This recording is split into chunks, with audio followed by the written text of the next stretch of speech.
So very good afternoon, all of you.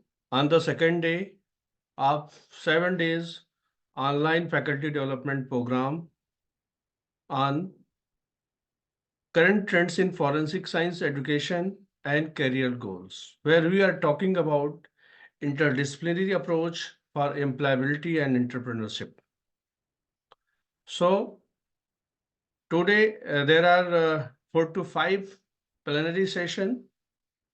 First session by Professor Dr. Arun Sharma. He is a professor at National Forensic Sciences University for Uganda campus, presently at Gandhinagar, Gujarat, India. Second session by Mr. Suryadev Jyoti. He is Assistant Vice President, Strategic Business and Alliances of Quick Soft Solution Private Limited, Chennai, India. And his topic is related to crime scene investigation and management. He will also talk about recent development in the forensic science investigation, different tools and techniques related to forensic science. Third plenary session by Dr. Ekip Linus Inobi. He is Deputy Vice Chancellor in charge of Research, Corporation and Development, Green Springs Digital University in Cameroon. His topic is networking and professional development opportunities for aspiring forensic scientists. Fourth session by Mr. Sanjeev Deswal. He is leading detective and also founding chairman of Adel Detective Private Limited and president of Certified Private Detective Association, New Delhi, India. Why I choose his topic? Many times I have shared the chair with Mr. Sanjeev Deswal ji in many debates at different TV channels. He has very good experience in detective and very leading person in the field of detection. And also there is a need of such type of things in proper forensic investigation.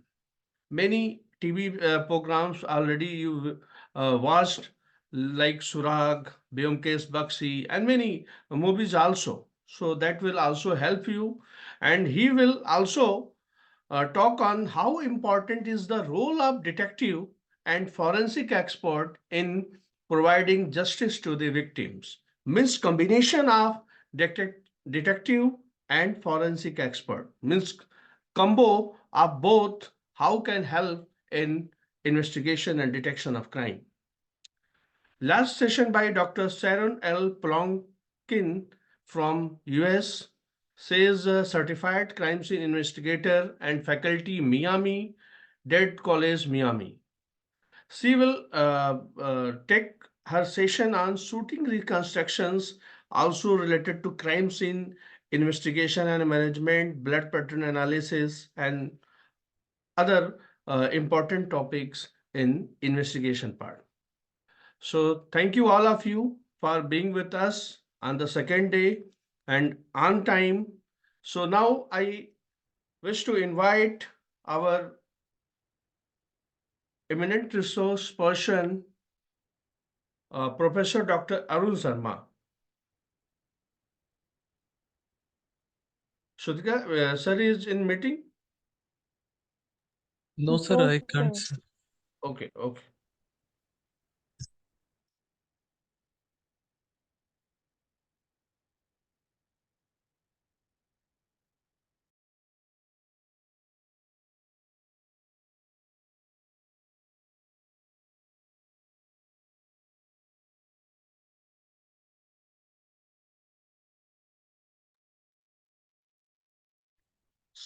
Sir is joining soon. So, dear participants, many very in faculty development program, generally faculties, scientists, research scholars, postdoctoral fellows. So you all are very important for us. So you also ask some questions after every session, discuss, be interactive, and also give your idea if you have any idea or development in the field of forensic science. Because this is a teamwork, not this is a vision of our Honorable Prime Minister and Home Minister Also, there is the uh, as we are the participants in this FDP, so also we need to be active participants in development of forensic sciences. So everyone, please also give your idea, your inputs, discuss with the eminent resource person. This is the platform for the idea sharing, knowledge sharing. So that is very important that you need to be interactive. Thank you. Yes, anyone, if want to say anything, please, they can say.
Sir, sir has joined.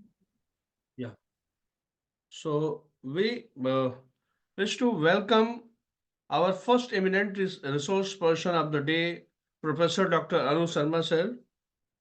He is a professor at Professor of Forensic Science at National Forensic Sciences University, Uganda campus, presently at Gandhinagar, Gujarat. He was the ex-director of Directorate of Forensic Science, Himachal Pradesh. Yes, sir. Sharma sir. Yes, please. I'm getting your voice. Yes. Getting your voice.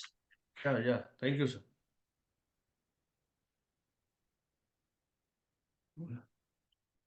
Share.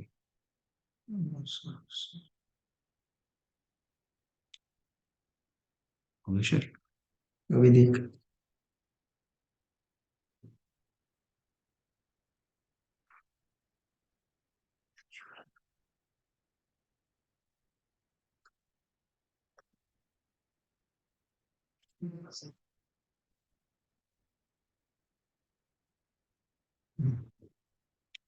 आगे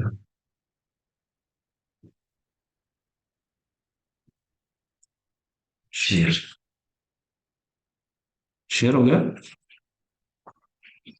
हो गया sir Yes, sir.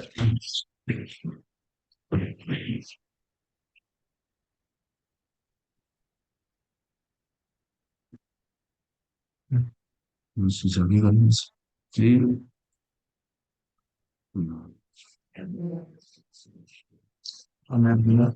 okay.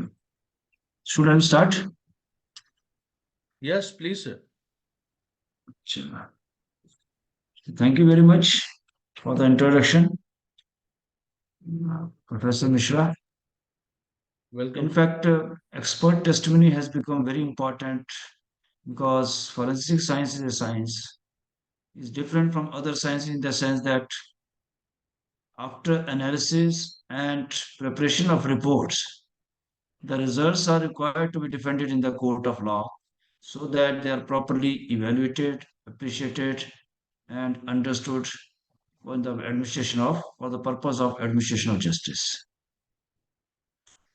So it becomes imperative and more important also that forensic experts not only understands the requirements of the court, but also procedure involved while deposing expert testimony. So it is in addition to the knowledge of the college, this qualification and knowledge, all these things, there are other areas where forensic experts need to work. That is called expert testimony. Because if he has analyzed the case very good, nicely, he has put all the efforts there. But if the report is not properly defended in the court of law, it becomes sometimes meaningless because the court may not be able to appreciate. Sometimes court may just throw away that report. In addition to this, before I venture into my today's PPT presentation, I would also like to make people familiar with the certain terms, which are, of course, for the purpose of the law. That is a witness of fact. A witness of a fact is a person. It is also called direct evidence. And who has seen and heard the things is called a witness of fact. He cannot give opinion. He cannot opine what exactly what has happened. He has only to give testimony in the form of what he has seen and heard with his five senses. And another thing is in witness opinion, that is indirect, where opinion which encompasses results as well as the knowledge from other sources. So that is opinion. Similarly, there are two other terms are called evidence of fact and evidence of opinion. So evidence of fact is the person who has actually seen the things and recorded. For example, police person who is visiting the crime scene, besides preparing testimonial report, because most of the time what the police is doing is they simply inquire from different sources, people, and that statements are recorded, and that is called in the form of that it becomes in the form of police report. But if the police officer is also recording the crime scene in the form of what was the position of the evidences, what was the number of the things were present, what number of evidences were present, so then it becomes the evidence of fact. And it is similar to the situation where forensic expert is also visiting the spot and seeing the evidence is present there.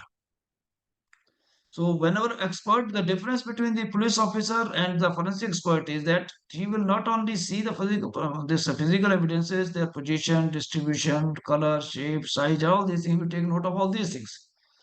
So, but in addition to that, after doing this thing, he will also, and these opinions are nothing but they are normally based upon certain solid scientific data, which is based on varied analysis. For example, the evidence of salivary streak present on the victim's body and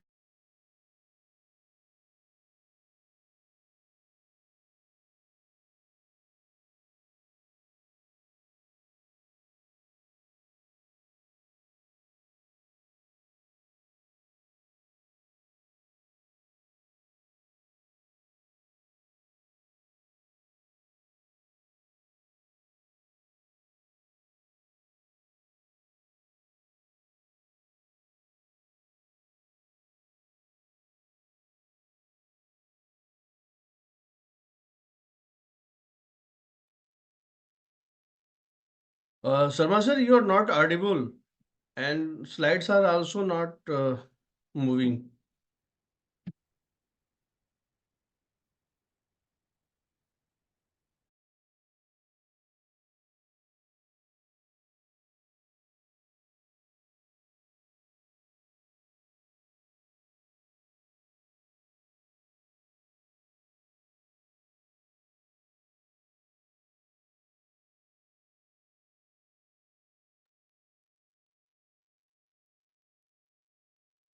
Yes, sir, slide is now visible.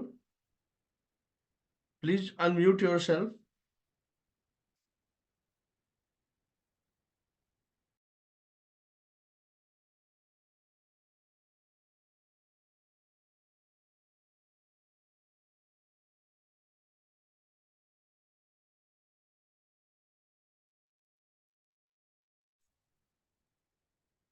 Unmute हो गया? Yes, sir. हो गया. So, as I told you, one example is of visit of the expert at the scene of crime when he is simply recording the evidences and then ultimately coming to the conclusion of opinion. So that is a situation which is evidence of opinion. Similarly, if a person has examined a case in the laboratory, for example, he has examined his DNA case, and in the DNA case, as long as the report is to the fact that he has this sample is matching with the DNA profile of the victim or accused, whatever it is. So that to that much extent, it is a fact, evidence of fact. But once he says, the experts say the chances or probability of finding similar type of DNA in the population is one in such and such, then it becomes opinion. Now this opinion is based on the studies that has already been carried out in the different populations or the distribution of different parameters, genetic parameters. So these are the just I want you to tell you what is the difference between the opinion, evidence of fact and evidence of opinion, and it is also applicable to the forensic arena. And the forensic expert has a role. Police, as I told you, a witness of fact, he cannot give opinion. Likewise, police officer, he cannot give opinion. He cannot. Police officer is present. If he can be evidence of fact, but he can't give opinion. But the forensic expert has to play role in the area of evidence of fact as well as evidence of opinion, as I have already explained in the form of this these two examples. Now, before that, now I switch over to my. This was a brief background with regard to expert testimony, today's topic. So I switch over to next.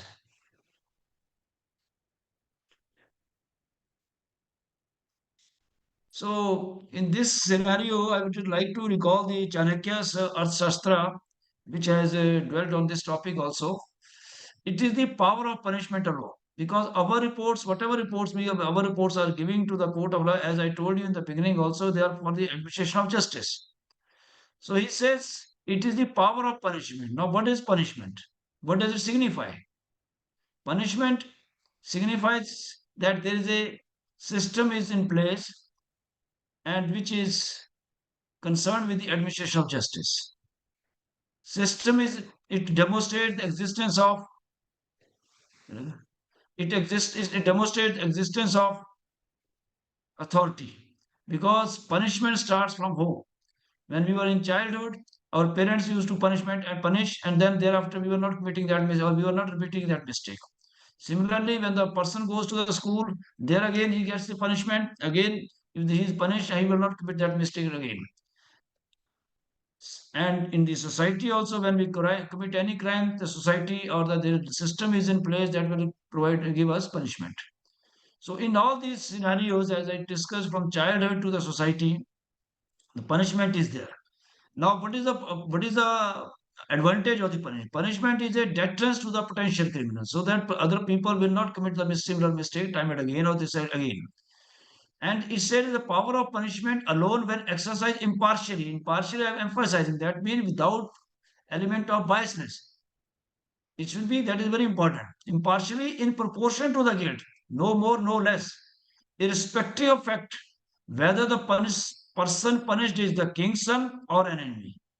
So now this quantum of punishment will be not based on the who is the person involved, or it will be based on what is the amount of proportion of the guilt also. Type of crime he has committed, he will be given that sort of punishment.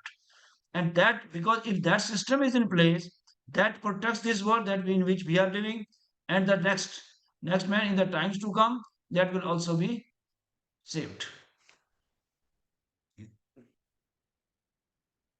So now I'm going back to the when the expert opinion started way back in 1874, because it was believed and it was told to the students of the law that scientific evidence is a weak evidence. Now I could trace this origin from this.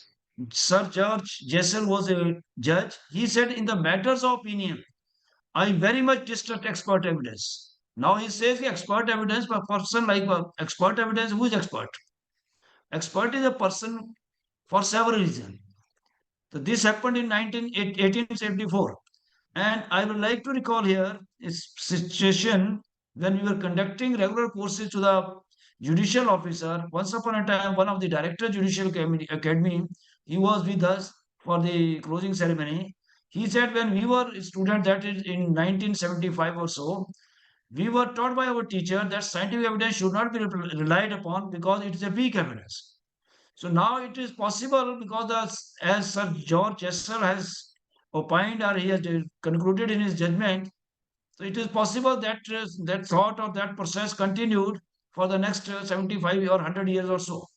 And it continued, but now the things have changed with the advancement of science and all these things because it is expected or somewhat it was expected because science had not developed to that much level. And we will later prove in the later part of this presentation where science based law. So that is what happened in the last century, last to last century. Now, what is expert testimony? Now, who will be called expert? In this case, the person who has a knowledge better than an average person is called who, by virtue of his skill, training, education, experience in that particular field, and may testify thereto in the form of opinion or otherwise. So I told you what is the difference between opinion and the result. Now we need to understand the difference between the opinion and result because now most of the time when we are giving results in the laboratories, either it's a biology report or chemistry report or toxicology, most of the time the results are based in the reports conclude in the form of a after analysis the report concluded are in the form of results. But sometimes opinions are also there. But opinion, I have explained you, it encompasses two things. One is results, and other is other knowledge based on certain from other sources that may be to experimentation and other things.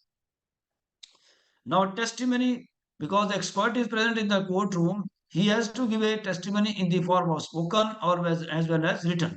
That something is true, especially one given in a court of law, because his testimony is to be believed and it is light, and because it is based on scientific principles and by you after using scientific tools. Now, there are three types of experts. First is the shallow type. He just want to impress the court with bombastic words because he will use the language or he will use those words which are beyond the comprehension of the normal man. He forgets that the person who's on the other side, that he may be either it may be either prosecutor or defense lawyer or the judicial organ. But he will try to impress the court and he will use jugglery of words, of technical words, by distracting the attention of the court with the terminology, he can succeed in hiding his own weaknesses and the weakness of the cause being solved. In that situation, the expert testimony, this report may not be that much understood by the court or may not be properly evaluated, understood, and appreciated.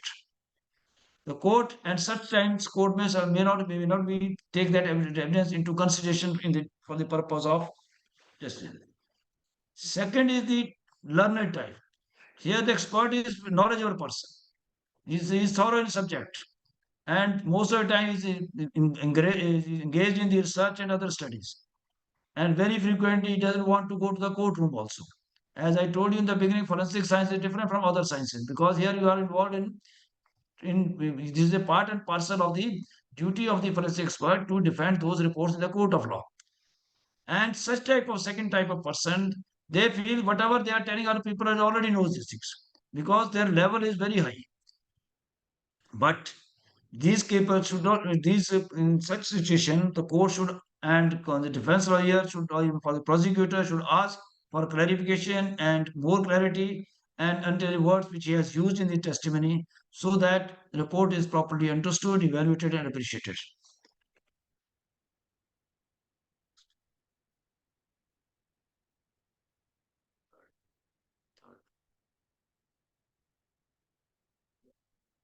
These experts, as I told you, these experts will be glad to amplify, though they may find it difficult to express, because they are not coming to the layman's language or to the level where court can appreciate their expert testimony.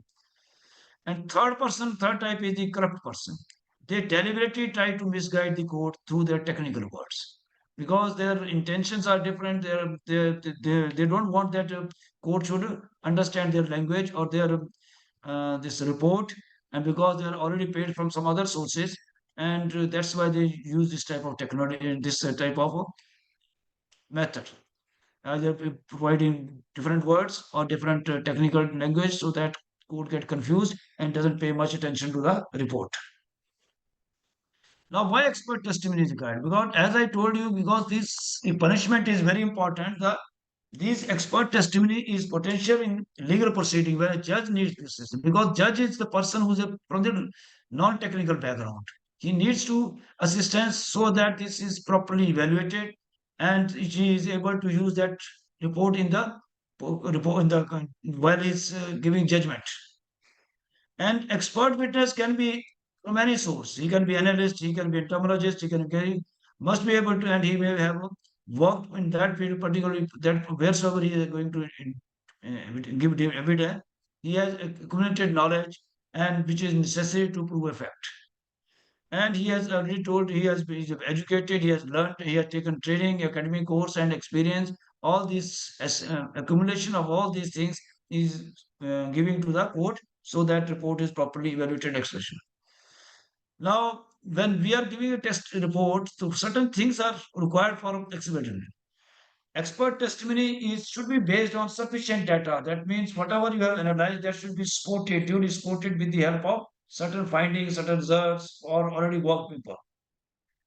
And it should be product of a reliable principle and method. That means the principle which are used, they should be reliable and they should be latest also. Because recently I had an opportunity to examine one of the laboratories. They were, I don't want to name the lab, in the form of an NABR assessment. They found that they were using the method which was about 100 years back old.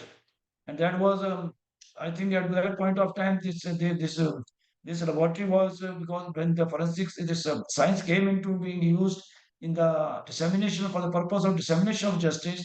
So it was in 1840, 2045, the first forensic laboratory, then 42nd, 48, and then 55.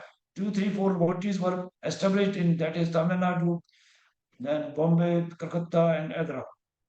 So one of the laboratory was still inheriting that legacy because the method which was being used at the time of chemical examiner that is still being in practice and they have not bothered to change it. We learned only when I asked for the chemistry of the reaction behind that particular test they were using it. So they were not able to explain. That's how I came to know. What I'm saying, testimony should be product of reliable principle and method. Method should be proper. Expert witness has right reliable to the facts of it. And he should also be able to examine these, whatever the requirements of the investigation are there, he should be able to examine it to that much extent. Evidence is not only relevant but also reliably based on scientific validity. That means the research, because later on in the next slide, I will tell you what is the why we are asking for scientific validity. Now, these are the Daubert standards. Because whenever any evidence has to be admitted in the court of law, this in the American, earlier there was a Frye standard, and there came the Daubert standard. So he, according to Daubert standard, he has noted down, so he has given certain points which so that evidence can be admitted. So he says whenever a theory or technique, when a new theory or technique is used by expert, it has to be it need to be ensured that it has been properly tested. Secondly, he says when a technique has been subjected to, it need to be subjected to peer review and publication. That means, so if there is any doubt or somebody may question to how you could get the result, so that will be either in the form of by presenting your finding in the court in the different conferences or at the national or international forums or then getting published also. So there you will be able to find out what has actually happened to your technique which you are talking about. So that is peer review. Then it comes whether the theory technique having no application, that the person who has proposed or who has devised a new method or technique, he should also be able to tell what is the error, rate of error. So that person now the rate of error should not be confused with a mistake, because in the law, in the legal parlance, sometimes error may be misconstrued as a mistake. It is not a mistake because in the scientific arena, rate of this error is always given how much is the potential rate of error, whether it's plus or minus. So it is accepted now. But in the theoretical area, in the legal parlance, it may be sometimes misconstrued as a mistake. It's not a mistake. It is accepted now. Similarly, whether a theory technique has been accepted by scientific, this is very important because whatever you are doing, whatever whatever method has been devised for any particular test, that need to be accepted by the scientific community. This is what exactly happened to the DNA technology came to in USA after O.J. Simpson case and all that. So it didn't get much acceptability in American courts. Of course, so many techniques, then they resorted to different protocols and different methods were for accreditation process, and all those accepted SOPs were introduced, and now it is well accepted in America also. But in the beginning, there was a some problem, and they thought that this technique is not that good as it is now considered to be a gold standard. So now, who is an expert witness? Expert witness who analyzes evidence related to his specialty. Now, here I would like to emphasize that a person sometimes jump from one specialty to another. So there one should take care, because whenever you are going to like this, so that may create problems whenever you are in the courtroom. So it is emphasized that you should remain to your area, to the bounds of your specialty only, so that you are because you have worked out in that particular area for years together, or sometimes for decades also. So you are able to opine in a better position and to draw the inferences also, rather than jumping into a new arena. So it says expert analysis evidence related to his specialty, and analysis conclusion based on fact in a field about which he is knowledgeable to help in the legal matters. Because otherwise you may be caught by the defense lawyer also. Earlier you were doing this much quickly, and some questions may be put to you, so that your credibility may be in question. An expert may be is questioned about his knowledge and skill before being allowed to testify on matter requiring expert opinion, because he has to establish his credential. Then only he will be allowed to depose his testimony. And that for deposing the credential, you should not only have qualification, you should have training, then job experience, and publication, and of course, if you are a technical assessor or something, NABL, that is a measure of quality assurance. So such areas are certainly they will be welcomed by the court, and even defense lawyers will not bother you much, because when he comes to know that a person who is giving deposing expert testimony is of a high standing. An expert witness, another thing is he is a third party. He has nothing to do with a party, with the accused party or the victim party, and his evidence will be given much better manner, because it is specialized skill, and the court will also appreciate that thing. An expert should reveal the truth, the whole the truth, and nothing but the truth. He should remain confined to that arena only, because whatever he is doing, whatever he is telling in the courtroom, it is believed that by virtue of his experiences, of course, he has to give testimony after when he has been administered oath by the judge. Then only he is to give the testimony. But then he is also told at that point, the point of time of administering oath, that he would speak the truth and reveal the truth. So that is what is taken. So, expert, what is the role of the expert? The foremost responsibility is to provide true and factual information of every question asked. Because in the docket, whatever police normally sends us in the forensic lab, the practice is the docket is sent by the police. And they may put a variety of questions depending upon the requirement of the investigation. So it is the duty of the expert that he too should try to give reply to all the queries raised by the police side. And employees are permitted to issue their reserve opinion draw conclusion on matter that forum. And as I told you that they should issue the reports in the area of their expertise only.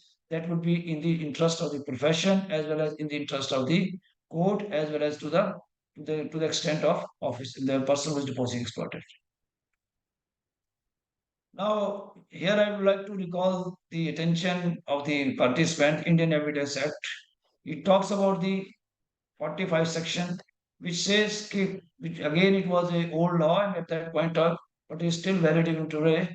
When the court has to form an opinion upon a point of foreign law or is of science or art, or as to identify of handwriting or fingerprint impression, the opinion upon that point or person, especially skilled in such foreign law, science or art, or in question as to identity or handwriting or fingerprint, are relevant facts. That means court will consider those things.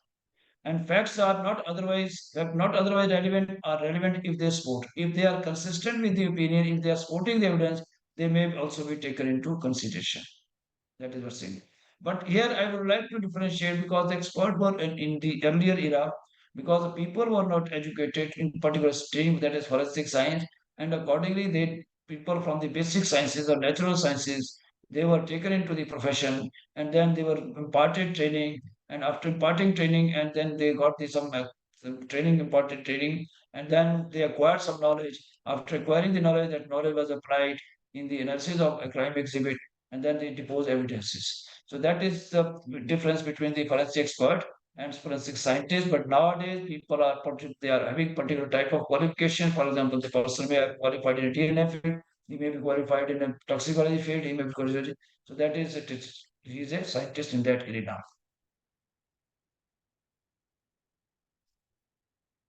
Now, another CRPC section is there which has a bearing on our evidences, expert testimony. It says any document purporting to be report under the hand any such officer of any mint or of any note printing press or of any security printing press, including the officer of the controller of transmission or any forensic department or division of a forensic laboratory and government examiner question document and state examiner question, as the case may be. He has listed all these officers. They are in different organizations, either maybe printing press of the government of India, which is publishing this notes, currency notes, as well as other security documents used in the revenue record and all those things. And this forensic expert either posted in the state forensic laboratories or in the government examination question document, as the case may be, or central government, they by notification specify this behalf upon any matter or any duty submitted to him for examination and report in the course of any proceeding under this code may be used as evidence in case. He says all these officers, they may be used, their reports may be used as evidence in any trial, other proceeding under this code, although such officer is not called as a witness. He may not be called as a witness, but these are authorized under section 293. The court may, if it think fits, summon and examine such officer as to subject matter of this report, provided that no such officer shall be summoned to produce any records on it.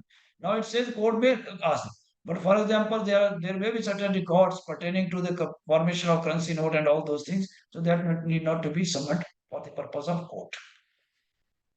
Next, please. Now he says further he has elaborated all these things, question document and state examiner. They can be permitted, as the case may be, to give any evidence derived from any unpublished official record, to disclose the nature of particular any test applied to him in the course of examination of the matter of thing. Now, another section which deal with the scientific expert is 293 RPSC. It again says any document purporting to expert under the hand of a government scientific expert to whom this section applies upon any matter or thing duly submitted to him for examination, analysis, and report in the course of any proceeding under this code may be used evidence in an inquiry, trial, or proceeding under this code. The court may, if things fit, summon and examine any such as to the subject. So in this under section, whatever report are submitted by the our forensic laboratory people, that in addition to their other categories also, then report become perceived admissible unless the court want to summon the or cross-examine the expert. If another thing is, if the person summoned is not able to attend the court, he may, unless the court has specially directed him to appear personally, depute any responsible officer working with him to attend the court if such officer is conversant with the only that officer can be deputed unless who is conversant with the facts and the case and can satisfactorily, emphasis can satisfactorily depose in the court of law. And in this situation, the clause number 3 subclause will apply only when the person in whose name the summon were issued is not has been summoned personally. This section applies to the following type of experts, namely chemical examiner, assistant chemical examiner to the government. All these persons are working in the laboratory, and sometimes this designation is also taken by the forensic officers, particularly scientific officer, senior scientific officer, like that.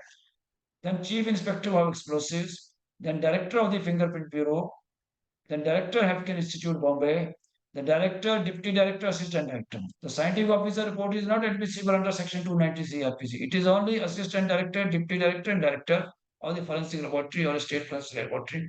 Serologist, the government of India, that is one post only in the India, that is in Calcutta, and any other government scientific expert specified by notification by the central government.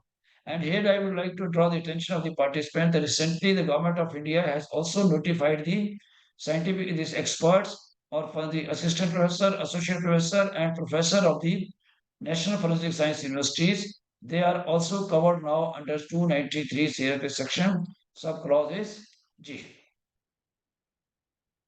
So now, once this much we have learned, so once we are in the courtroom, as I told you, there are certain etiquettes, there are certain things which need to be noted down. The requirement in the beginning, I told you, there has to be some dress code also. So person should be properly dressed up, and when he is doing all these things, he should not. His communication should be proper, whether it is a verbal communication or it's a non-verbal communication in the form of posture or in the written record. All these things will matter whenever you are deposing in the courtroom, because these are the requirements, and the expert should be well versed with all these things so that the court also takes him seriously.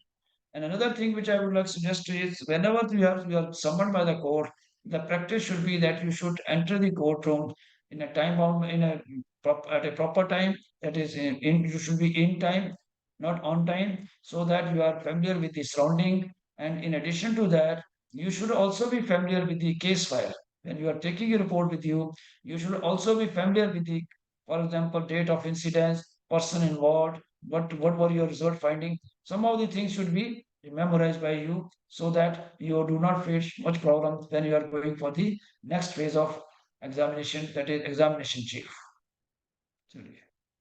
The examination in chief or witnessed by the party, it is normally done by the party who calls him.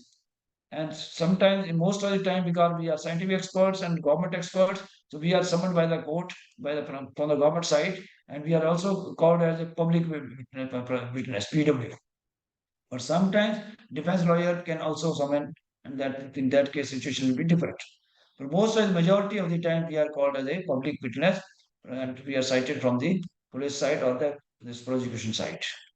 So first of all, once you have been summoned to the court, now you have to enter the witness box. Now witness box is normally on the left side of the courtroom, where the judge is sitting.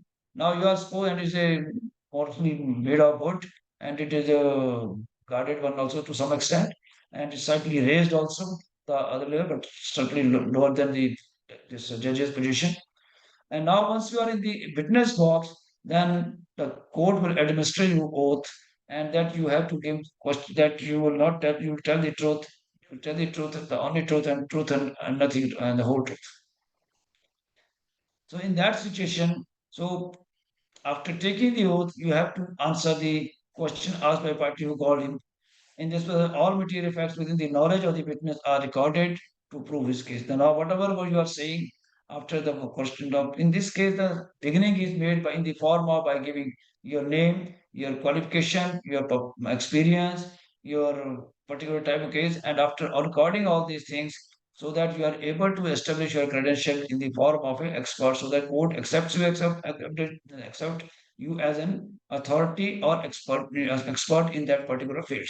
So once it has been done, then you have to report to it. Then you have to then give a testimony that in particular this case, this much number of parcels were received and said like that. That is how it's continued.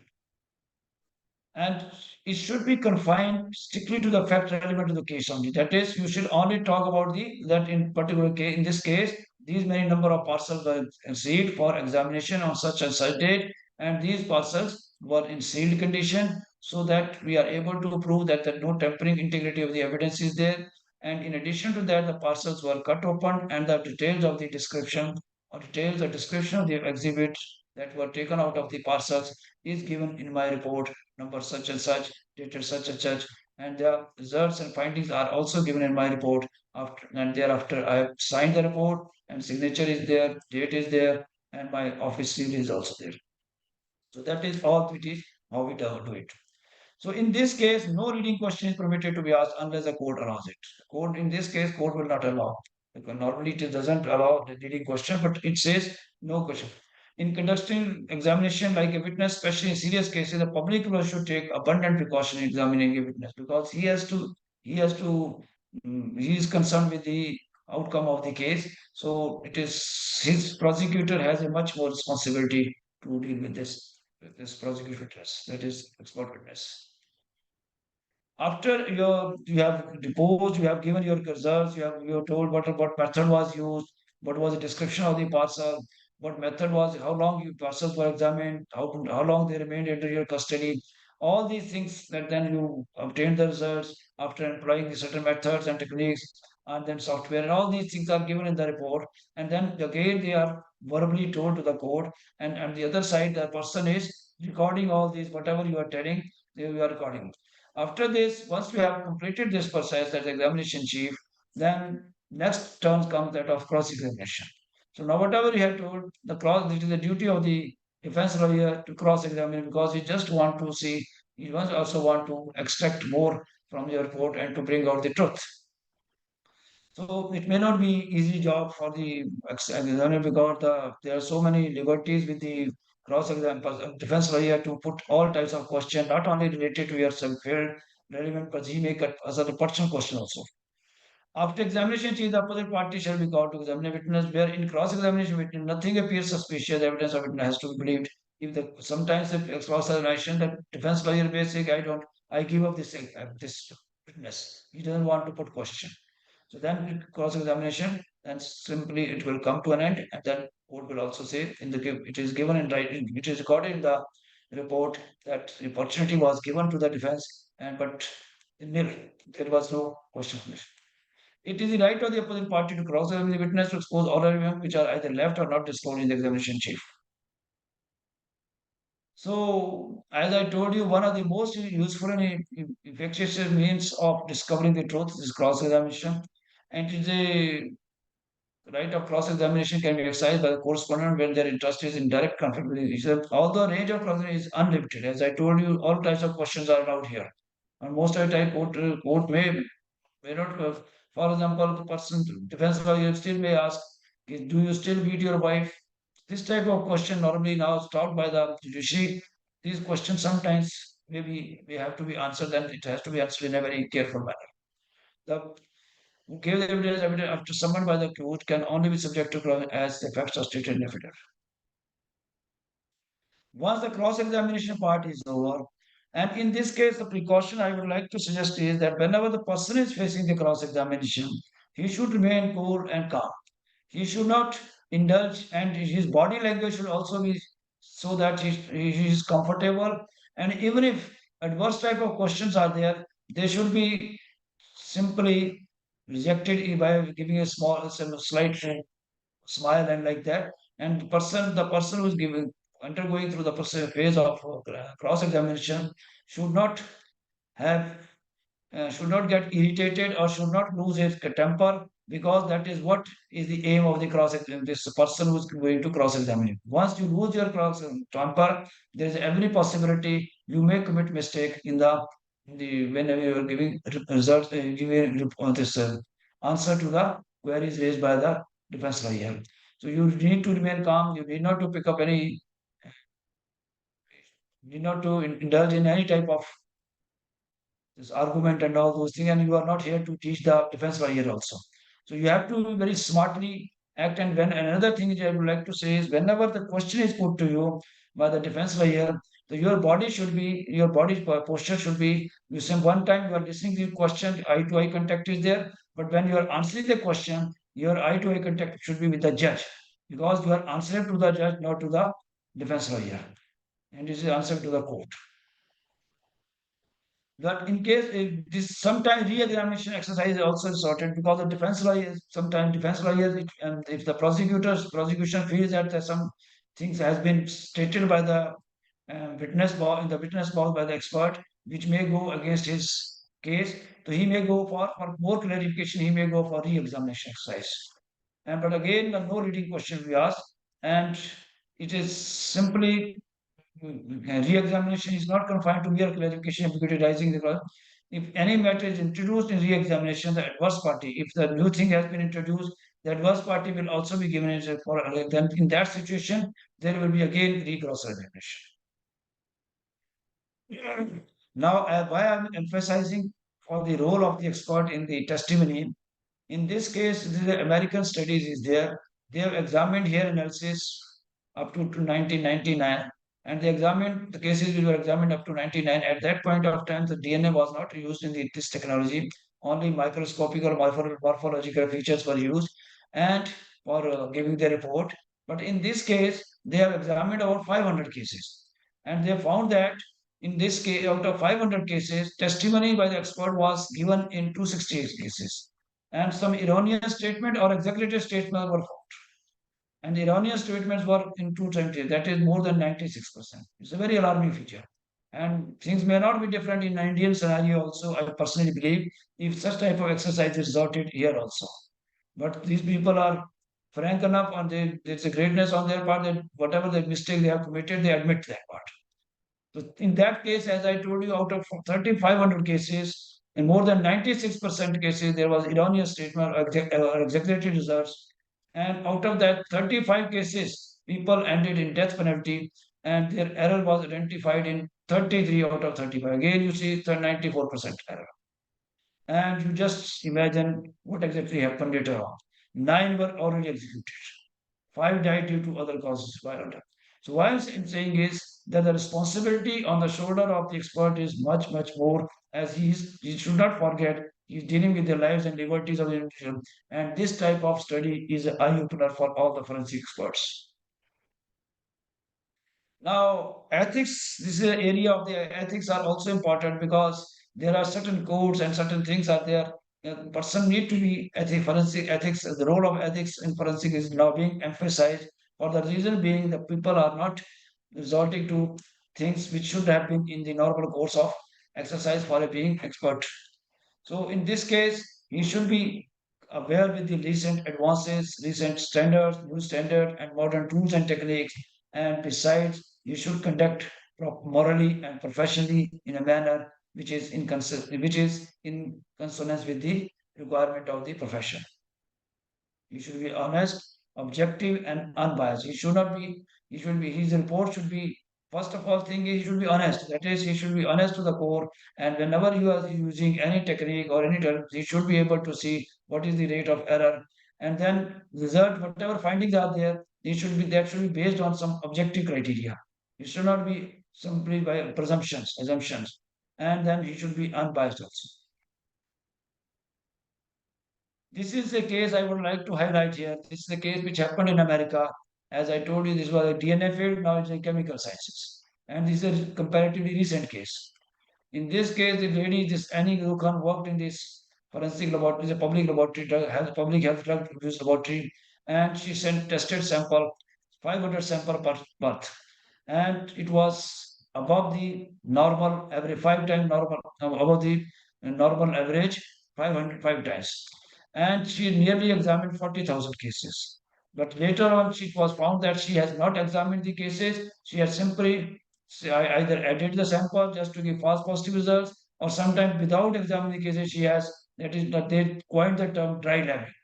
And then it was ultimately, she was caught and then caught also, and the matter was further prosecuted, was looked into, and they now found that she has been, on the basis of this, she has falsely convicted due to conception. Then out of those 40,000 cases, 21,000 cases were dropped. And out of Itna, Dugan was involved on Itna cases were to be pursued as per district attorney. So what I'm trying to say, all these things are mentioned in the slide. What my point is here, that these types of things are happening in America, and this is one incident I have just quoted. There are other incidents also where the things have gone wrong because of these things. Now this is the Dugan, and now you see slide. This is what I have. Voice is it audible what you want? No, sir. Voice नहीं आ रही इसकी। इसका speaker है।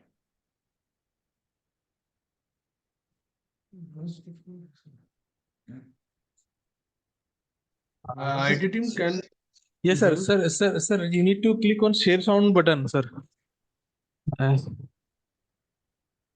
You can see on more menu button option.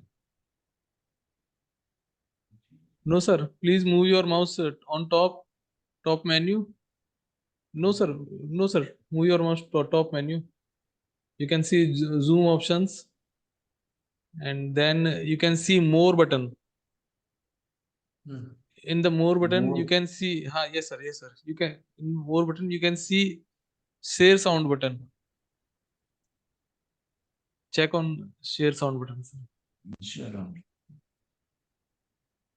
Yes, sir. Yes, sir. Now play video. Yes, sir. Now is audio. Is it audible? Audible? No, sir. Sir, audio is very low, sir. Very low. आवाज तो थी इसमें.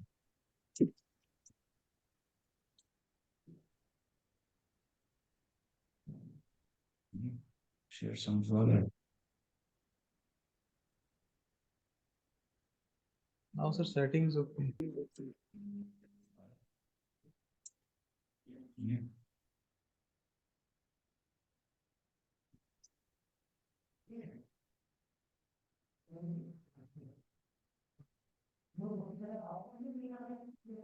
Her actions totally turn the system on its head. Audible, sir. It is audible at our end. It is audible. Yes. Yes. When we talk about the tens of thousands of cases, this is really made up of individuals, and each one of these well over 20,000 individuals has their own story and is hurt by the collateral, the community-based consequences of these convictions.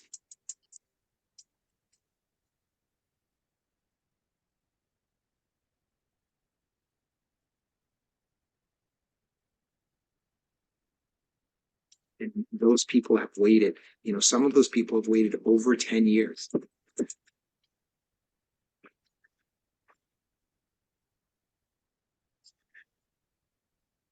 I've lost numerous family members. I was not allowed to go to their funerals while I was incarcerated. My blood brother and my uncles and my stepfather. The punishment was greater than anything you can ever think of. My education, since it was a drug crime, it's going to stop my Pell Grants, my federal, my FAFA. I'm trying to get back in college. It affected that definitely. Employment, I can't get a decent job paying good money to survive.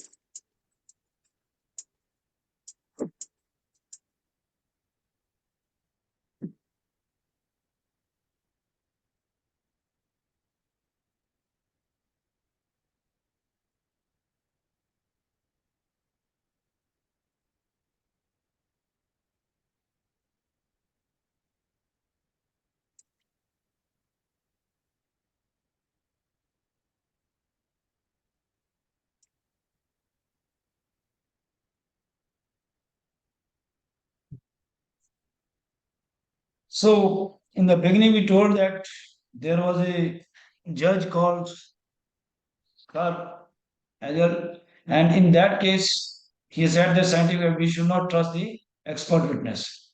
But now, in this, for the last more than 140 years, things have changed. Now here you see, we are going to cite another example: the science beats law. This man, on the basis of the statement alone for the victims, they all identified him to be a assailant in the rape case. But he all the time he was pleading that I am not involved in this, but nobody believed him. But on the basis of statement alone, he was convicted, and ultimately he went on. Ultimately in 2012, he approached the court because there is an innocence project is being run in America. He approached that I was not involved in the case, I have been wrongly implicated and convicted for this case. So then his sample was taken, and then again case was reopened, and then it was found that he is not involved in this case, and ultimately, of course, he was also paid damages for that. But what I'm trying to say here is that these types of mistakes are being committed because of this evidence based on direct evidence. That is, hearsay. This is that is called what you have seen or heard, rather than on the basis of physical evidences. Another situation here is again here This is another case which is in Indian scenario. Now, section 112 of the Evidence Act, which simply says that any child born during substance of marriage would be presumed to be legitimate. But this is when there is a conflict between a conclusive proof and say under the law and proof based on scientific advancement accepted by the world community. Now, emphasis is on accepted by the world community. Then, if they are to be accepted by the world community to be correct, then that whenever there is a conflict between the law and the scientific results, then the latter must prevail over the former. That is what the Supreme Court has said in its judgment, because the hallmark of the justice is that truth must prevail. This is the case Nandalal Vasudev Vadbhai versus Lata Nandalal, because Lata was married to Nandalal in the year 1990, and then after staying for 1 or 2 years with him, she went back to her parents' house and didn't turn up. And from there, she asked for the maintenance allowance. The case was filed against Nandalal, and but ultimately she lost it. And again, she came back to his house, that is Nandalal's house, and from 93 to 96 she stayed with him, and during this presence she was also visiting her native place, that is her parents house, and ultimately got impregnated in due course of time, but the and until she may also delivered a baby, female baby. Again she filed a case against Nandalal, and ultimately the court decided in favor of Nandalal that you have to bear the expenses of the baby as well as the maintenance of the baby as well as maintenance of the Lata. But all the time Nandalal said, I was not physically in touch with this Lata, and so I have not fathered the baby. But nobody believed him, and then ultimately in 2009 he reached the Supreme Court. Then he again said that I have not fathered the baby, you go for this DNA test. So DNA test was conducted, and samples were taken from the baby as well as this from Nandalal and Lata. And this was conducted in one of the forensic lab of the Maharashtra. And then results were that the Nandalal was not biological father of the baby of the Lata. So when this report was presented in the court of law, then they disputed that we do not believe what the RFSL report is there. So it was re-examined. The case was re-referred to the Central Forensic Science Laboratory, and the sample again was sent to that place. All the three samples, the results were same. That is, science will not be different whether it is being used in RFSL in Maharashtra or in CFSL country. So ultimately, the results were there, and on the basis of the results, the court said that the Nandalal is not the biological father of the case, and that's why they ultimately. So they said that whenever there is a conflict between a conclusive proof under the law and proof based on scientific advancement accepted by the government to be correct, the latter must prevail over the former. Truth must triumph is the hallmark of justice, the bench observed. The bench said the Evidence Act was enacted when there was no DNA test. So though Section 112 of the Evidence Act puts down the presumption for children born of substitute marriage, this presumption could be tested through DNA test. So ultimately, science was able to save this Nandalal because of this. So now I just wanted to show one or two photographs. These are the expert, but now earlier whenever we were going to the court, we were normally asked to stand in the witness box. Now, since the expert testing, there are different types of courts at different stations, and expert is examining cases, for example, in a different range level or at this state level. So he has to visit different courts whenever he is summoned. In order to save his time, which is wasted during transit, and in other inconvenience is also caused to the expert. So in that situation, we resorted to expert testimony through video conferencing way back to 2015. So this is one of our video conferencing room for where expert testimonies are given with the help of video conference and video with the court, different courts in the state. This is another VC room that is at State Forensic Science Laboratory, that is Directorate of Forensic Science. These are all photographs. Just want to show that era has changed. Not instead of visiting the courts, you can also switch over to VC expert testimony through VC. So last petition, forensic scientist is neither a witness of prosecution nor of defense, but is a witness to the court. Thank you very much. Thank you very much, sir, for your excellent session and covering wide spectrum about expert testimony. Thank you very much. Now session is open for question. Yes, participants.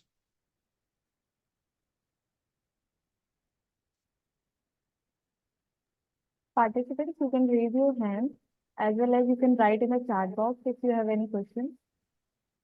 They can directly ask, huh? They can unmute themselves and ask.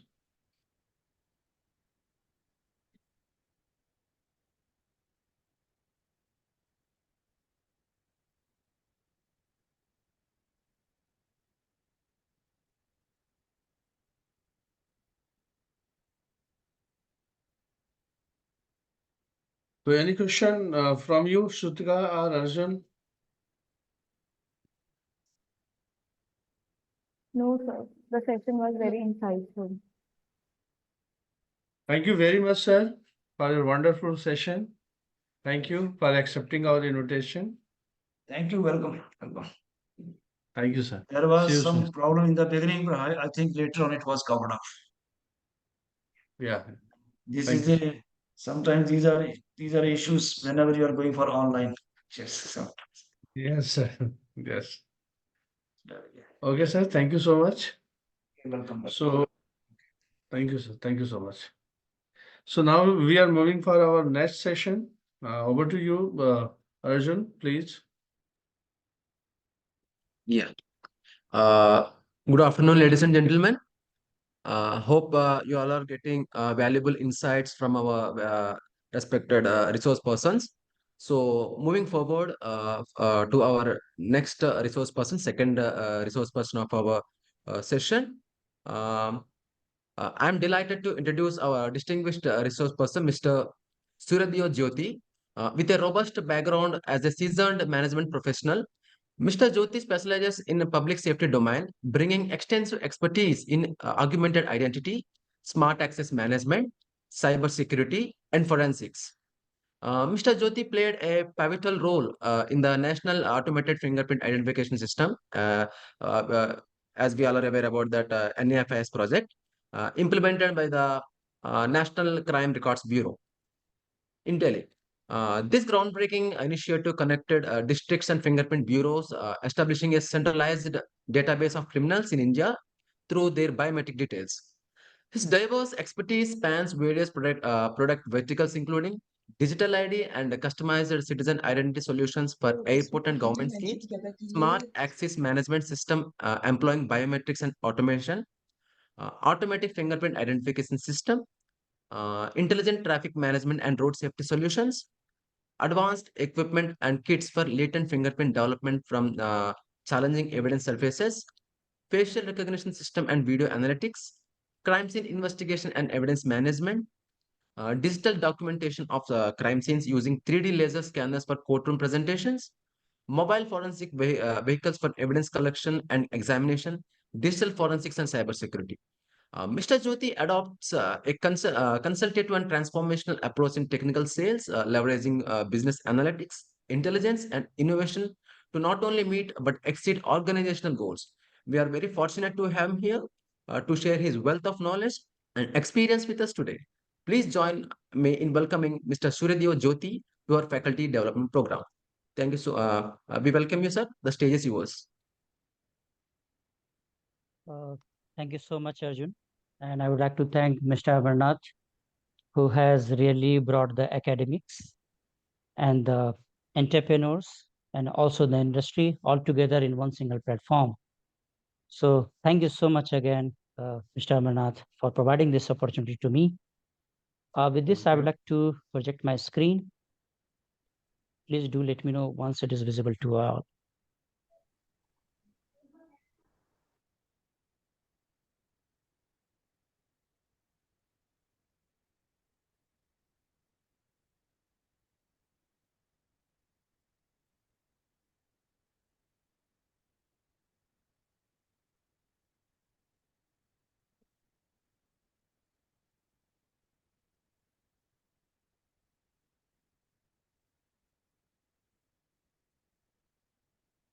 Please bear me for a while. There's some issue.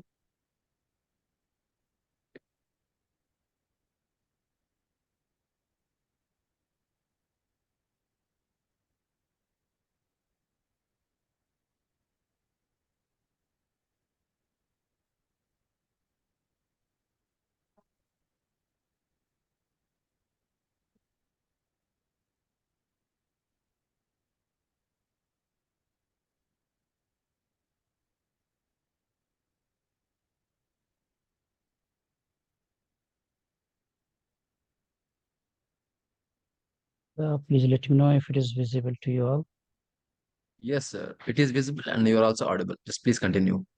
Yeah, great. Thank you, everyone. So I represent an organization known as Quicksoft Solutions. We are a Chennai-based company. We are majorly into forensics and also now diversifying ourselves into big data analytics solutions, also into AI-driven solutions, and also now to the mobile forensic vehicles sort of things. So we do have the vision to synergize the law enforcement agencies with the justice delivery system. As you see, there have been huge gap from the academics where we bring or upbring the new talents. Secondly, we nurture and groom them in terms of career orientation. Thirdly, we give them opportunities to serve the industry as well as to the uh, police department or forensic science laboratories. Having all these, growth chain of a kid coming into forensics domain to being an expert into industry or to the academia or to the forensic science labs, we feel that there needs to be connecting different dots.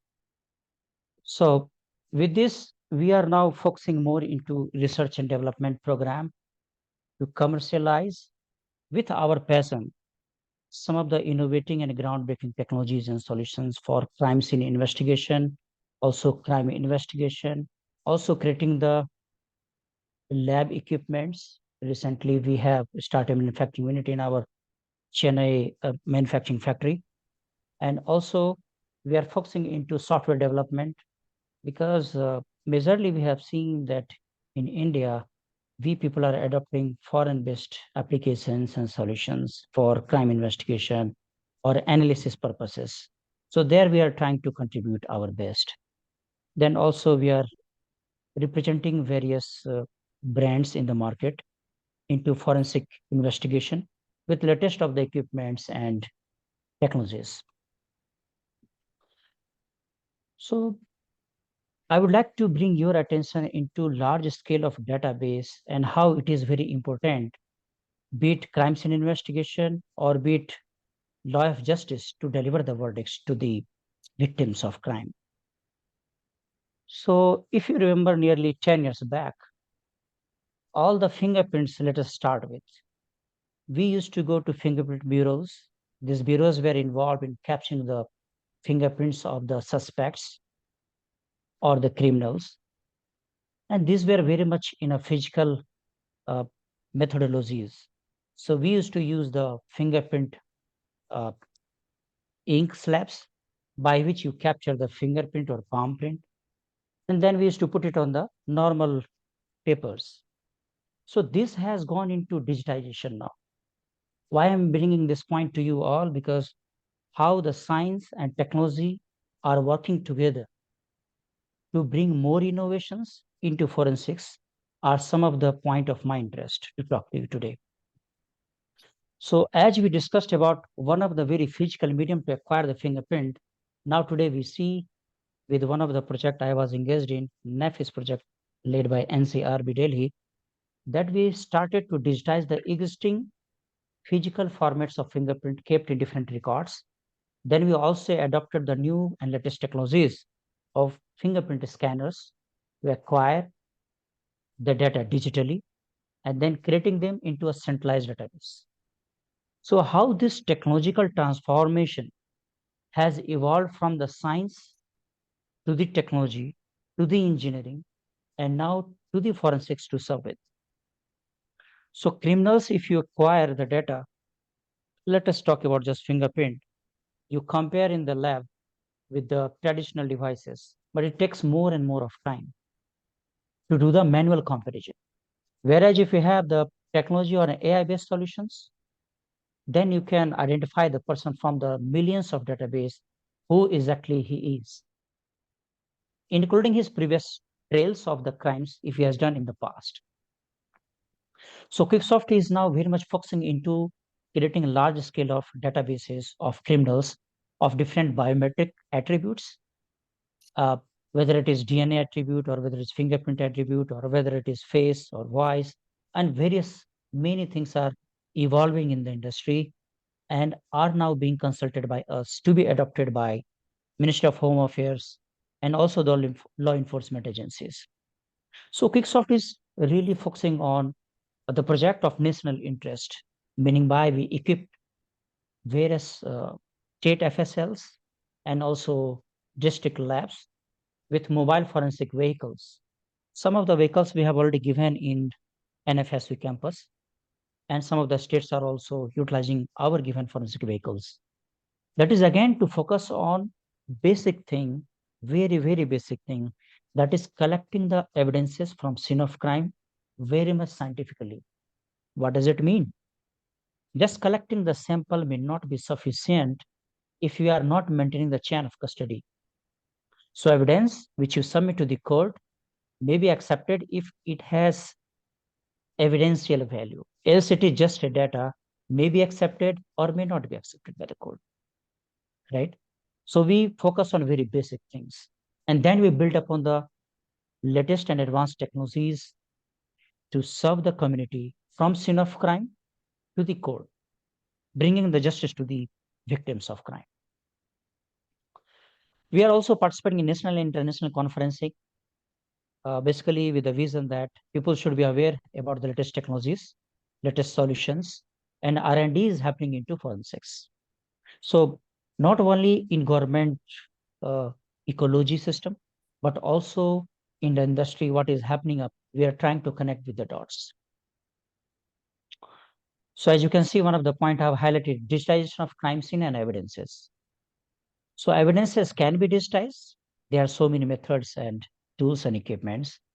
Equally, it is important to come out of very traditional methods of doing photography of crime scene or videography of crime scene, because these are just giving you 2D data. So now we are moving towards the 3D data and documentation of it. So Quicksoft is basically collaborating with law enforcement agencies and academia to develop latest equipment and solutions and software applications. Some of them I will discuss in my next slides. And we are also into the consultancy services to help the academics and also the government agencies to improve their existing practices in crime investigation and bringing the best of the technologies to be adopted and practiced. So this slide, if you correlate with me, we are talking about centralized investigation platform. Apart from various equipments already being used in crime scene investigation by different law enforcement agencies, whether it is our federal agencies like NIA or CBI or some other, or the state investigation agencies, like you have the police departments, then you have CIDs, then you have FSLs and IOs in the police department. So all these people, when they approach towards a crime to solve it, basically the major lookout is towards the evidences. Now, at a scene of crime, there can be various data available, which may be of evidential value, which may not be of evidential value. But primarily, as a forensic investigator, it is of prime importance that we identify the details or substances or the data which could be relevant to the crime which has happened. For example, if it is an arson case and the house is burned, you will be definitely looking towards whether it is a short circuit or it is intentionally burnt or sort of thing. You may not look towards maybe for the explosive material there. unless really you find the traces and trails nearer onto that.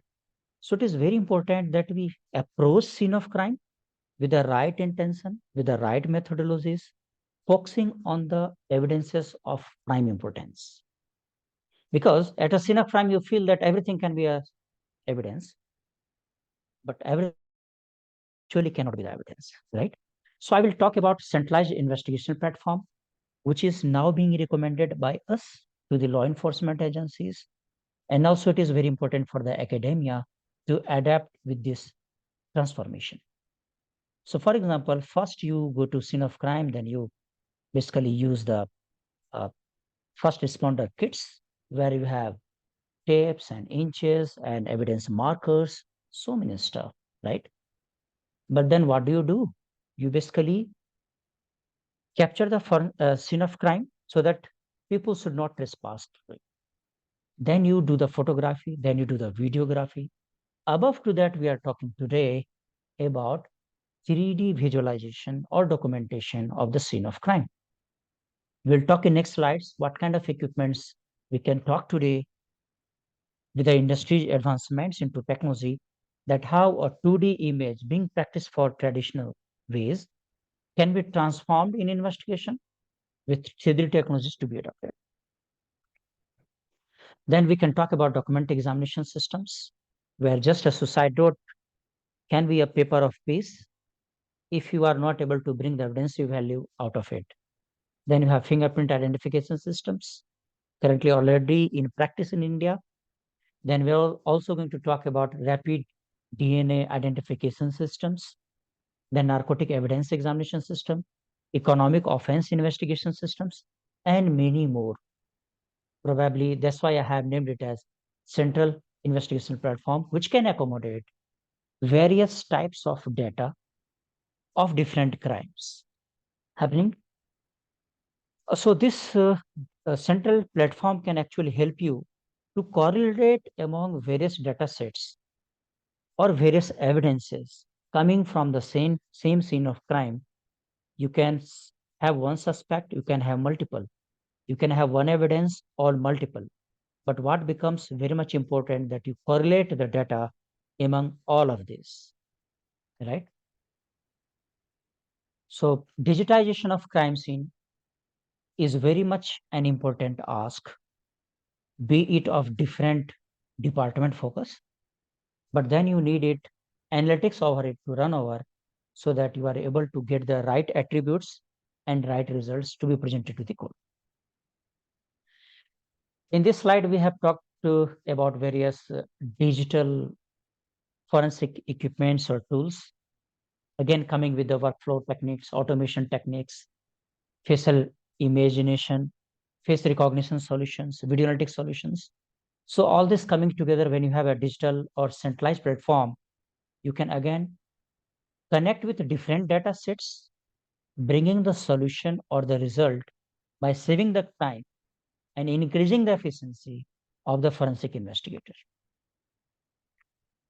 So we are nowadays talking more around AI-based big data analytics solutions, because if you go to one single crime scene, you will get lots of evidences, like you'll get mobile phone, you will get a hard disk, you will get his mobile data records, then you will get his WhatsApp chats, social media details.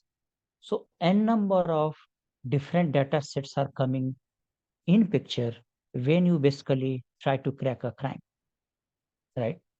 But all this data, imagine over a year of time or a decade of time, they keep on growing, they keep on multiplying with more number of evidences coming in. So it becomes very hard for a forensic investigator to get into entire data set. For example, in my one single mobile, there can be thousands of videos and thousands of images, voice samples, chats, mail communications, so many stuff, right? But all these data sets are in huge size. No forensic investigator can do manual examination. That's why we need AI-driven big data analytics platforms or solutions to correlate among all these different data sets, right? So we have talked about digitization of crime scene. So digital initiatives are very much in our prime focus.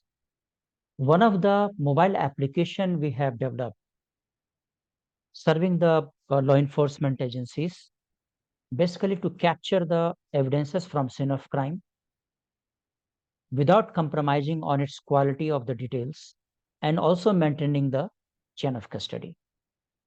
So this mobile application known as Satya Samadhan app has won first prize in hackathon conducted in NFSU, Gujarat. So as we see, the evidence becomes very much important. Equally, it is important to have its chain of custody, right? So this mobile app basically gives you some methodology or workflow by which you can capture the image or the videos from the scene of crime, of the evidences or of the crime scene, and transmit via the mobile app through a secure network and communication system to the centralized server, where all your evidences are going to mount for further analysis in the lab. So it has barcodes inbuilt with this. So the moment you pack an evidence, you just capture the image of it, then a barcode is generated. This barcode is affixed on the surface of the packaging material, and that's how it goes to the lab. Again, when it is going to lab, when it's opened, before opening, again you open with the mobile app. It captures the QR code again. So when you open it, again it has the trail, then that which date it was actually captured at the scene of crime, at which date and time it was unpacked in the lab, in presence of which officer. So different data sets are required in the field form that helps you to track the details very clearly. So as I told you, just an object found at scene of crime may not be having evidential value unless you add with the sufficient required details to maintain its chain of custody. Right. Then we have recently developed nearly 7 to 8 years back this product called Crime Scene. This software is basically a simulation of training. This is basically 3D simulation of training to understand how a crime scene can be investigated by focusing on various methods, tools, techniques for different types of evidences at scene of crime. In this software, basically training software, we have included nearly 10 different crime scenes: rape, murder, adulteration, theft cases, so many more. So all these cases will have one synergy to understand that you can learn yourself using this software. It will talk to you as if it is very much interactive. And since it is in 3D, so you can actually visualize in a 3D model that how this theft has happened in a flat, how the handles were broken, how from one place to another place, different evidences have been left out by the criminal. Even with the most intelligent criminal, even if they use the hand gloves, there are certain details like his footprints can be there. Even if his foot is wrapped with some material, then also his different DNA samples, like his hair samples, could be over there. So many techniques and methods you will be able to learn from this crime scene solution, a 3D software, to train you. And also it has two different modules. One is that you can learn yourself. Second, for academics, you can basically train your students, and also you can take examination of the students that how much they have learned out of it.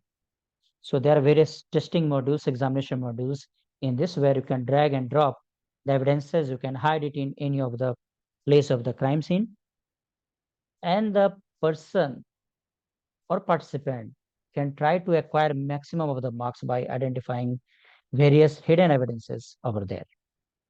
So this is also very significant now that we actually, before going to crime scene, can practice ourselves for different crime scenes.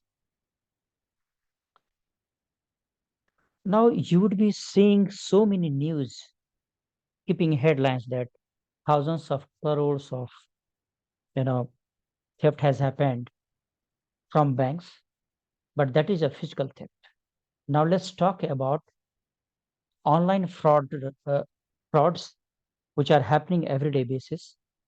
People are using UPI methods by which you are going to ask some kind of benefit like, okay, we will transfer you this money, you have won the lottery. So many financial crimes are happening and people are losing their money by ignorance or innocence.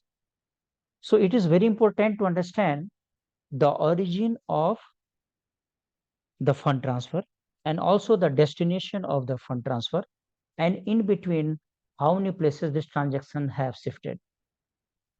So this particular software application helps you to understand right from the origin to the destination wherever this transaction has taken place. So this helps the people to solve the crimes quickly in terms of connecting different trails within the banking system.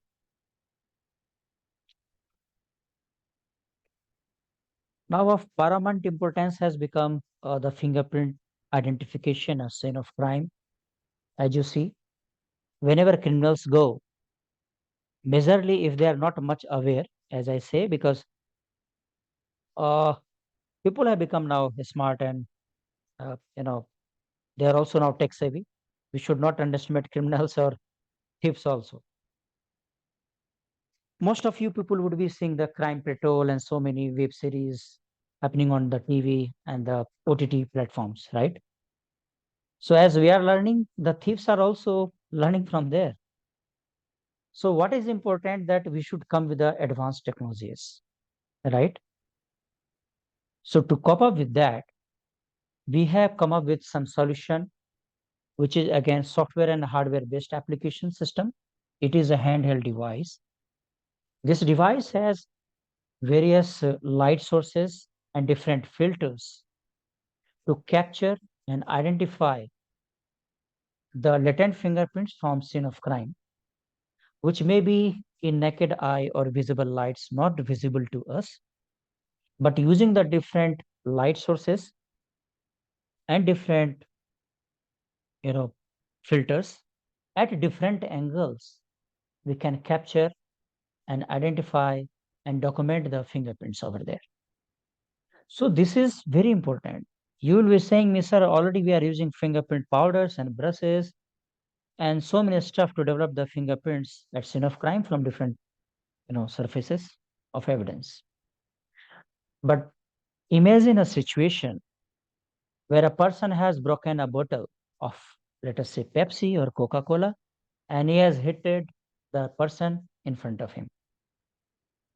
Now, in this scenario, you have blood samples on the evidence, which is a broken bottle, and also you are able to see the fingerprints, right? Often you will see that forensic science lab officers would like to preserve their evidential value of biological samples, especially in this case, blood sample, right? But if you use or sprinkle the powder and the brushes, it will certainly spoil the quality of the blood sample, which needs to be further assessed in the lab with DNA examination and all. So in this particular challenging case, you need basically a touchless technology so that you don't have to sprinkle the powders contaminated the blood samples. But by using this technology, by using just simple, some kind of lights of different nanometers, different wavelengths, and using some kind of specific filters, you are able to develop, identify, and capture those fingerprints from the broken bottle, right? So this is the case, especially, and so many more cases I can give you examples where this kind of touchless technology is required to especially develop the fingerprints from non-porous surfaces. When we have talked about non-porous surface, let's talk about the porous surfaces as well. So on porous surfaces, quite of the time, if you see, if it is a paper document, the amino acids emitting of your body, secreting from your body parts, especially your finger, which actually creates the impression on the paper material, cellulose material, may get absorbed or get deteriorated as the time grows. Right. In such situations, for porous surfaces, you people would have definitely used cyanoacrylate fuming chambers, ninhydrin technologies, iodine fuming methods, so many more. But in such cases, when you use the chemical methods, it basically corrodes the cellulose properties. Many of the times, its life gets worsened, meaning by an evidence cannot be preserved for more than a year after chemical treatment. It just tears apart. So again, we can try something touchless technology. So as you see this device over here on the slide, this device is again a modified version or a specialized version of the previous slide one. Again, we are using the different light sources and different filters, creating dark room effect within the equipment itself, using different oblique lights to develop the latent fingerprints, right? So this helps you to basically preserve the quality of your document properties, which is a cellulose structure. So unless really necessary, we should try out this kind of technology before doing the chemical treatments. किसी भी fuel पे आग लगाओगे तो flame generate होगी. You have any query, sir? Hello. No, sir, you can continue. Okay, okay. I was able to hear some voice, maybe. Yeah, fine. Coming to next. Again, as we are talking about digitization approach of evidences at scene of crime, this one more technology I would like to introduce to you all. So majority of the rape crimes which are happening in India for minor rapes or whatever, it is very important that medical examination to be conducted at the earliest. But the photography of the evidences are equally of very much importance. So when you do the photography of especially samples or evidences found at the scene of crime, you need to have specific tools so that without touching it, you are able to identify where the fingerprint or where the blood prints are exactly available. Imagine, I will tell you, when I was in Delhi, there was a case in Madarsa in Ghaziabad. So it was having a red carpet and the minor girl was raped in there. It was very hard to detect where the blood sample is because blood stains were already dried up by the time FSL team reached over there. So entire place looks red with the red carpet. And as per the victim, it was the place where she was raped. Then there was no way to check out this entire nearly 6,000 square feet area where exactly the blood samples or stains can be found. So we utilize this equipment which you are seeing here, right? So this equipment using the light sources is able to trace out wherever the blood stain is on the cloth area or on the carpet area, wherever it is. So irrespective of the color of the evidence surface, it gives you the trace where is the exactly evidence available. So we were able to first trace out where is the evidence. Secondly, we were able to capture the photography of it. Thirdly, the team was able to exactly cut out the area of sample of their interest, not the entire carpet, right? We cannot take the entire carpet to the lab. So the exact area was cut out and taken to the FSL lab for further investigation. So this device really helps you to shut down your time in terms of identifying the samples or evidences at scene of crime. Here you can see various examples of it. So using this device, you can develop the fingerprints. You can also be able to identify where the semen or saliva or blood or body fluids are available on the scene of crime or at the body or the evidence samples. Then you can do the normal photography as the forensic SOP have defined. You can use the scales and you can do the photography of it. Okay. So it comes with inbuilt software application by which you can scale it, you can make the nodes, you can create the rotation and cropping, and so many other tools are there inbuilt with the tablet device. So this is a handheld touch screen device, like any tablet you can use based on Android, with a software application inbuilt with light sources and the filters. So hope this engineering also can be well understood as developed by latest technologies from our team and our OEM partners. Now here it is, as you can see in the image on my slide, this is basically a 3D scanner. So you all might have seen the photography of scene of crime, videography of the scene of crime, but probably very less people who might have seen 3D graphy of the scene of crime. So how do we make the 3D of scene of crime? This equipment is basically laser-based technology, and it is human safe laser.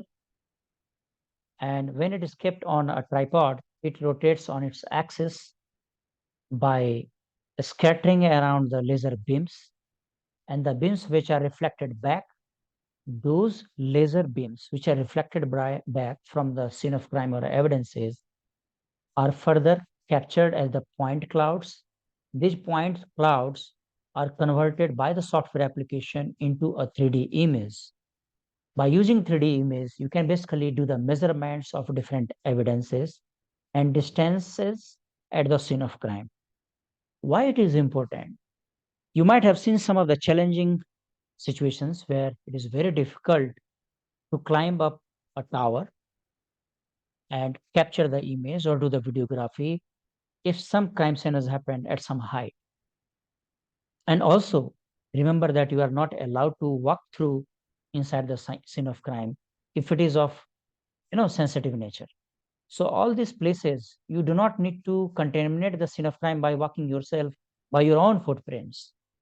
So it is very important that instead that you walk inside the scene of crime, let this equipment and the laser beam travel inside each and every point of the scene of crime, creating 3D image of it, and you are able to have the 3D visualization of the scene of crime.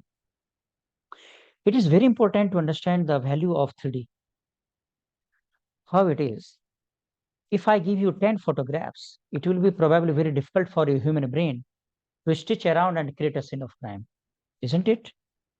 But if you have the 3D image or 3D 360-degree rotation of the scene of crime view, then you can basically tilt around, rotate around, and just tap between any 2 points and measure what is the distance. You do not have to have the long inch and tapes. You just tap between the 2 points and you are able to get the accuracy with plus minus 1 mm of errors. So this is very minor calculation error if you see, especially if it is a long distance calculation. So these 3D lasers not only capture the image, but it gives you the image with 3D visualization, and you can do the measurements of the scene of crime. You can do the dimensioning of the evidences. You can do the depth understanding of different surfaces at the scene of crime, right? So you need not to, jump inside a well. Just you use this 3D scanner. It will be able to capture the image and 3D view of the well will be created. You will be able to identify what is the depth of the well without any inch and tapes. So that powerful equipment and tool this is. Okay. Now let's talk about DNA solutions. You might have seen in your laboratory different DNA equipments, which basically helps you to process a number of samples of DNA to process in batch wise. But probability becomes very important to sometimes, especially in disaster cases, you have to identify the correlation among the family members or the person whose dead body is found, his unidentified body, to trace down through his DNA samples. So rapid DNA system It's from Thermo Fisher. It is again our OEM partner. So this equipment is beautifully designed to automatically profile the DNA samples by 1:1. 1:1 means you take one sample and you take one cartridge which is having inbuilt application solution into this, and just you push it inside this machine, and within 90 minutes you will be able to see its entire process done and DNA profile is created for the received DNA sample. Isn't it interesting? In the lab, if you see, it takes hours and hours to do pre-preparations before we do the DNA examination or DNA profiling, right? So this equipment automates the entire process. How it helps to law enforcement agencies? See, in the lab, when an evidence comes, it takes maybe some days, weeks, and months to create a report based on the pending cases. As we all know, lakhs and lakhs cases are pending in our FSLs in India in different labs, right? But this equipment within 90 minutes can capture the DNA details and create the DNA profile of the sample given to this. Fully automatic basis. So even a layman person who is into police at scene of crime, they can use this equipment without much dependency of DNA scientists. And they can do the initial examination, suspect identification, or family identification of the suspects at scene of crime.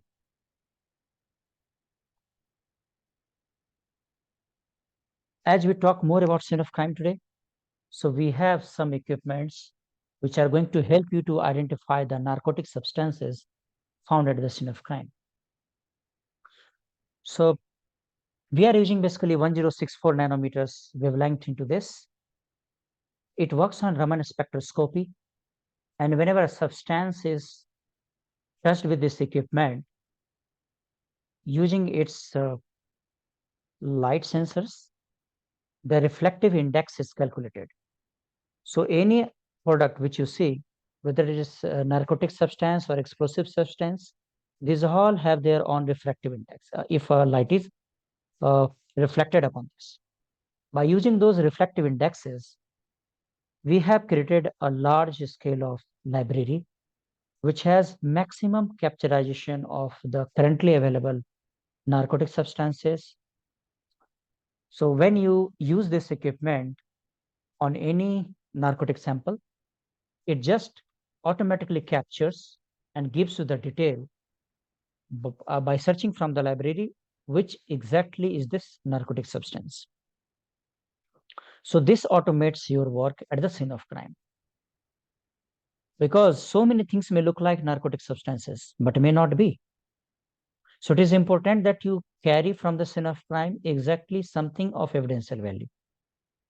As the normal floor or a white looking like a substance may look same only, but some may be, deadly narcotic substance, some may be just the wheat floor. So it is very important at scene of crime that you identify and screen out the objects of your evidential value, that which you pack it and take it to the lab. But initial examination can be done at scene of crime itself. So this tentative data helps you to optimize your investigation, saves your time also. And when you go to lab, you go with the specific samples of your examination. We have another device which has even bigger library working on same technology, that is Raman spectroscopy. You can identify various chemical compositions which is found in household. Like in many toxicology cases, you may see chemicals are there which are not known to people, which may not be of generally which you see. So all such chemicals, whether it is of narcotic value or if it is of explosive values, or these are the normal hazardous chemicals or poisonous chemicals, these all different evidences can be used to identify through this Rigaku device, which is a handheld device. It is battery operated, so you can easily port it and take it to scene of crime and identify the substances at the scene of crime itself.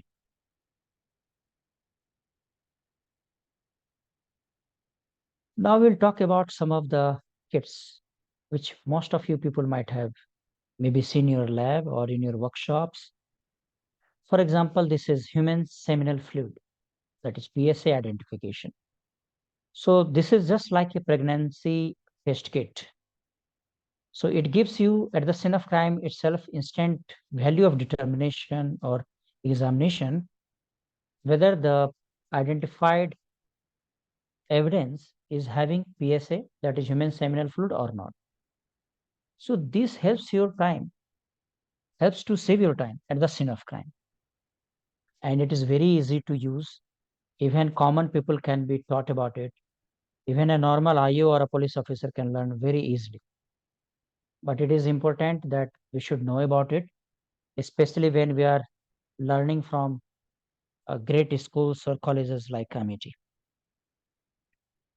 Similar kind of kit is there to identify human blood. You can identify whether it is a human blood or it is a non-human blood. Sometimes, to fool the examiners, people, they use goat blood to soak with and keep in there at the scene of crime. So it is very important when you carry to this lab, the sample is of really of interest or not, or you are just being fooled by some wrong evidences kept by the people. Similarly, you can detect human saliva. We are talking about body-worn cameras. Most of you people might have seen in Chandigarh or many places where police is now having body-worn cameras.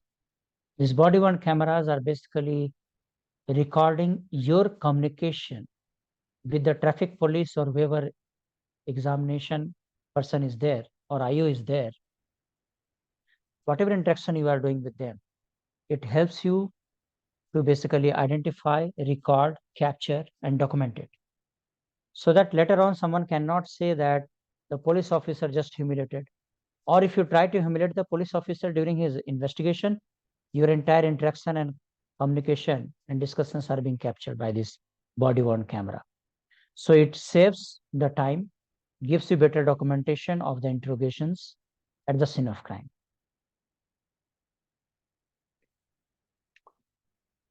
We call it as magic magnifier.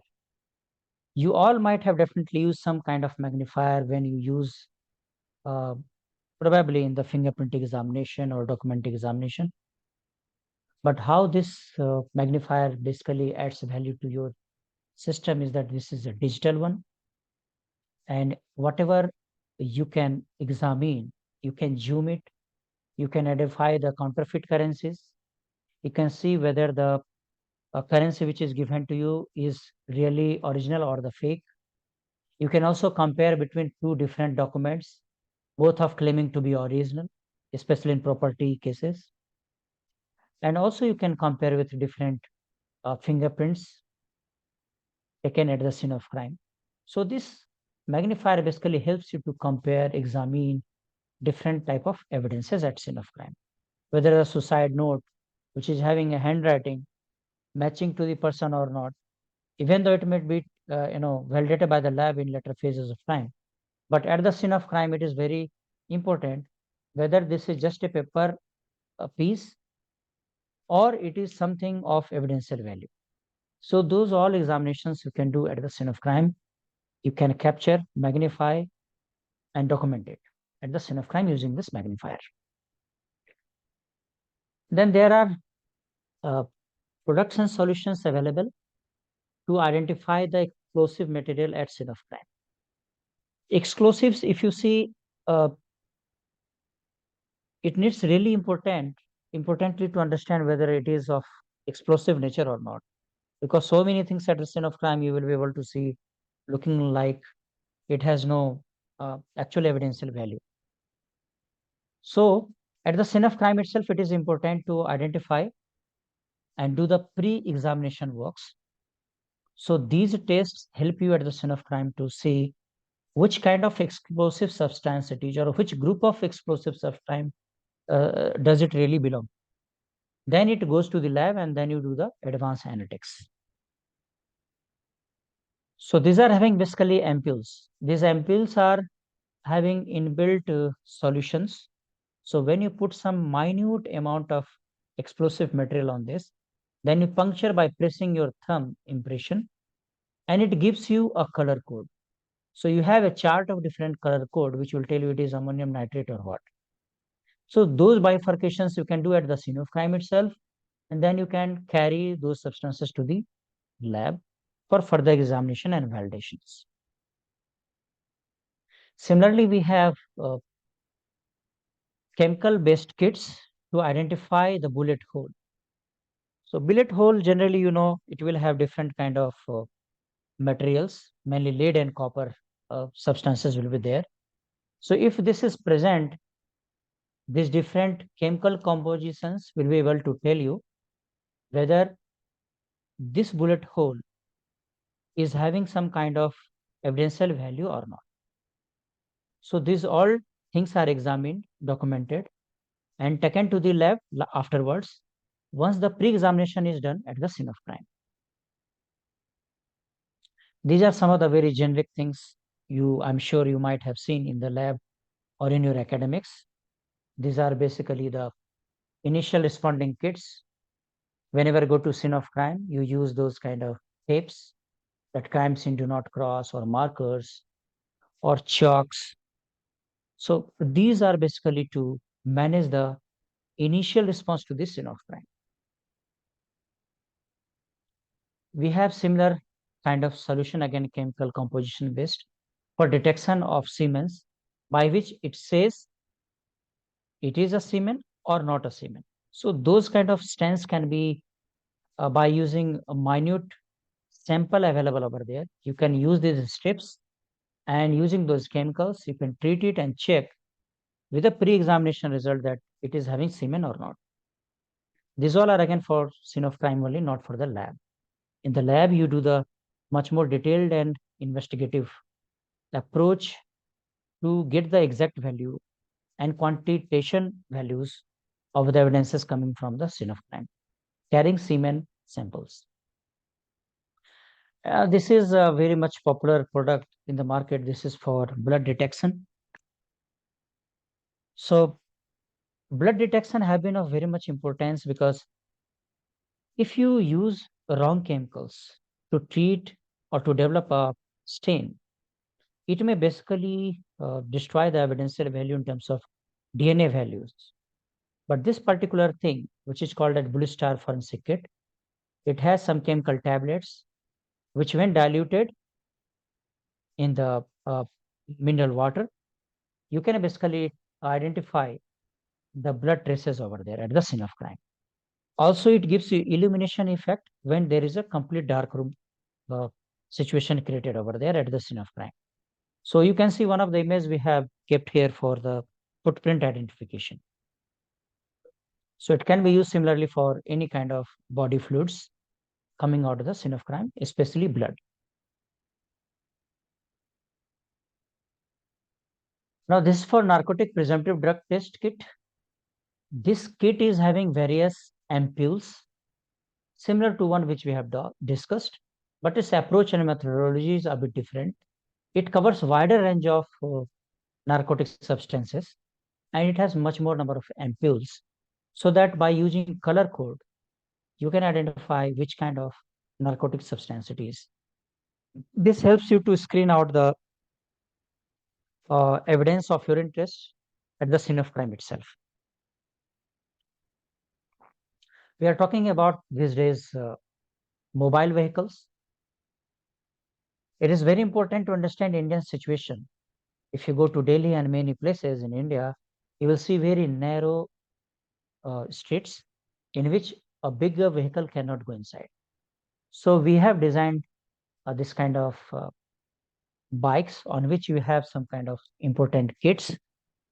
So a police officer or an IO can go to scene of crime by using some kind of basic kits like crime protection kit, general investigation kit, photographic kit, fingerprint development kit. Those kind of a small kits you can keep in this storage device, and you can carry to the scene of crime using the bike. So this is very important for the places where you have very narrow streets. Now we talk about the crime scene vehicles. which are nowadays designed on vehicles. So one of the vehicle we have kept in NFSU campus, Gujarat. Anyone, when you visit, you please go and see it there. We have developed this forensic vehicle on Isuzu Motors vehicle. It is basically SUV, and it gives you ample space. You can carry all the forensic equipments and the kits, which are important for the scene of crime investigation. So we customize it and design it and give it to the law enforcement agencies or FSLs. This kit is tentatively talking about digital forensic investigation at the scene of crime. We call it mobile trace kit.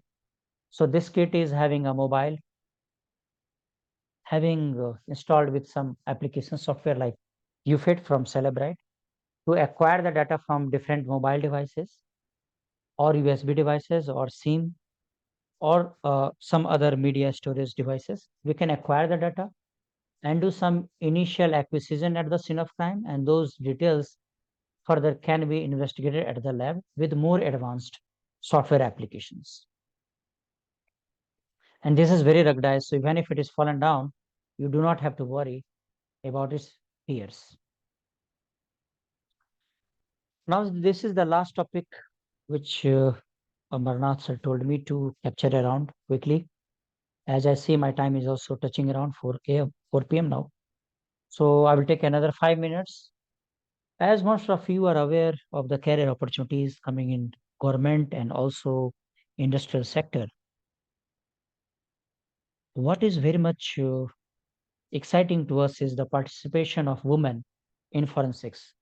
When I visited NFSU campus and many other forensic colleges in India, I see that the girls were participating much more as compared to boys, which is really great, because this is the way we are empowering the women in terms of the crime is happening not in the lab, it's happening in our society, and we all are part of the society.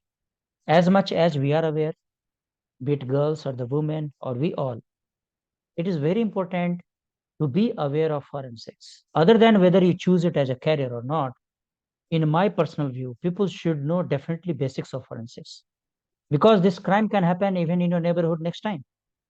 But when people are not at all aware of the forensics, the layman people, before the police arrives or the forensic team arrives, they contaminate the scene of crime itself.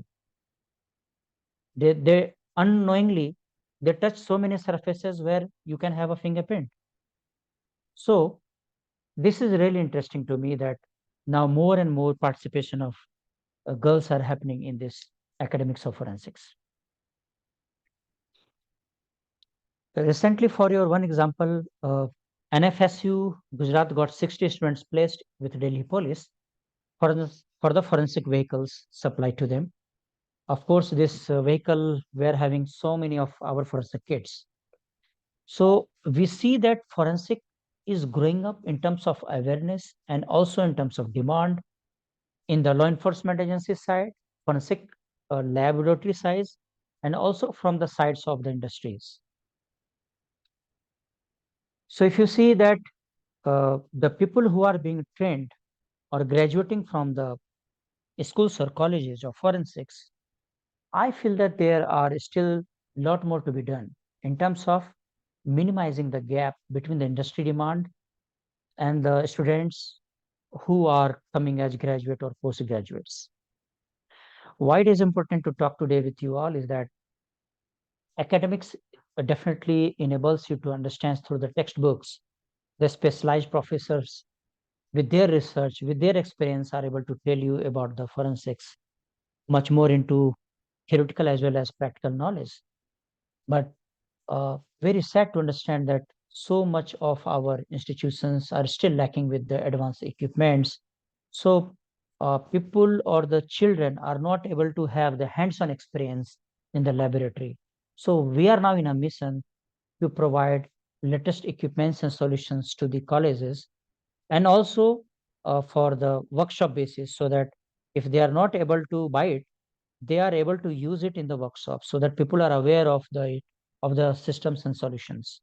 So when they actually go to forensic science laboratories as research analyst or the lab assistants or something else, they see, hey, I have been already trained on this equipment in my academics. So those things we are pushing forward.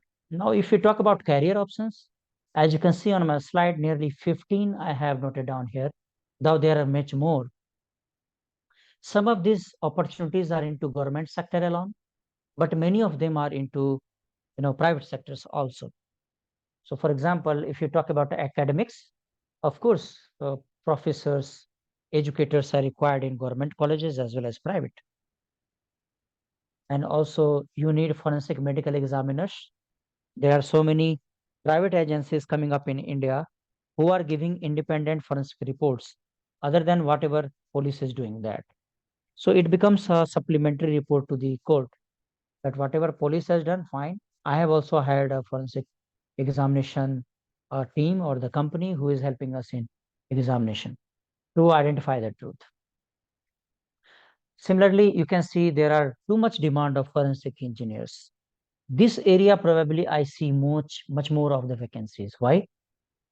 The people who are graduating having degrees of BTech, computer science engineering, electronics engineering, they are now specialized into their domain. What about forensics? In forensics, we need such engineers, or our forensic experts should understand the engineering portion in terms of understanding the latest equipments being developed by different labs, by different companies and organizations, so that those instruments are well utilized by the forensic fraternity. Similarly, the requirement of forensic consultants. So whenever any financial fraud is happening of large value, then you just need not a chartered accountant, but also you need a forensic accountant. So while chartered accountant is able to give the trails and details of financial fraud, its further re-examination and validation is desired by the court by forensic accountant.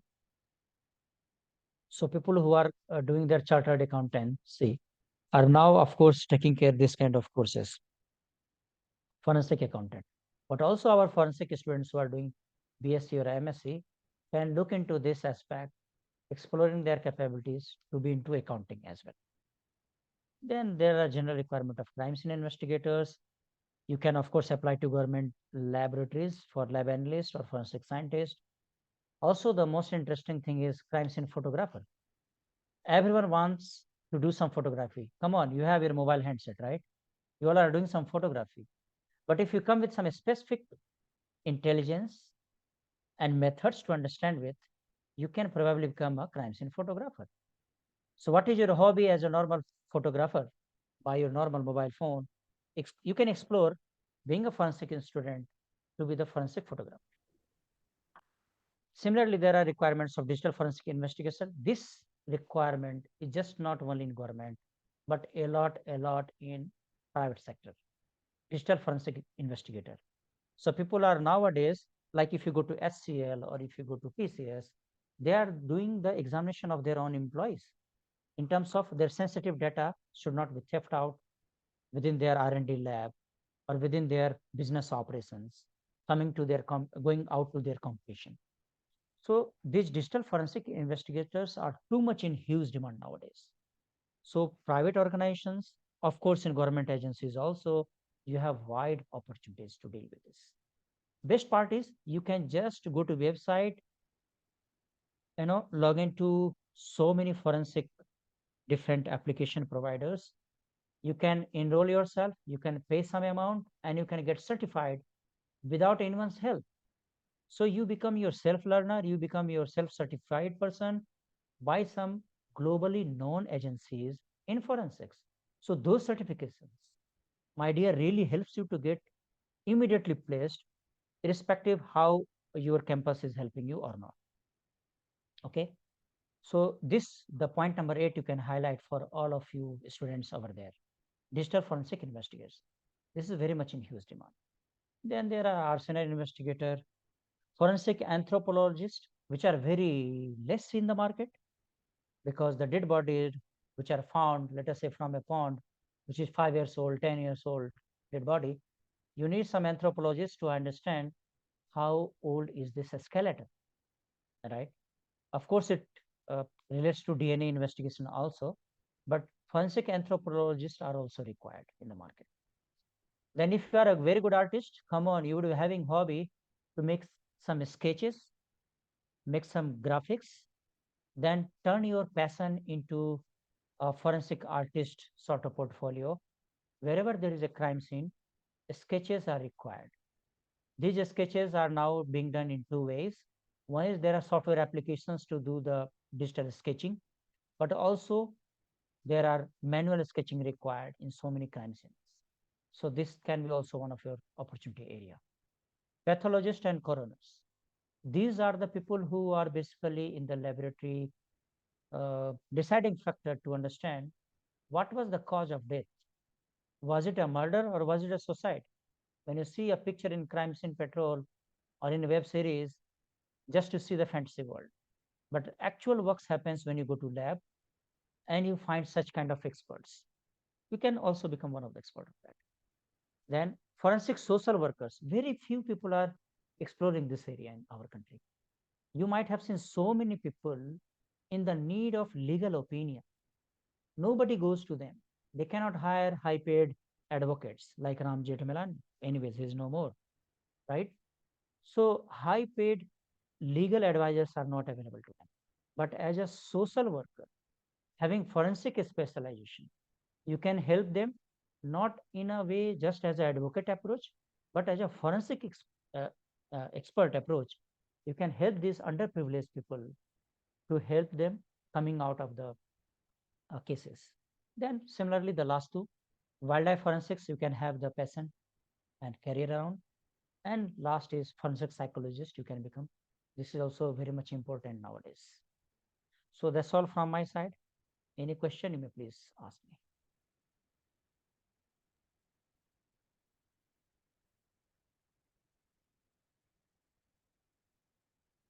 Thank you, Mr. Surdev ji, for your wonderful session and describing the products and application which is under Quicksoft, manufacturing by and promoting by Quicksoft. Thank you. So session is open for question and answer. Participants, you can ask. I welcome all of you to connect me for any career opportunities you are looking for. Being Quicksoft, we help the students to identify their expertise area, build them their own technology know-how, and provide them training sessions. We want all of you to grow in your career.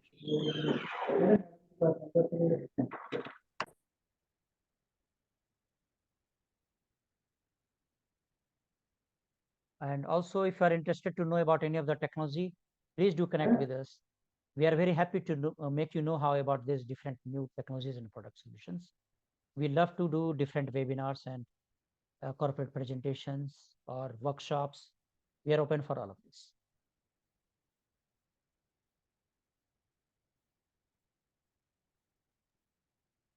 Okay, thank you, Surdev ji. Thank you to you and Managing Director of Quicksoft, Samar Shah ji, and CEO Ashok ji. Thank you very much for giving the time.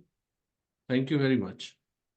Thank you, sir. Bye-bye, Thank you everyone. for the opportunity. Thank you. Thank you, sir. Yes, so now we are moving for our next session.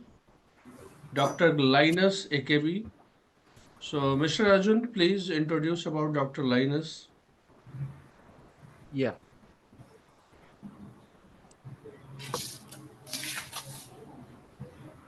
A very warm welcome to Dr. Akipe Lens NOB. So he's a name synonymous with excellence in dynamic and ever-evolving world of forensics. His journey marked by a relentless pursuit of knowledge and dedication to ethical practices. He has established himself as a leading figure not only in Africa but across the globe. We welcome you, sir. The stage is yours. Thank you, colleagues. Greetings from Cameroon, greetings from Africa. I hope everyone can hear me. Yes, you are audible. Great.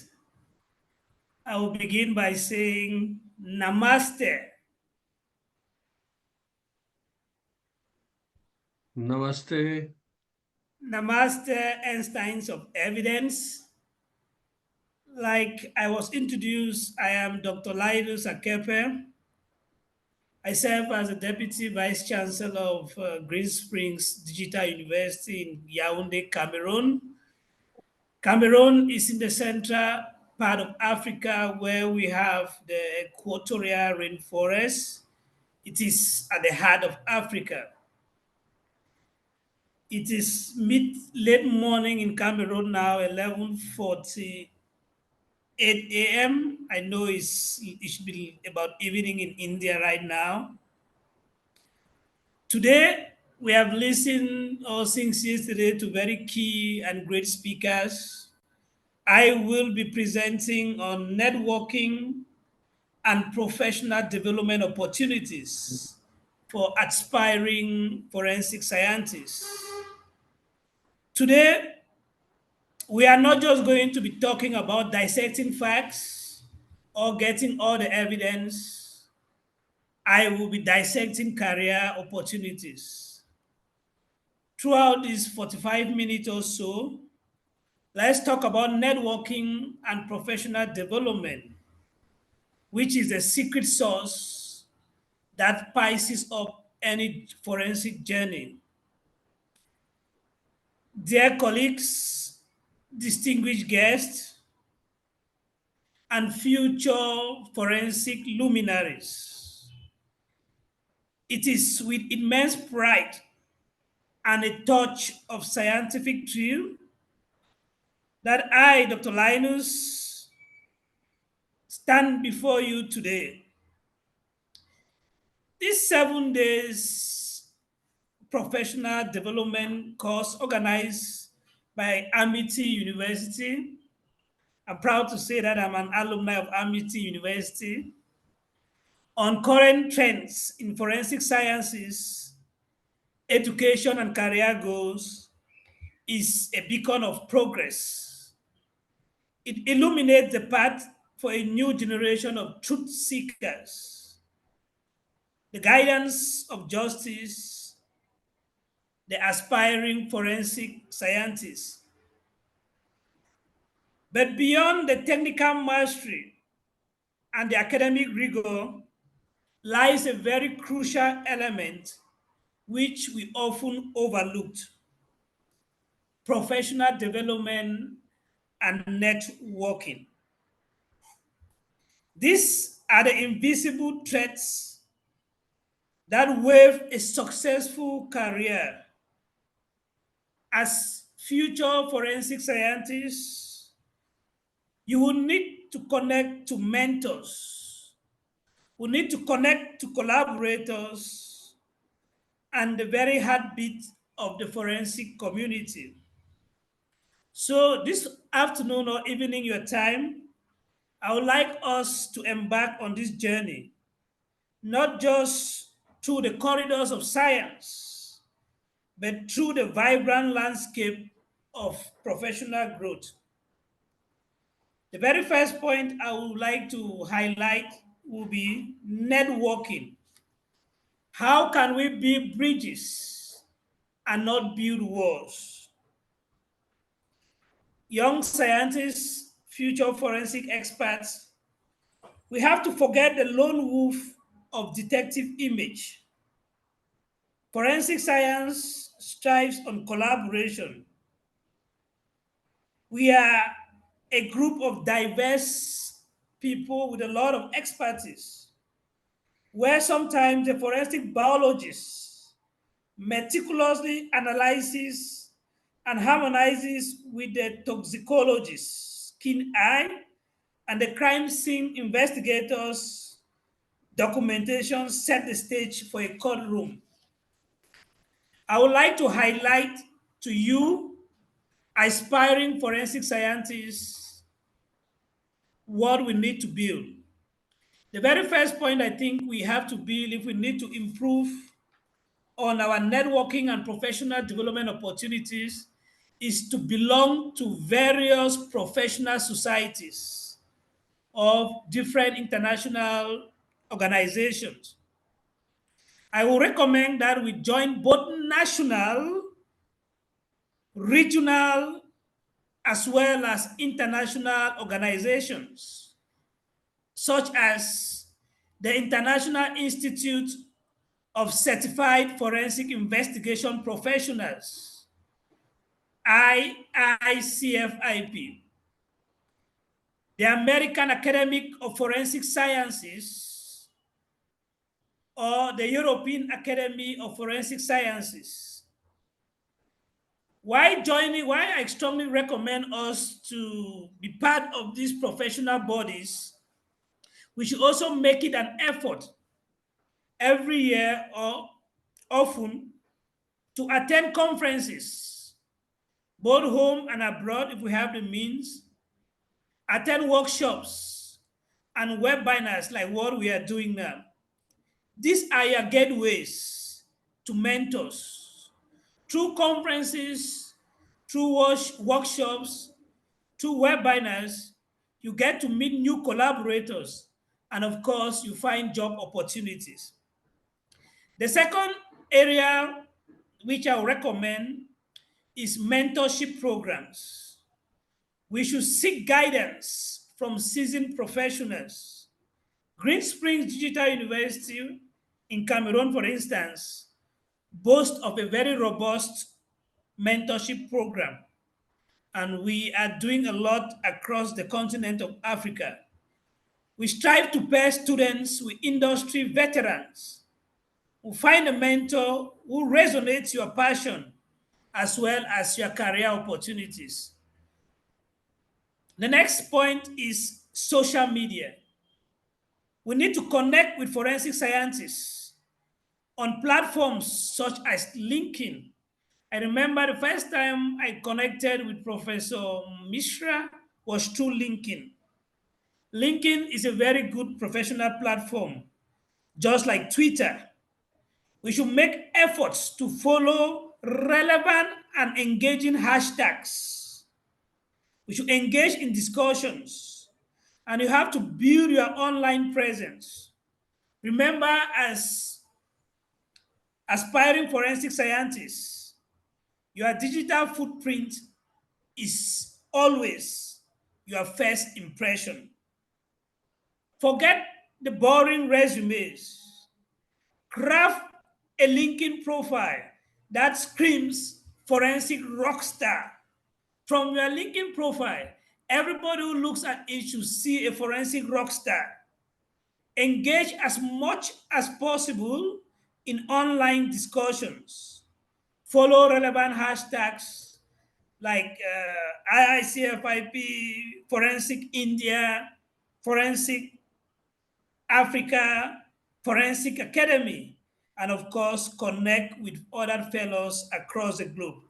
Again, I will say, remember your online presence is your first impression, so make it count very much.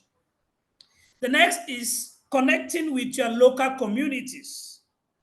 Don't just be a lab rat, volunteer as much as possible with local police departments in India, in Cameroon, in wherever country you find yourself. Educate communities about forensic science.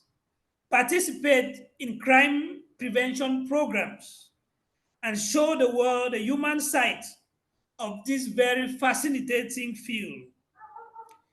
By doing so, you are going to build bridges. You will gain invaluable experience and maybe even inspire the next generation of forensic heroes. Volunteer, again, I insist, with crime prevention programs or forensic education initiatives. This not only strengthens your skills, but also connects you with relevant law enforcement and community leaders. Colleagues, professional development sharpens the forensic edge. Technical proficiency, I always say, is the bedrock. But, however, professional development propels you to the next level. Here are some few skills that will help you stay ahead of the curve. One, continuous education. Never ever stop learning. And I want to really appreciate Amity University College of Forensic Sciences for always making sure that we have programs like this. Take online courses, attend specialized workshops, and master new technologies. We heard a lot from the previous speaker. He mentioned relevant new technologies that in the market. So we should take online courses, attend workshops like we are doing today, master new technologies such as DNA sequencing or digital forensics. At Green Springs Digital University, we offer most of the time cutting-edge online courses as well as certifications tailored for the evolving forensic landscape, especially in Africa, where we are a little bit behind compared to India and other parts of the world. Stay ahead of the curve, learn from the very best, and keep your forensic flame burning bright each day. The second recommendation after continuous education will be research and publications. Do not just be a consumer of knowledge. Don't just consume knowledge, but make efforts daily to create it. Dive into research projects. Present your findings at conferences like the Amity University's own annual extravaganza, and write articles for peer-reviewed journals. Your voice matters, so let it be heard. It can be heard when you contribute to scientific community. Participate as much as possible in research project, like I said. Present your findings at conferences. Write articles for peer-reviewed journals. Research not only enhances knowledge, but it also builds your reputation and your credibility within the industry. Internships. Theory, I always tell my colleagues and students in Africa that theory is great, but practice is the real deal. Shadow experienced forensic professionals, see how evidence is collected. Make efforts to see how evidence is collected, how it is analyzed, and how it is presented in court. We must get our hands dirty. We must learn from masters and those who are more experienced. Discover your true, we can only discover our true forensic calling when we put what we have learned in practice. We have to gain practical experience. Let's seek internships from forensic laboratories, from crime scene, as well as law enforcement agencies. It is through such internships that we can really start developing and getting this practical and hands-on experience. We have to be leaders in our community. Forensic, I always say, it is not just about science. It is about communication. Forensic is about communication. Forensic is about teamwork. And forensics is about leadership. You have to hone your public speaking skills. We have to learn to collaborate effectively and become the voice of reason in a very chaotic world. Remember, dear colleagues, great leaders are great communicators, and great communicators can crack down any case. Develop your soft skills.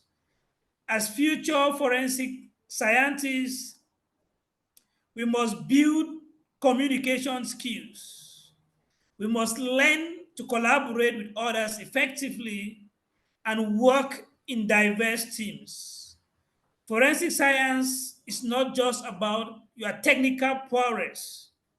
It is about presenting evidence in court, communicating complex findings to the public, and working with diverse stakeholders. Networking and professional development are not just tools. They are fuel that propels your forensic journey. They open doors, broaden your horizons, and connect you to the very heart of this dynamic field. Our university in Cameroon has a department of forensic and cybersecurity, and we are open and ready to welcome experts, professionals, students for exchange programs, lecturers that are willing to come and see the experience in Cameroon. We are open. Solution providers who want to get into the African market. We are here and ready to see possible areas of collaboration and cooperation. And we are also looking forward in the days ahead to sign a win-win partnership between Amity University, School of Forensic Sciences, and our university.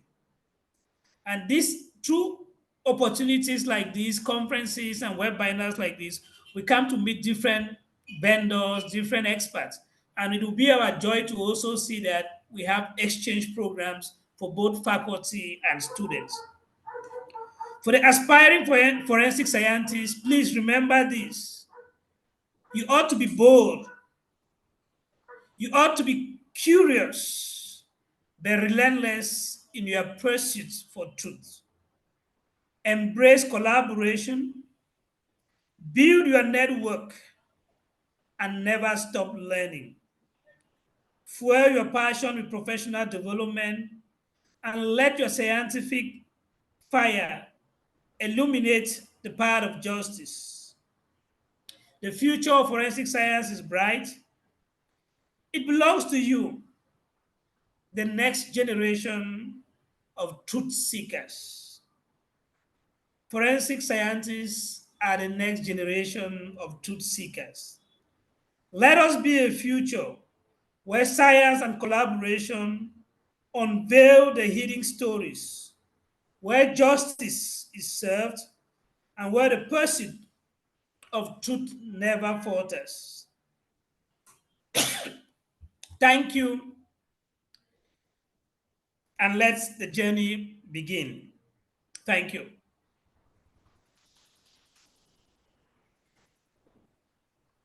Thank you, Dr. Linus, for your talk, and hopeful for future collaboration. Thank you. You're Yes, welcome, session is Professor Mishra. I'm sure you're one of the people who should be thinking of coming to Cameroon to share your experience with us as soon as possible. sure. When you will invite, I will come with my team. Perfect. Thank you. We will definitely do so. Yeah, sure. Thank you. Session is open for question and answer. So please ask some question so you also get the answer. Yes, faculties, research scholars, scientists, please.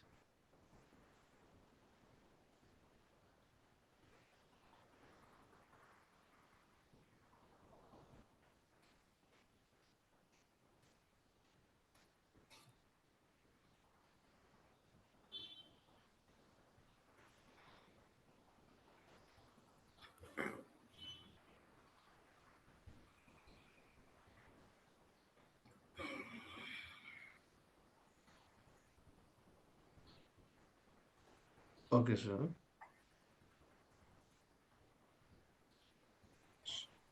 So thank you, Dr. Linus, for your valuable time, giving valuable time for this FDP. Thank you very much. Have a nice day. Thank you. Thank you. It's always a pleasure to be part of Amity University. Thank you. So now moving for our next session, I want to invite our next eminent resource person. So over to you, Ms. Shrutika. Thank you, sir. So our next eminent speaker is Mr. Sanjeev Deswal. He is founding chairman of Ada Detectives Private Limited and president of Certified Private Detective Association, New Delhi, India. So stage is yours, Sanjeev sir. Please introduce about sir. There is an introduction. Yes, sir.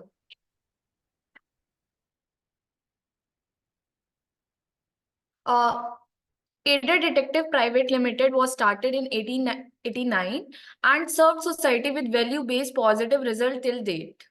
Ada is known for its reputation of resolving the complicated and complex of cases with ease. They believe to eliminate all the evils from the society and also to assist the mankind throughout the professional approach, trust, and good results. So Ada is helping the society in resolving the cases, and Sanjeev sir is founder of the Ada Detectives, who is here to present his views in this faculty development program. I welcome you, sir, for the session.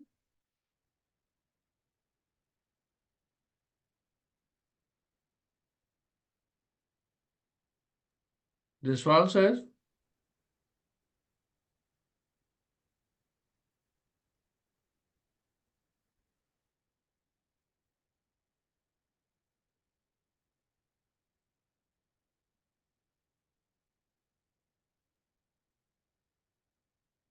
Hello, my voice is clear? Yes, sir. Yes, sir. Yes, sir. Good evening. Very good evening, everyone. How are you? We are good, sir. Thank you so much for accepting Thank our you. invitation. Thank you, everyone. Without Thank you, everyone. without detective, we are unable to do anything. नहीं ऐसी बात नहीं है कि हम लोग सब private detective profession और फॉरेंसिक एक्सपर्ट सब एक ही फील्ड में हैं। तो हेलो फ्रेंड्स, मैं private detective Sanjeev Deswal private detective profession में लास्ट 35 ईयर से हूँ और इस दौरान काफी नजदीकी और प्राइवेट इन्वेस्टिगेशन को प्रोफेशन को देखा और समझा। तो माय वॉइस इज क्लियर अमर? जी ठीक है। तो आज जिस टॉपिक पर हम व्यू शेयर करना चाहते हैं कि विक्टिम को बेहतर न्याय कैसे मिले, उसमें प्राइवेट डिटेक्टिव और फॉरेंसिक एक्सपर्ट की टीम वर्क कितना इंपॉर्टेंट है। देखिए, कहीं भी किसी तरीके का भी क्राइम होता है तब क्राइम सीन पर काफी तरह के हिडन एविडेंसेस होते हैं जिनको देखकर, समझकर, एनालिसिस कर क्रिमिनल को उसके अंजाम तक पहुंचाना होता है, यानी कि उसको सही सजा दिलाना होता है। और इस सब में टीम वर्क की तरह प्राइवेट डिटेक्टिव, फॉरेंसिक एक्सपर्ट का रोल काफी इंपॉर्टेंट हो जाता है। क्राइम सीन कहीं भी हो सकता है, कभी भी हो सकता है। वहां पे सबसे पहले जो एंट्री है वो प्राइवेट डिटेक्टिव की होती है। As a investigator, police investigation officer, इन सब की पहले एंट्री होती है और वहां पर जो जाकर क्राइम सीन को एनालिसिस करके ये समझने की कोशिश करते हैं कि वहां पे और किस किस टूल्स की या किन किन एक्सपर्ट्स की जरूरत है, चाहे वो फॉरेंसिक एक्सपर्ट्स हों, चाहे डॉग स्क्वाड हों या फिर कोई और किसी फील्ड के एक्सपर्ट। अगर हम इस बात को समझें कि सोसाइटी में बहुत सारे क्राइम होते हैं, लेकिन जो दो क्राइम है, एज अ मर्डर और एज अ थेफ्ट केसेस, यहां पे सबसे ज्यादा फॉरेंसिक एक्सपर्ट की जरूरत पड़ती है, क्योंकि यहाँ पे जो एविडेंसेस होते हैं वो हिडन एविडेंसेस होते हैं और हिडन एविडेंसेस को जब तक आप साइंटिफिक प्रूफ नहीं करेंगे कोर्ट के अंदर, तब तक उन एविडेंसेस की कोई अहमियत नहीं है। और उस एविडेंस को क्रिएट करने के लिए या लिफ्ट करने के लिए एक फॉरेंसिक एक्सपर्ट से बेहतर कोई नहीं हो सकता। लेकिन अगर मर्डर की बात करें तो ऐसे क्राइम सीन पर सबसे पहले जब इन्वेस्टिगेटिव ऑफिसर्स पहुंचते हैं तो वहां पे उनका रोल बहुत इंपॉर्टेंट हो जाता है।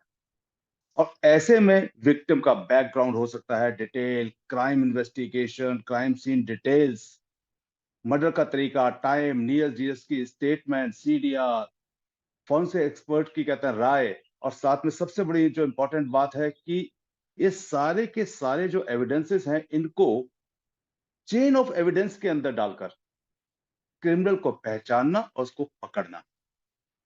लेकिन इन सबके बावजूद एक प्राइवेट डिटेक्टिव या इन्वेस्टिगेटर या पुलिस ऑफिसर कितना भी अच्छा काम करे, लेकिन जब तक वहां पर एक फॉरेंसिक एक्सपर्ट नहीं है और उसने वहां पर जो एविडेंसेस हिडन थे, अगर उनको लिफ्ट नहीं किया और तरीके से नहीं किया, क्योंकि अगर कोई भी नेग्लेंसी रह जाती है किसी भी फॉरेंसिक एक्सपर्ट की, तो आप ये समझ सकते हैं कि अपराधी को बचने का तरीका, अपराधी को बचने का मौका मिल सकता है। तो वहां पे ऐसे में फॉरेंसिक एक्सपर्ट बहुत इंपॉर्टेंट हो जाता है। छोटी सी छोटी नेग्लेंसी भी एक फॉरेंसिक एक्सपर्ट की क्रिमिनल के लिए कहीं ना कहीं बहुत बड़ा फायदा पहुंचा सकती है। अभी हाल में कई मर्डर्स हुए हैं जिसमें कि मेरी राय एज एक्सपर्ट व्यूज मीडिया के सामने आते रहे, अथॉरिटीज भी मदद लेती रही, लेकिन वहां पे फॉरेंसिक एक्सपर्ट की बहुत इंपॉर्टेंस थी। क्योंकि जब भी कहीं मर्डर होता है तो वहां पे कोई वेपन है, कोई ब्लड स्टेन्स हैं, वो सब के सब नजर तो आते हैं, लेकिन वो क्रिमिनल से कैसे एविडेंशियली प्रूव्ड होंगे कोर्ट के अंदर, ये फॉरेंसिक एक्सपर्ट से ज्यादा बेहतर कोई नहीं जानता। लेकिन फॉरेंसिक एक्सपर्ट का उस क्राइम सीन के ऊपर तो जो रोल है वो इंपॉर्टेंट है, लेकिन उसके जो बाहर का रोल है वो एक इन्वेस्टिगेटर का इंपॉर्टेंट है।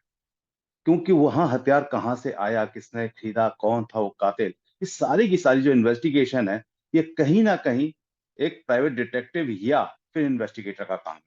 लेकिन वहां से जो हम लोगों ने एविडेंस लिफ्ट किए हैं, उन एविडेंस को साइंटिफिक एनालिसिस करके कोर्ट के अंदर प्रूव करना एक फॉरेंसिक एक्सपर्ट का काम है। तो मुझे ऐसा लगता है कि अगर दोनों का टीम रोल बहुत अच्छे तरीके से किया जाए तो क्रिमिनल के बचने के चांस बहुत कम हो जाएंगे। और इसमें एक बात और भी है कि अभी हाल ही के अंदर एक निठारी मर्डर केसेस में लोग बच निकले हैं, तो हमें कहीं ऐसा लगता भी है कि अभी फॉरेंसिक एक्सपर्ट्स को, डिटेक्टिव्स को, पुलिस ऑफिसर्स को बहुत अपडेट होने की जरूरत है। क्योंकि इतनी इन्वेस्टिगेशन के बावजूद, इतना बड़ा कांड होने के बावजूद भी लोग बच निकले सुप्रीम कोर्ट की वजह से कि उसमें उनको कोई ऐसे एविडेंसेस नहीं मिल पाए जो डायरेक्ट उनके ऊपर कहते हैं एलिगेशन प्रूफ कर पाते। तो वहां पे वो जो बचना था वो कहीं ना कहीं इन्वेस्टिगेटर्स और फॉरेंसिक एक्सपर्ट का फेलियर था। इसका मतलब यह है कि अभी हमें और अपडेट होना है। फेलियर का मतलब यह है कि हमें अभी और अपडेट करना है। हमारी हार नहीं हुई है, हम अभी हारे नहीं है। बहुत से केसेस में हम लोगों ने सजाएं भी दिलाई।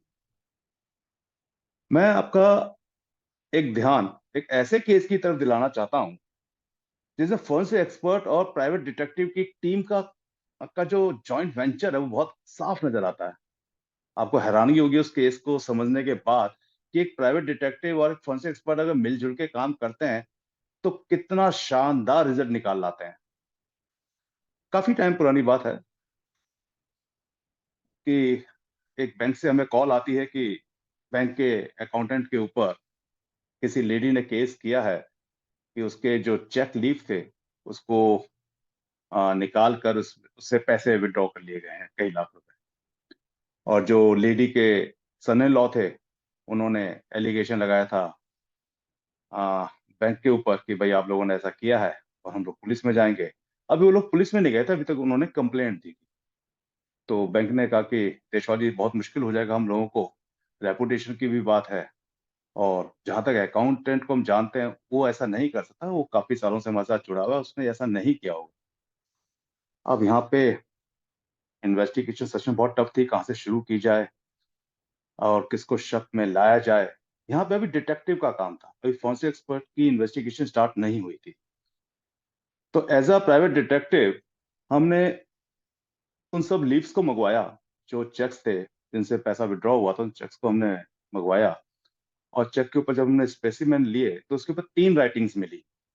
एक जो लेडी ने साइन किए हुए थे, सेकंड जो ऊपर कहते हैं कंटेंट्स भरा गया था, और थर्ड जिसने पैसा विड्रॉ कराया था पीछे जिसने साइन किए थे। लेडी का ये कहना था अपने साइन के बारे में कि मैं काफी एजेड लेडी हूँ और ज्यादातर मैं दिल्ली से बाहर कोलकाता में रहती हूँ, तो कुछ पेटी कहते हैं एक्सपेंसेस होते हैं चाहे वो बिजली के बिल हो, वाटर बिल्स हो या कोई और बिल्स हो, तो उन बिल्स को पे करने के लिए मैंने लीव के ऊपर साइन किया हुआ है। 8-10 लीव्स के ऊपर मैं साइन कर देती हूँ, जिसमें मेरे सन इन लॉ पैसा भरते हैं और चेक जमा कर देते हैं। तो एक आध बार मैं बीच में पेमेंट निकालने गई होंगी, तो हो सकता है कि ये लीव अकाउंटेंट ने निकाल लिए हो और पैसा विड्रॉ कर लिया। एलिगेशन बहुत सीरियस थे, बैंक इन्वॉल्व था, पैसा निकला था, कैश निकला था। इसको प्रूफ करना अपने आप में बहुत इंपॉर्टेंट था और बहुत टफ था, टफ टास्क था। तो इन्वेस्टिगेशन हम लोगों ने शुरू करी कि ठीक है, जो लीव्स हैं उसके ऊपर जो स्पेसिमेन है उसको चेक करते हैं। तो बैंक अकाउंटेंट के आसपास जितने भी उसके नियरेस्ट डियरेस्ट थे या जो उसके पियोन वगैरह थे, जो ऑफिस के और स्टाफ जो उससे ज्यादा क्लोज है उस अकाउंटेंट से, उन सबके स्पेसिमेन उठाए हम लोगों ने और उस फैमिली के भी सबके स्पेसिमेन लिए। सन इन लॉ की बेटी, वो जो लेडी थी उनकी जो पोती थी बेटी, वो एमबीए कर रही थी, उनके साइन उनकी कहते हैं राइटिंग ली, उनका स्पेसिमेन लिए, घर में और जितने लोग थे उनके सबके स्पेसिमेन लिए। और जब अब यहाँ से फॉरेंसिक एक्सपर्ट का काम शुरू हो गया, हमने बहुत रिनाउंड फॉरेंसिक एक्सपर्ट, मैं शायद नाम लेना ठीक नहीं समझता, उनके पास वो चेकलीफ और सारे स्पेसिमेन भेजे। तो वहां से जो रिपोर्ट आई उसके अकॉर्डिंग, जो उस लेडी जिसने कंप्लेंट की थी उसकी पोती ने जो लीव के ऊपर कंटेंट्स भरा हुआ था, उसके ऊपर जो कंटेंट की राइटिंग थी वो उसकी पोती की थी। लेकिन अगेन पीछे जो साइन थे वो साइन किसी और के थे जो इतने स्पेसिमेन में से किसी से भी मैच नहीं कर रहे थे।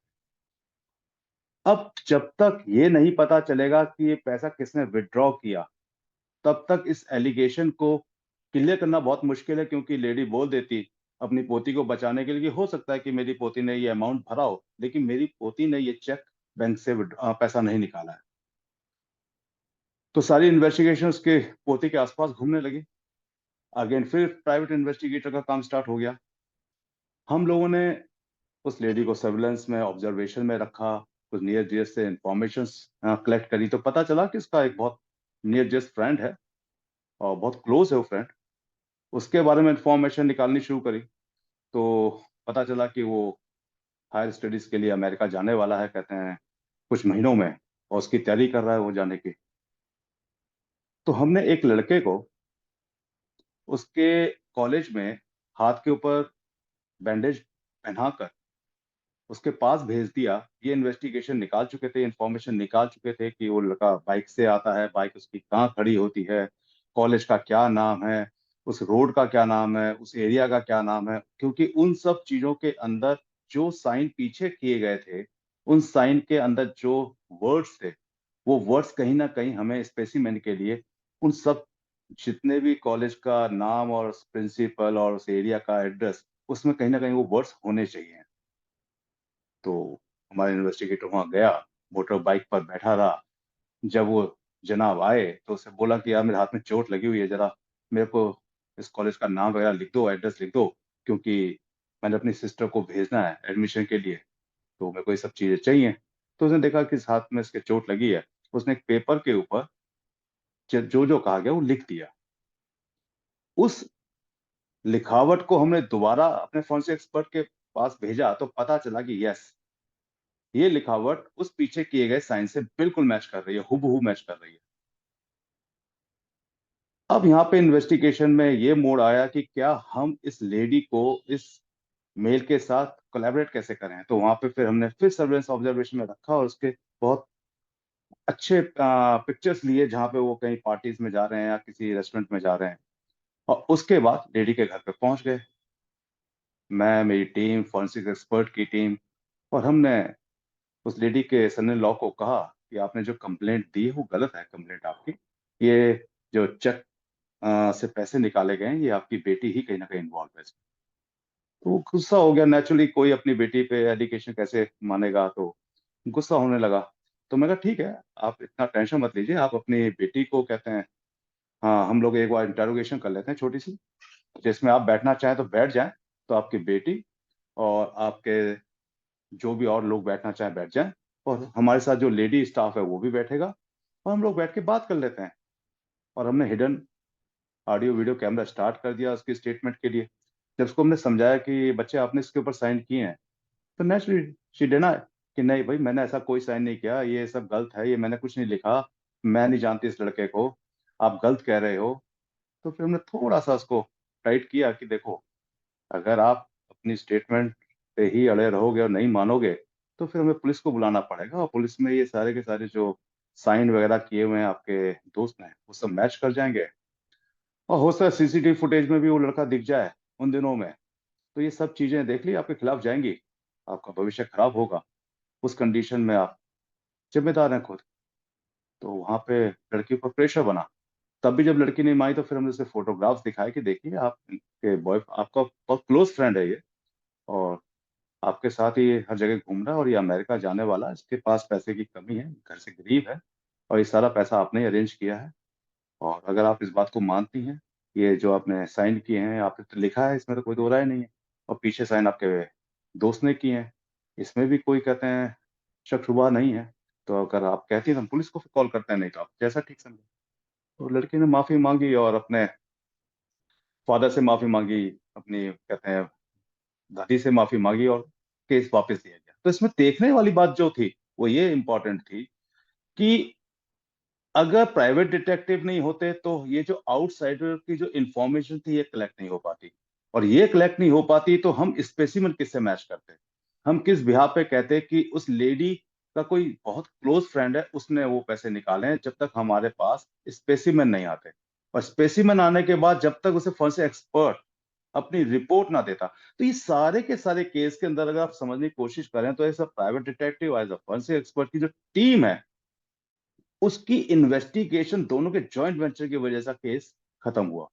तो जहां तक हम समझते हैं कि आज की तारीख में सोसाइटी के अंदर प्राइवेट डिटेक्टिव और फोरेंसिक एक्सपर्ट अगर मिलके काम करते हैं तो क्रिमिनल का बचना नामुमकिन है, और क्रिमिनल विक्टिम को जल्दी से जल्दी और सही उसको कहते हैं मौका मिल पाएगा अपने आप को बचाने का और क्रिमिनल को सजा देने का। लेकिन अगर खाली फोरेंसिक एक्सपर्ट, आने वाले टाइम में हमें ऐसा लगता है कि फोरेंसिक एक्सपर्ट मैंडेटरी हो जाएंगे पुलिस स्टेशन के अंदर, क्योंकि इन्वेस्टिगेशन में आयु जब इन्वेस्टिगेशन करता है तो वो अपने ही माइंड स्टेट ऑफ माइंड के अकॉर्डिंग फोरेंसिक एक्सपर्ट को, डॉग स्क्वाड को या किसी एक्सपर्ट को बुलाता है।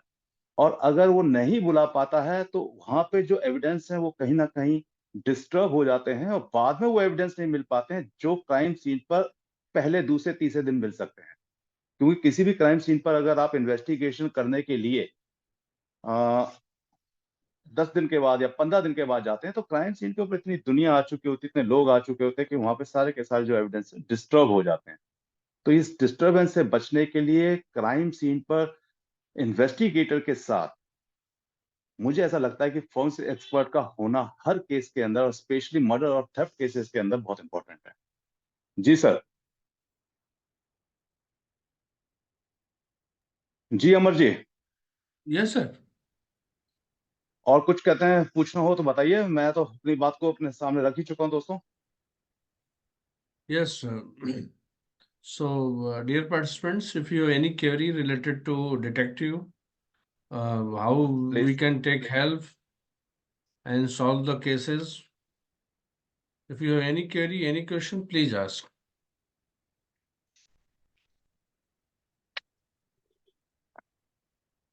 कुछ और केस बताइए सर, एक दो।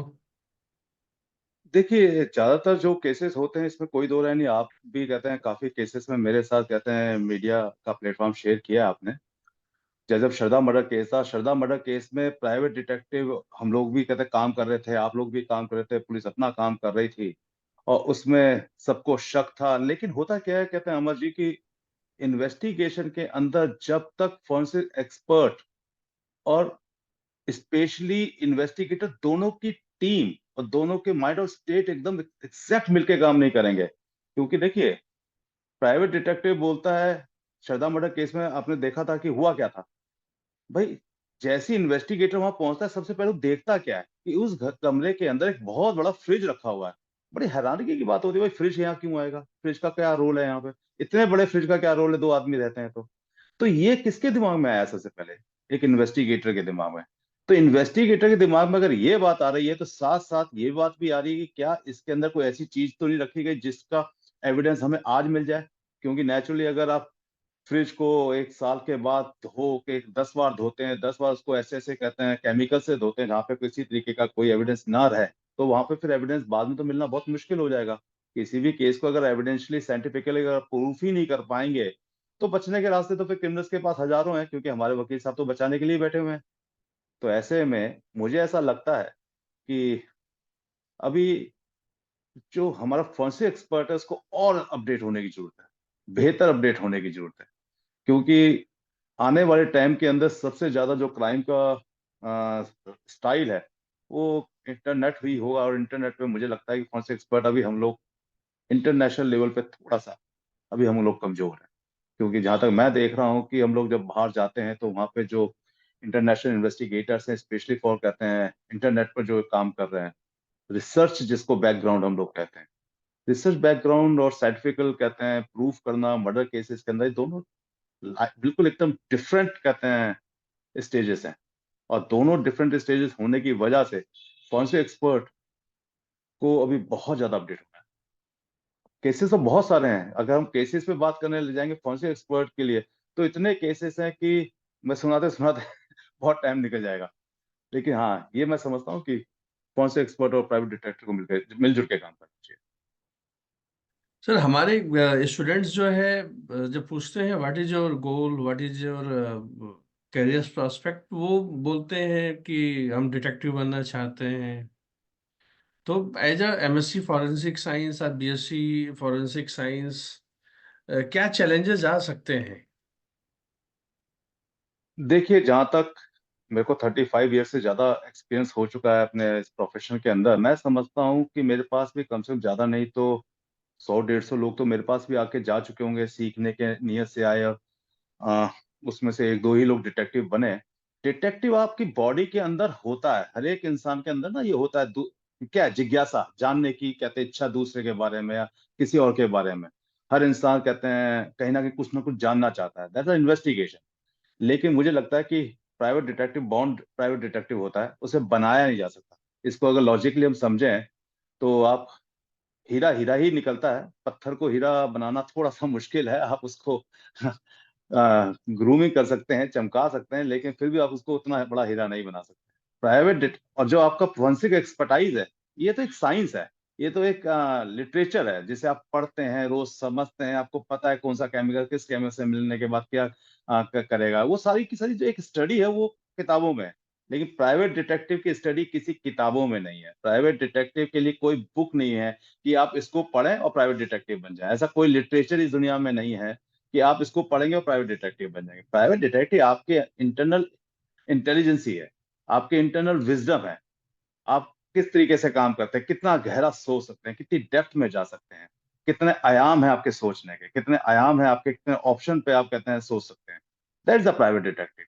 लेकिन प्राइवेट डिटेक्टिव ये सोचना कि मैं बन जाऊं और मैं बनना चाहता हूं, तो उसके लिए कोई प्लेटफॉर्म तो कम से कम नहीं है। उसके तो बेहतर ये है कि आप किसी प्राइवेट डिटेक्टिव कंपनी को ज्वाइन कर लीजिए और 2-4 महीने में आपको पता चल जाएगा कि हाँ प्राइवेट डिटेक्टिव बन सकते हैं या नहीं बन सकते हैं। लेकिन मैं समझता हूँ प्राइवेट डिटेक्टिव बॉर्न होता है, प्राइवेट डिटेक्टिव बनाया तो नहीं जा सकता, जहां तक मैं समझता हूँ। जी अमर जी। जी सर, अब हम बात करते हैं जो इन्वेस्टिगेटिंग ऑफिसर है और जो डिटेक्टिव है, तो दोनों को रोल को कैसे हम कंपेयर करें और क्या दोनों के रोल में डिफरेंसेस हैं? बिल्कुल, बहुत अच्छा क्वेश्चन है आपका अमर। होता क्या है कि जो पुलिस ऑफिसर्स हैं या आईओ है, उसका जो रोल है वो अपने केस पर ही कहते हैं के चारों तरफ घूम रहा है, और उसकी एक लिमिटेशंस है। वो अपने स्टेट में काम करता है, स्टेट से बहुत ज्यादा बाहर निकलना होगा तो उसको उसके लिए बहुत सारे कहते हैं अथॉरिटीज से बात करनी पड़ेगी। लेकिन प्राइवेट डिटेक्टिव का जो एरिया है वो वाइड एंगल है। उसके ऊपर किसी का कहते हैं प्रेशर नहीं है। उसे अगर इंडिया से बाहर भी जाना है, इंडिया में भी काम करना है, कोई उसकी सारे सारे सोर्सेज हैं, उसकी अपनी इंटेलिजेंस है। लेकिन जब पुलिस की हम बात करते हैं तो पुलिस के साथ एक बहुत बड़ी प्रॉब्लम है कि जब वो एक केस पे काम कर रहा होता है, काम करते करते ही दूसरा केस आ जाता है, दूसरे केस पे काम करते करते तीसरा आ जाता है। तो इतना बर्डन उनके ऊपर हो जाता है कि उनकी जो इंटरनल स्किल है 100% वो काम नहीं कर पाते इन्वेस्टिगेशन के ऊपर। और इसमें भी कोई दो राय नहीं कि जो हमारे पुलिस डिपार्टमेंट के अंदर स्पेशल कहते हैं ब्रांचेस हैं, चाहे वो क्राइम ब्रांच हो या स्पेशल कहते हैं पुलिस हो, स्पेशल ब्रांच हो, तो वो बहुत अच्छा काम करती है क्योंकि उनके ऊपर अपने ही केस पे काम करने का पूरी जिम्मेदारी होती है। आपने देखा होगा कि कहते हैं बड़े बड़े केसेस हमेशा क्राइम ब्रांच को या स्पेशल स्टाफ को दे दिए जाते हैं। वो दिए इसलिए जाते हैं क्योंकि वो स्किल्ड हैं उसको काम करने के लिए। लेकिन जो लोकल पुलिस के लेवल पे जो काम करती है पुलिस, वहां पे बहुत सी प्रॉब्लम्स हैं, बहुत सी वजह हैं, क्योंकि कभी वो ट्रैफिक में होते हैं, कभी वो पुलिस में आईओ बन जाते हैं, कभी वो किसी पॉलिटिशियन की सिक्योरिटी में होते हैं, तो उनका कोई स्पेसिफिक गोल नहीं रहता। लेकिन जो क्राइम पुलिस में काम कर रहे होते हैं, स्पेशल स्टाफ में काम कर रहे होते हैं, उनका एक गोल होता है, वो हमेशा हमेशा सिर्फ क्राइम के ऊपर ही काम करते रहते हैं, तो उनकी स्किल हमेशा डे बाय डे अपडेट होती जाती है। लेकिन जब हम प्राइवेट डिटेक्टिव की बात करते हैं तो प्राइवेट डिटेक्टिव अपनी मर्जी से बना है और उसने केस भी अपनी मर्जी से लिया है और वो आंसरेबल है हर क्वेश्चन के लिए। क्योंकि जब किसी ने पूछा कि मेरे को इस इंसान को ढूंढना है, तो आपने कहा ठीक है मैं ढूंढ के दूंगा, तो ये आप आंसरेबल हो, आपको ढूंढना ही होगा, क्योंकि आपने उसके लिए एक अच्छा अमाउंट लिया है, आपके पास स्किल है, तभी आप ढूंढ सकते हैं, तभी आपने हाँ की है। आप ऐसा नहीं कह सकते कि मैंने ढूंढने की कोशिश की मुझे मिला नहीं, ये आंसर नहीं है। आपने कोई भी केस लिया तो आपको उसका आंसर देना पड़ेगा। पुलिस में ऐसा कुछ नहीं, फाइलें भी बंद हो जाती हैं, पुलिस इन्वेस्टिगेशन करती रहती है, ट्रांसफर भी हो जाती है। तो पुलिस का काम करने का तरीका बहुत है, उनका मेन काम है लॉ एंड ऑर्डर को कहते हैं मेंटेन करना। इन्वेस्टिगेशन तो मजबूरी है, क्योंकि अगर कहीं मर्डर हुआ है, वहां के थाने की पुलिस जाएगी तो वो वहीं के किसी आईओ को बोलेगा, वही इन्वेस्टिगेशन करेगा। हो सकता है उसका कभी जिंदगी में उसने कभी इन्वेस्टिगेशन ना की हो सकता है वो जिंदगी भर ट्रैफिक में रहा हो या सिक्योरिटी में रहा हो, लेकिन वो इन्वेस्टिगेशन करेगा। जब उससे नहीं हो पाएगी तो वो क्राइम ब्रांच में जाएगी, क्राइम ब्रांच में जाएगी तब तक सबूत बहुत इधर हो जाते हैं। तो ये सारी चीजें हैं। जी अमर जी। जी sir. So any question from audience? One question please. from Mr. Himanshu ji. How do we connect with you, sir? So you can share Himanshu your जी, हिमांशु जी पहले आप अपनी स्टडी पे फोकस कीजिए, स्टडी आपके लिए बहुत इंपॉर्टेंट है। उसके बाद जब स्टडी पूरी हो जाएगी तो जरूर आप मेरे से मिलिएगा, और मेरे से आप मेरे मोबाइल से मिल सकते हैं, नंबर पे कॉल करके मिल सकते हैं, टाइम ले सकते हैं, अमर जी से बात कर सकते हैं। आप अपने जो भी नियर डियरेस्ट है, संजीव देशवाल भी डालेंगे सर्च इंजन में गूगल पे, तो वहां भी कहीं ना कहीं से आपको मेरे ये रास्ता मिल जाएगा। तो नो प्रॉब्लम, पहले आप अपनी स्टडी पे फोकस कीजिए अब हिमांशु जी। सर कोई इंटरेस्टिंग केस जो जो ज्यादा डिफिकल्ट रहा हो, आपको इंडिया से बाहर भी जाके करना पड़ा हो? बिल्कुल बताता हूँ मैं आपको। काफी पुरानी बात है कि हो गए होंगे इसको 5 to 6 ईयर्स हो गए होंगे।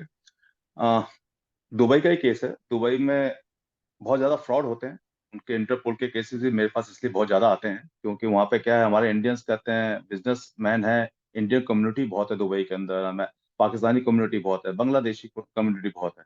तो यहाँ से इंडियंस कैरोलाइट कहते हैं, वहां जाते हैं, अपना बिजनेस सेटअप करते हैं, और धीरे धीरे विश्वास जमाने के बाद चेक से वो वहाँ पे कहते हैं, वहाँ क्या है क्राइम बहुत है, चेक बहुत बड़ा क्राइम है। मतलब आपने किसी को चेक दे दिया और आपने पैसा उसका टाइम पे नहीं दिया, तो ये is a very big crime. हमारे इंडिया में तो चलिए 138 का कहते हैं सेक्शन लगाया, कोर्ट में केस चल रहा है। वहां पे ऐसा नहीं है, वहां पे आपने चेक दिया और उसने केस कर दिया, आपको पेमेंट पैसा देना पड़ेगा या आपको जेल जाना पड़ेगा। वहां पे कोई बहानेबाजी नहीं है। तो उस कंडीशन में क्या करते हैं लोग, चेक देते जाते हैं और एक कहते हैं डिफरेंस बनाते जाते हैं। मान लीजिए मैंने किसी कंपनी में 2 लाख का सामान लिया, उसको 2 लाख का चेक दिया और 2 लाख का चेक क्लियर भी हो गया। धीरे धीरे मेरा विश्वास बनता चला गया और एक दिन ऐसा हुआ कि मैंने 10 लाख का सामान लिया, उसको 10 लाख का चेक दे दिया, लेकिन 15 दिन के बाद की डेट डाल दी, ये कह के कि भाई आप मेरे को 15 दिन का क्रेडिट दे दीजिए। वो 15 दिन के बाद भी चेक क्लियर हो गया। इस तरीके जब एक विश्वास बनता जाता है, मान लीजिए मैं 2 करोड़ रुपए लेके इंडिया से वहां गया और मैं फ्रॉड करना ही चाहता हूं, तो उस 2 करोड़ रुपए को चेक के थ्रू धीरे धीरे घुमाता रहूंगा 1 साल तक। और 1 साल के आने के बाद फिर मैं जब मार्केट में जब अच्छा विश्वास हो जाएगा, तो धीरे धीरे वही विश्वास के बिहार पर मैं जो 10 दिन का क्रेडिट ले रहा था या 15 दिन का क्रेडिट ले रहा था, मैं अब 1 महीने का या 2 महीने का क्रेडिट लेने जाऊंगा। और जैसे वो क्रेडिट टाइम लिमिट बड़ी हो जाएगी, तो उसमें मैं ज्यादा से ज्यादा टारगेट कर पाऊंगा अपने उन लोगों को जिनसे मुझे पैसा उठाना है या माल उठाना। तो मैंने कहीं से 50 लाख का माल उठाया, उसको 50 लाख का चेक दे दिया, 2 महीने का क्रेडिट ले लिया, 50 लाख का माल मैंने 40 लाख में, औने पौने 30 लाख में औने पौने बेच दिया, और वो पैसा मैंने अपने जेब में डाला, हवाला से इंडिया भेज दिया। ऐसे करते करते एक बहुत बड़ा डिफरेंस आ गया, और मैंने 8-10 करोड़ का वहां पे गबन कर दिया। 8-10 करोड़ मीन्स 8-10 करोड़ दिरहम, जो यहाँ पे 22 मल्टीप्लाई हो जाएंगे, तो वो कहीं 100-150 करोड़ का कहते गबन हो गया। तो उस कंडीशन में ऐसा वहां बहुत लोग करते हैं, तो वो काफी केसेस हैं, उसमें एक केस मैं आपको बता रहा हूँ। तो एक इंसान ने ऐसा ही किया, उसने काफी डिफरेंस बनाने के बाद, काफी विश्वास बनाने के बाद अपना कोई 40 करोड़ का गबन करके गायब हो गया। ठीक है, मेरा दुबई में ऑफिस था, मुझे बुलाया गया कि भाई देखो जैसे से इस आदमी के ऊपर इंटरपोल भी रेड अलर्ट हो चुका है, सब कुछ हो चुका है, और ये आदमी मिल नहीं रहा है, इसे किसी तरीके से भी ढूंढना है।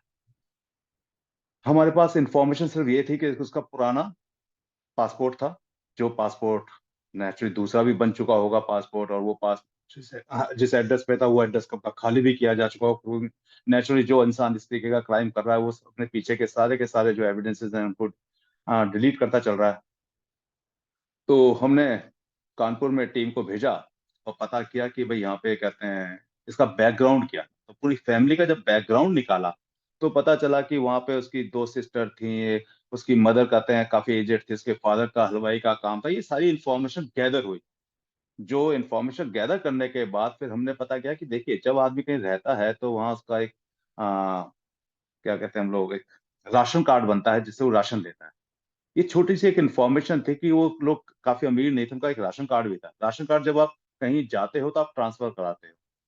पुराने जमाने में क्या होता था, गैस का सिलेंडर भी ट्रांसफर होता था। ये छोटी छोटी इन्फॉर्मेशन है जो हमें बहुत काम आती है, हमारी कहते हैं जो नॉलेज अगर हमारे पास है ये, तो हमारे पास काफी काम आती है। तो वहाँ जब सब कुछ पता चल गया कि इनका राशन कार्ड था और इन्होंने राशन कार्ड भी बंद करा दिया, इन्होंने उन्होंने पूरा प्री प्लान करके अपने आप को वहां से निकाला था। एक इन्फॉर्मेशन बहुत इंपॉर्टेंट थी, उसके फादर जो थे वो हलवाई थे, और उनकी डेथ हो चुकी है कोई 2-4 साल पहले, लेकिन किसी को ये नहीं पता उसके फादर यहाँ से ये लोग कहाँ चले गए थे। तो हमने सारे जितने भी वहाँ पे शमशान घाट थे सब पे पता करना शुरू किया कि इस नाम के आदमी की बॉडी यहाँ पे कभी आई थी या नहीं आई थी। तो एक जगह पता चला कि हाँ, यहाँ पे आज से 3 साल पहले इस नाम से इस उम्र के ग्रुप में एक इंसान की डेथ हुई थी जहाँ पे शमशान घाट में आई थी। तो वहाँ पे एड्रेस भी लिखे हुए थे, लेकिन वो भी एड्रेस चेंज हो चुके थे। हम उस एड्रेस से पहुंच गए, वो वहां से कोई 250 किलोमीटर दूर था एड्रेस, हम वहां भी पहुंच गए, लेकिन वो भी एड्रेस चेंज हो चुका था।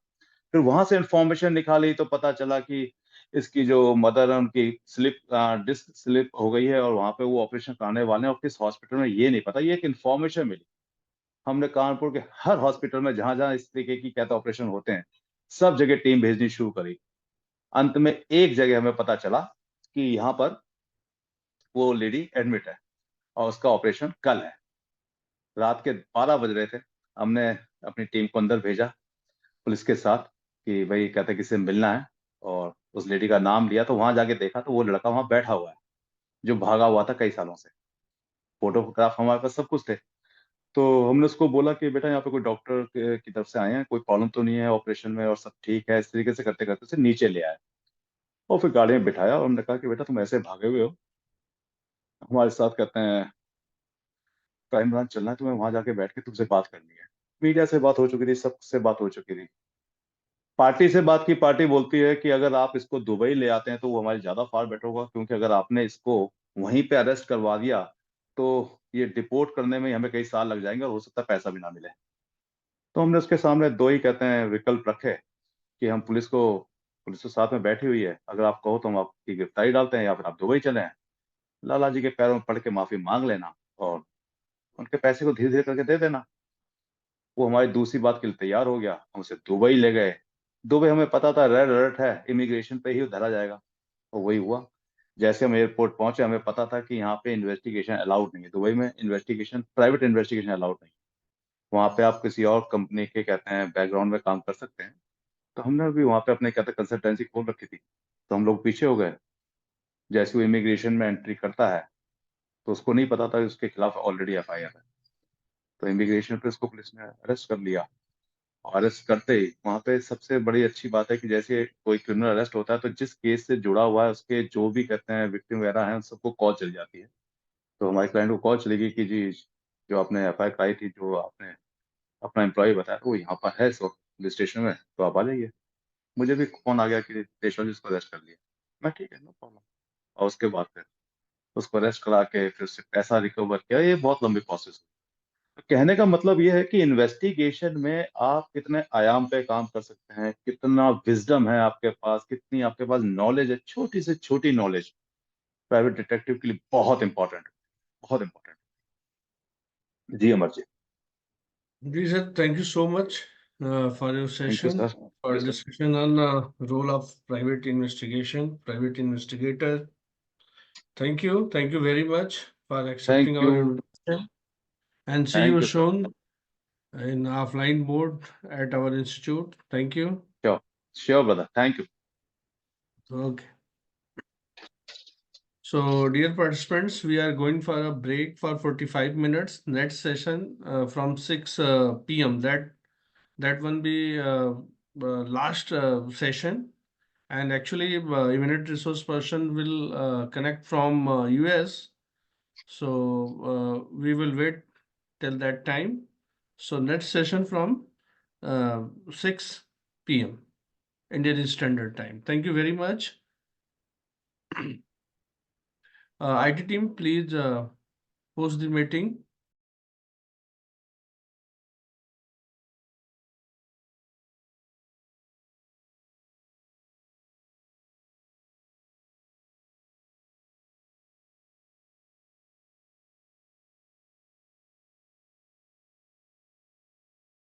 IT team, please start recording. Thank you.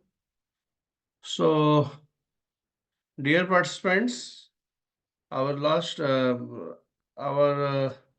today's program's last eminent resource person, Dr. Sharon Plotkin, is now in meeting.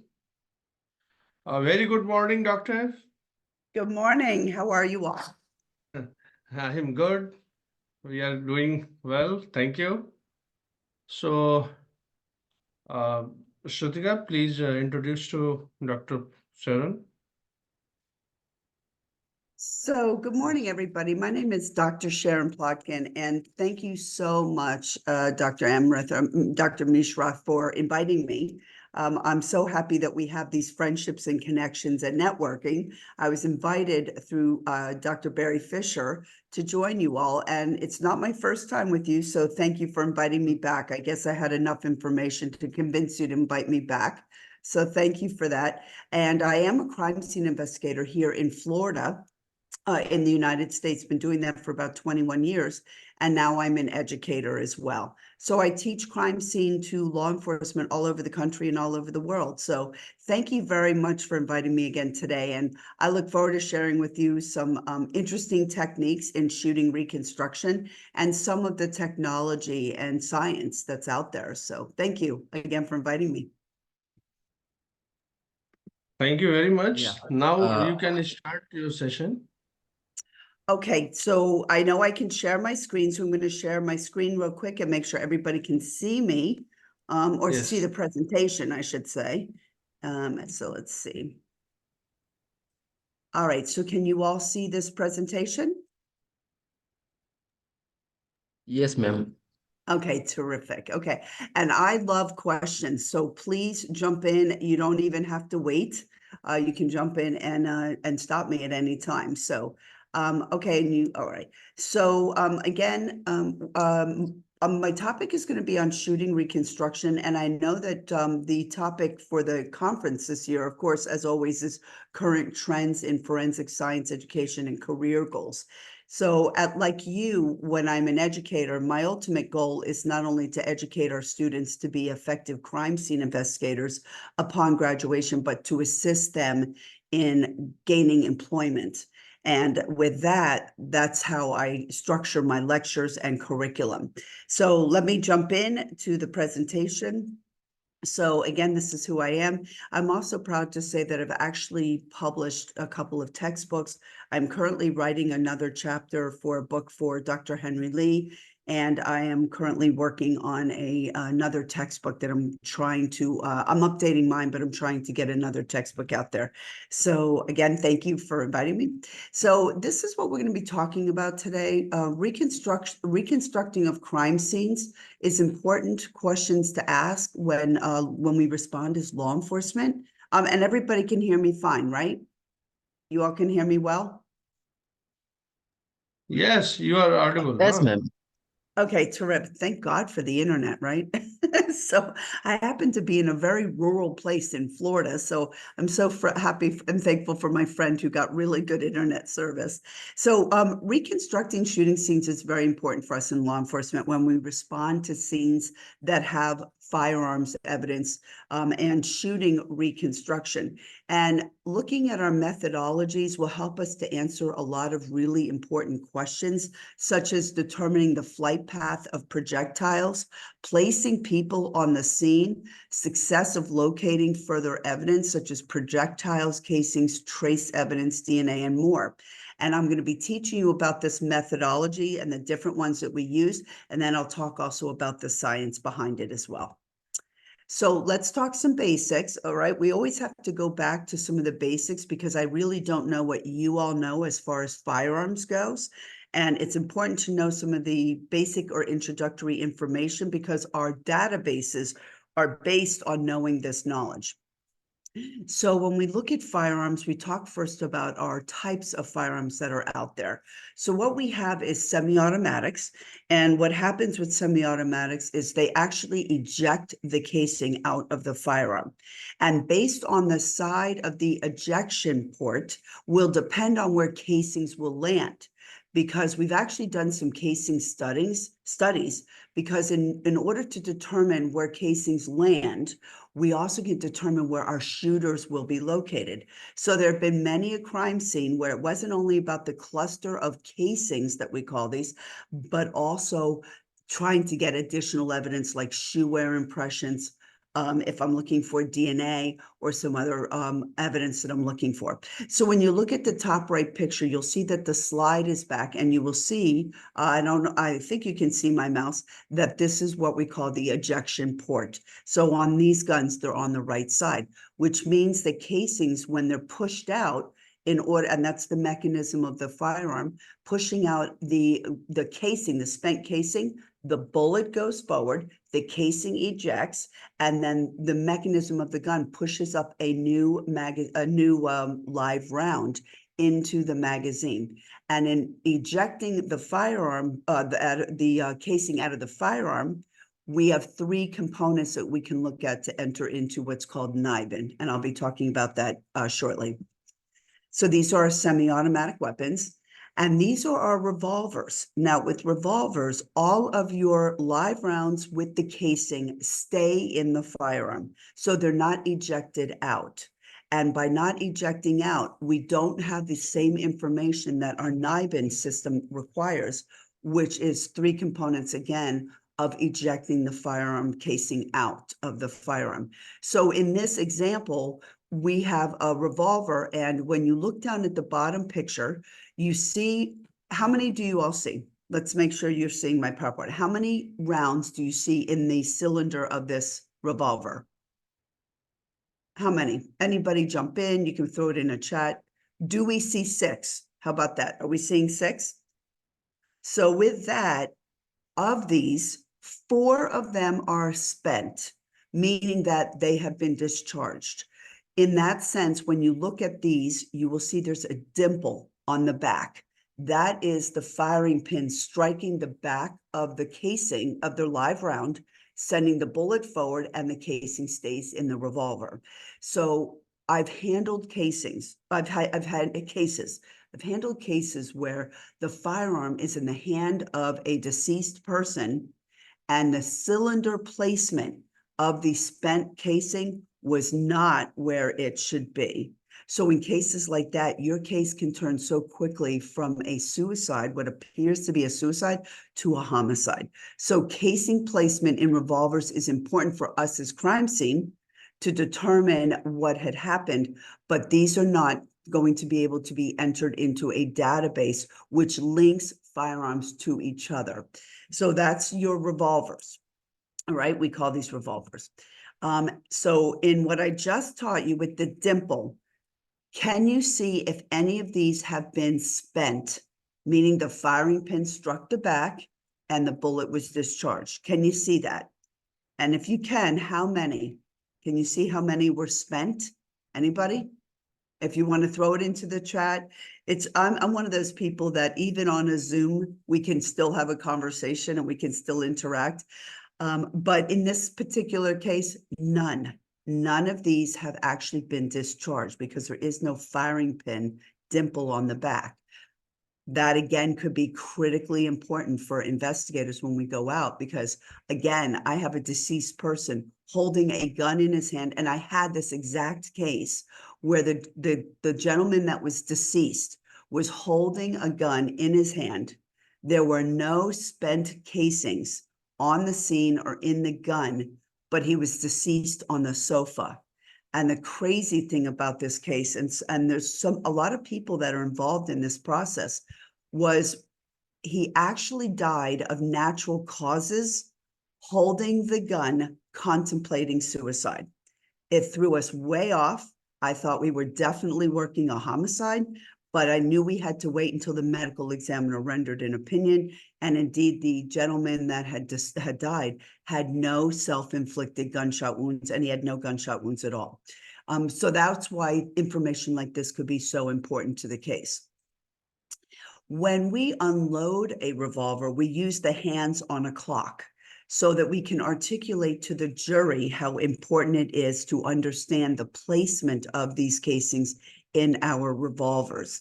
And it's interesting when you talk about this new generation, our young generation of kids, they do not know how to tell time. They look at a clock and they don't understand what we say when we mean 3 o'clock. So we use a cylinder. When we look at our cylinder, we use the hands on a clock. So I would have said in that previous photo that in the 12, 2, 4, 6, 8, and 10 positions, 10 o'clock positions, were all live rounds. And we're going to talk about the language about these of our ammunition as well. So these are cylinder placement forms that we actually created on my police department, because in collecting firearms evidence, we want to make sure we're very clear, especially with multiple firearms, what gun we had and what its information was. What was it? What's its condition? Was it a semi-automatic? Was it a revolver? Was it in good condition? Which way does the cylinder spin or revolve? You all may not think that's a super important thing, but in knowing and in learning now, you'll understand.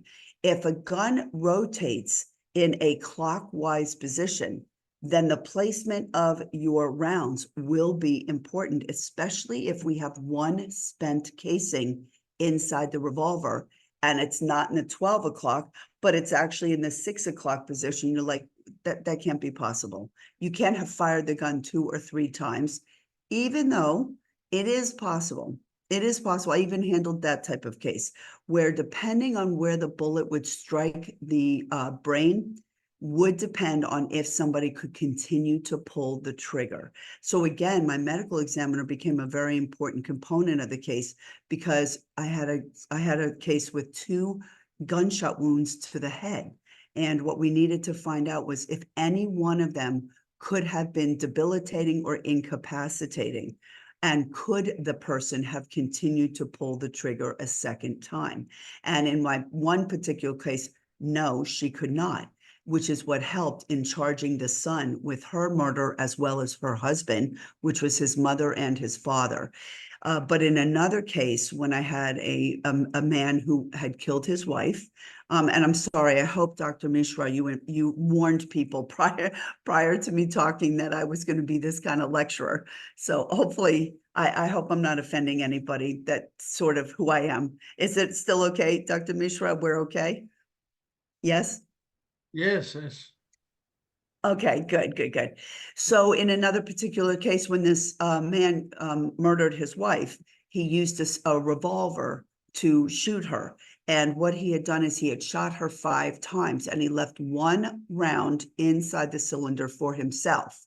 And what he did was when he went to shoot himself, he pulled back at the last minute, and actually the bullet lodged in his brain, but he was actually still alive and had enough brain capacity to realize that he was not deceased, and he dumped out his casings to actually load new ones. But he was actually not able to complete that. So we actually did arrest him in this case, and through medical attention, charged him with second-degree murder of his wife. So cylinder placement forms are important for us in articulating this information to a jury, such as yourself, and being able to explain how things were located and how the cylinder looked, and if it rotated clockwise or counterclockwise, and how many were inside the gun. And then we have semi-automatic forms. And again, like I said, what's the real significant difference for us in law enforcement is what kind of evidence are we going to get? So yes, we can match projectiles, which is your bullets, to the firearm. We can match that, but we cannot match a casing to a revolver because it does not have all of the information we are looking for. So shotguns have smooth barrels. So I was just mentioning to you about projectiles. So, you know, it drives me crazy that when I'm in court and I listen to people talking, even on shows that we may be watching, when they say that the gun had 7 bullets in it. Guns do not keep bullets in them. Bullets are what go out of the barrel, okay, of the gun. They go out of the weapon. So when people say it had 5 bullets, 6 bullets, it doesn't. It has a live round, and then a casing is ejected and the bullet goes out of the firearm. So when a bullet passes through a muzzle of a gun, when it goes through the muzzle of a gun, guns are produced with things that are called rifling, and they're stamped out. They're called bores, B-O-R-E, and it makes impressions inside of the barrel. So as the bullet is spinning through the barrel, it's being impressed by this rifling that's occurring inside when it is produced. And it's very unique to the gun. So they say that there's no 2 guns alike out there, even if they have been produced right after each other. Just in the act of manufacturing, use, and everything changes the way this striations inside of the barrel will look. And this is being impressed onto the bullet. Well, that is how we match bullets to guns. That's how we can do it with semi-automatics, and it is in revolvers. Without a gun, we cannot match a projectile to it. So we don't send projectiles to the lab and say, tell us, we'll ask you what kind of caliber, but we can't have it compared to a weapon unless we have the actual weapon. And what freaks people out, makes them really crazy, or they're like, how do you do that? How is that even possible?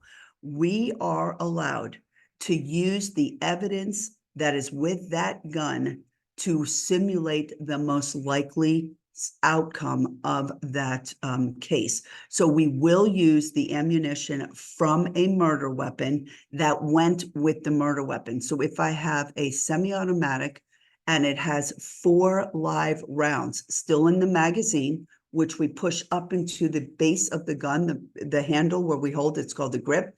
We push the magazine up, and then there's these live rounds inside. We actually are allowed to use the actual evidence from the murder weapon because it's most likely the closest scenario we will have when we're testing and comparing to projectiles and casings we find on the crime scene. Now, unlike our semi-automatics and our revolvers, shotguns have smooth barrels. So what that means is when the projectile passes through, it will not leave any impressions on to the pellets or to the shot or the pellet or the projectile that comes out of the barrel. So so we have other ways that we can work with our shotguns. And part of that is in understanding what the shotgun shell will look like. They're packed with what's called wadding. They have pellets. They could have a single, slug, we call it. The wadding could be very unique. It does leave unique impressions on a body because as the shell and everything is ejecting from this firearm, the wadding is also. So there's times where I've actually collected wadding on a scene, or it actually was impressed onto a victim, or it was actually even inside of the victim or in a wound. So shotguns are different from the other weapons that we have. It's also interesting when people use this as a self-inflicted gunshot wound. And when I say that, it's because when people look at them, they're long, and you're like, how did they do that? How were they actually physically able to pull the trigger and still commit suicide with this weapon? So we actually will send the firearm or the shotgun with the body to the medical examiner's office. Unlike a lot of medical examiner's office, we're very fortunate in Florida that we have we have all medical examiners. We do not have a coroner. And in other states, they could have coroners and medical examiners, or they could have just coroners. And coroners actually are not forensic pathologists, which means they're not actually doctors. They could be a tax collector. They're most often sheriffs or police officers in that town. So in our state, in Florida, not only do we have medical examiners in all of our jurisdictions, but we also have a shooting range in Miami. So in Miami, our medical examiner actually can fire weapons in the office on the top floor and compare wound patterns to what they're seeing with the actual firearm, and then compare it to what we saw in the victim. So that's a little bit about our weapons, and that's what your shotgun shells will look like. Pellets, as they are closer to a target, will stay together, but as they get further, they start to spread out. Now, I'm not a really big hunter, but I happen to be staying with a friend of mine who is. She loves guns. She's a very avid firearm collector as well. You know, when we learn about these things, what's so important is to realize what our firearms can do. So knowing the difference between what our projectiles can do, pellets, these little pellets from shotguns they will not be compared back to a shotgun. We just know that there were pellets that were there, unlike a projectile that would come from a semi-automatic or a revolver. So when we collect evidence, unlike when we watch in the movies, you always see that they're trying to pick up a gun by the barrel. They'll use a pencil or something. Very dangerous to do that. We say put on a glove and carefully pick up the firearm. We also will take it apart. We'll unload it. We call it making it safe. Taking a loaded weapon off of a crime scene is very, very dangerous for us. First of all, I know that the gun was in a certain condition, but other people that will be receiving this weapon do not. So in cases like that, we always want to make sure that the weapon is secure. And the way we do it is we actually unload it. And then we will put like a zip tie through the magazine, through the ejection port, to make sure that the slide doesn't close. So this is the way that the lab and anybody, property clerks, will understand that the weapon is secure. But we do actually, and we'll be talking a little bit about this when I talk about databases, we do actually collect evidence from a firearm. So we will do DNA and we will do fingerprinting on a firearm. So the collection of it's going to be important from the moment we get to a scene. We have to think it all the way through. Crime scene is not a one-stop shop at all. There are many people that could be involved in the case after we are involved in the case, in the collection. So in sending this firearm to the lab, we want to ensure that we have the firearm that is safe. We want to make sure that it is unloaded. We talked about the positioning of our live rounds or casings in a revolver. Remember that form, we talked about the 12 o'clock position and everything. And in understanding the cylinder position of the cartridge will help, as well as understanding what the firearm is doing, will help us in determining what we call distance determination. And I'll talk about that in a short time. So I know I'm loading you up with a lot of information, but there is so much out there and so many different questions we can ask, and so many things that the scientists at the lab and all of you could actually assist us in trying to determine what actually occurred on a crime scene. So we want to make sure that we mark it. You know, old school, we've changed a lot. So old school was when we would send the firearm to the lab, they would actually engrave on the firearm their name, the date and the time that they collected it. We don't have to do that anymore. We don't etch anything. We use disposable luggage tags. So, you all know luggage tags, what you would attach to your suitcases when you're traveling. We actually have paper ones. We can get metal ones. We can get all different types of luggage tags. And that's actually what's attached to the firearm just by tying it. The reason for that is because we never want to have it that a gun that's being received at the lab is not completely identified as to who collected it, where they collected it, and the case it's involved in. So we always put really good information on this luggage tag. And I talked about the fact that we have the zip tie to ensure that it is empty and the slide cannot close. And then also all of the live rounds and everything are submitted with this firearm. We want to send, like I said, the original evidence with the gun so that they can simulate the most likely scenario. If we do not have any ammunition with the firearm, our lab and all labs have an entire room of just ammunition from all over the world for every type of firearm. So they can actually recreate or reconstruct what we're trying to do on a crime scene, because also what's important is not only may I have recovered projectiles or bullets from the scene, but more often than not, we might be recovering projectiles or bullets from the body. So what we need to do is compare the projectile from a body to the firearm. And then if I've gotten the DNA and the fingerprints from the firearm, I've now made the connection of projectile to gun, gun to person. So this is how we have to think a little bit more expansively when we're talking about firearms and their connections to people and to the scene. Now, a lot of you may not know this, but when metal objects are in water, the moment they're actually removed from that body of water, they start to rust immediately. So it gets really interesting that when we collect guns, knives, anything metal, I collected an entire safe out of water. And in order to prevent it from continuing to rust, we must collect the body of water it is in. So we have big bins. I had a friend that had cats, and the cat litter came in these really heavy duty buckets. And believe it or not, the cat litter is sterile. So we would actually, every time he was done with a bucket, I'd say, can I have your bucket? I need buckets. We can buy them, but I'm like, I'm going to use your bucket.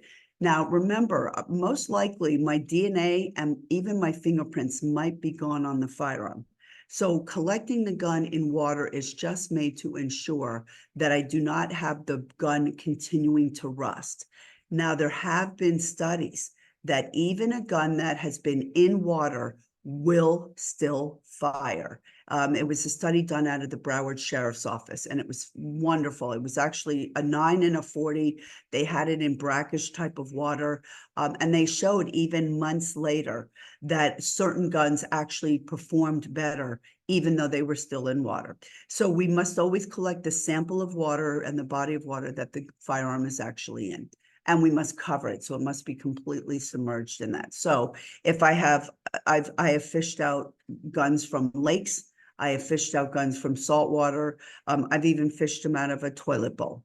And I'm going to be collecting the sample of liquid that it is in, not something else. It must stay in the water that it was in, and it must be completely covered. This works on anything that is metal. So there is some really interesting technology out there right now about DNA. We collect DNA, and I know you all know that DNA is incredibly sensitive, and it's become incredibly unique, and they're really doing some great things out there with DNA. When I started Crime Scene in 1995, DNA was not really where it was going, and it exploded in 1998 up to about 2000 when we started getting short tandem repeat and polymerase chain reaction. And what this was doing was, if we had a small amount of blood on a crime scene and collected it, that through the PCR and through STR, we could actually duplicate it. So in 1998, I handled a homicide where a woman was found deceased from blunt trauma. She was in a suitcase in her closet of her apartment. And it was definitely recognized by a video that she had had somebody staying in the apartment with her, and he was seen walking out with her property, not with her, but with her property. So we know that he's her killer. He was actually staying with her, which made it challenging to the case because any DNA that was on the scene was actually allowed to be there because of the fact that he had lived with her.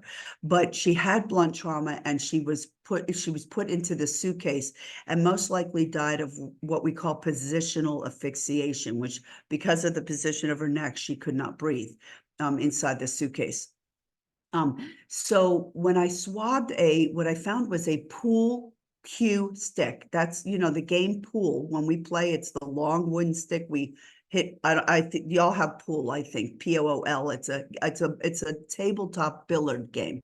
And that is most likely what he struck her with, was this long wooden stick called the pool cue.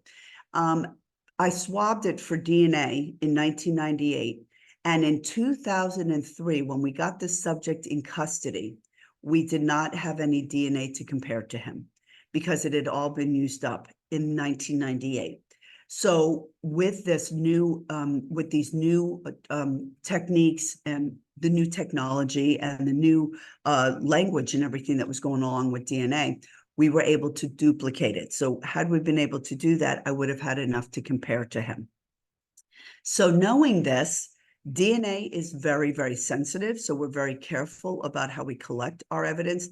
It's actually so remarkable, if you all aren't aware of this, solely by being into contact with somebody. I've done it where somebody robs somebody and grabbed them by the neck, and then I swab the neck and can get the DNA. We call it touch DNA, where you're actually sloughing off skin cells, even opening a doorknob, doing all of these things. So because DNA is so sensitive, we're very, very careful in what we do on a crime scene and how we're collecting it.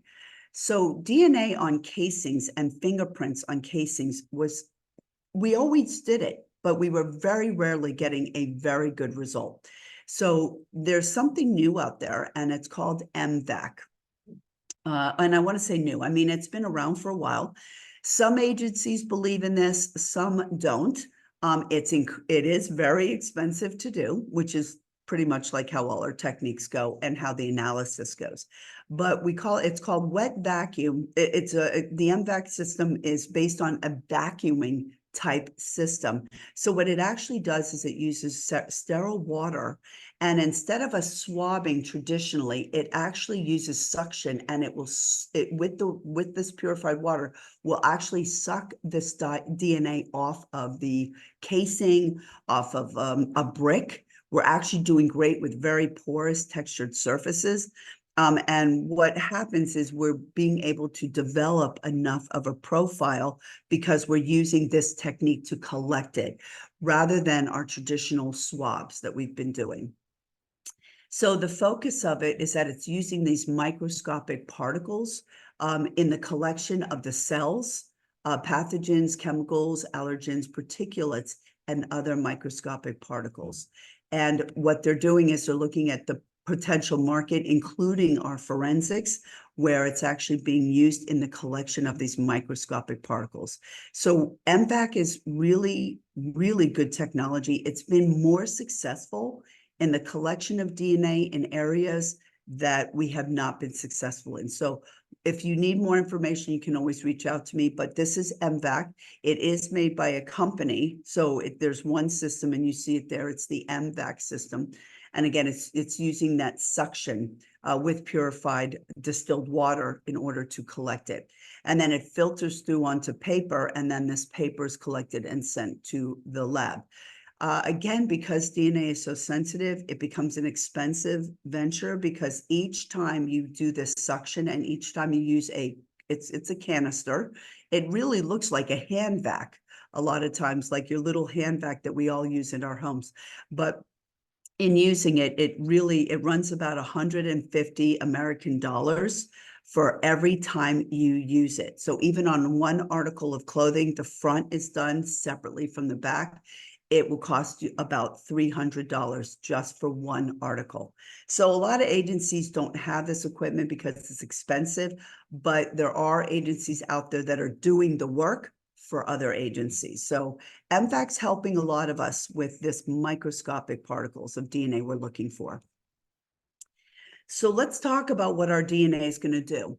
So we all know this. We have the combined DNA and I don't know if you don't know. I should not assume that you know this, but the CODIS is the combined DNA index system, and what it's doing is we're actually using the DNA that we collect from scenes and from people that have been arrested, and it's FBI's database. And what happens is we're taking this DNA that we collect on scenes and we're comparing it to DNA from people that have been arrested. When CODIS first came out, there's a lot of really important legislation that came into place because we didn't want it to be that Big Brother was watching and now wherever you were being tracked, even though we know that's probably happening anyway with technology and our cell phones. But with CODIS, we had to make sure that we were not putting innocent people into this database. So what that means for me, and even for you, is if I went to a crime scene and I was working a carjacking, for example, and I knew that the woman that owned the car drove it often, and even her son, who's 18, drove the car, I am required by law to collect any people's DNA that is allowed to be there for the purpose of eliminating them. We don't ever want to enter innocent people or victims into a DNA database. So even though this is a great tool for helping us link unknown DNA to known people, it is not allowed to be used to make an arrest. And I'm going to tell you further by looking at this. What it is it's a collection of DNA from known people who have been arrested. So when they've been arrested and we get a DNA hit, a letter goes to the police department, to the detective or the crime scene and says, hey, we have a link and it most likely is this person. And what it provides us with is with an investigative lead in order to now get the search warrant to collect the DNA from that person. So we still have to compare what we now know belongs to, say, Sharon Plotkin, whose DNA was in CODIS, but now I have a warrant to go get the DNA from her, and now we will compare it to the unknown, whether it comes from the scene. We've done this with rape kits. We've done it in a lot of different ways. So wherever we have DNA, we're going to try to link it to this database. If I have a subject that is known, but we don't have him in custody, and let's say a husband kills a wife, and I know that he is the killer, I am not allowed to send my DNA swabs down to the lab and put it into CODIS because we know pretty much who the killer is. So in that case, DNA has to wait. And it'll stay in the property room until such a time that we can get the subject into custody. So by doing this and being incredibly careful in what we do, we don't want to put innocent people into this database. Now, also another situation that we're faced with all the time is when a crime happens in a very public area. So in a public area, when I'm doing DNA swabs, I do not send those DNA swabs down to the lab, once again, because there are people that have been present on that scene that did not commit the crime. So I'll hold on to them once again. And if we properly package them, and if they are stored properly, DNA will not degrade. But remember what I said, stored and packaged properly. I've had DNA that I've pulled back out of property 10, 15 years later, and we were able to still yield a DNA profile from it. So again, cool, dry places, it doesn't necessarily have to be in a refrigerator, but again, it's up to us in crime scene to collect it and preserve it properly so that it can be analyzed days, weeks, months, even years later. So let's switch you from DNA. These are the things that we collect from firearms. And I'm going to talk to you about how we reconstruct scenes, but it's important to understand the evidence that we can collect as well. So gunshot residue. is something else. So now we're pulling you away from DNA, but now we're going to talk to you about GSR. We call it GSR, which is gunshot residue. And what this is when the gun is fired, there's these burning and unburned gun particles coming out of the muzzle of the gun and through the ejection port. So a lot of times when we have somebody that's holding a weapon, there could be a deposit of this GSR right here solely because of the ejection port when they pulled the trigger. So what we've got is a pattern of detectable residues around a suspect bullet hole that vary in size and density based on the distance in which this gun was from its target and based on the ammunition that is used and the firearm itself. Gunpowder residues and soot that exit the muzzle upon firing deposit this material onto its target. It can be, if I'm at close range, it can be onto the face, it can be onto a part of the body or clothing.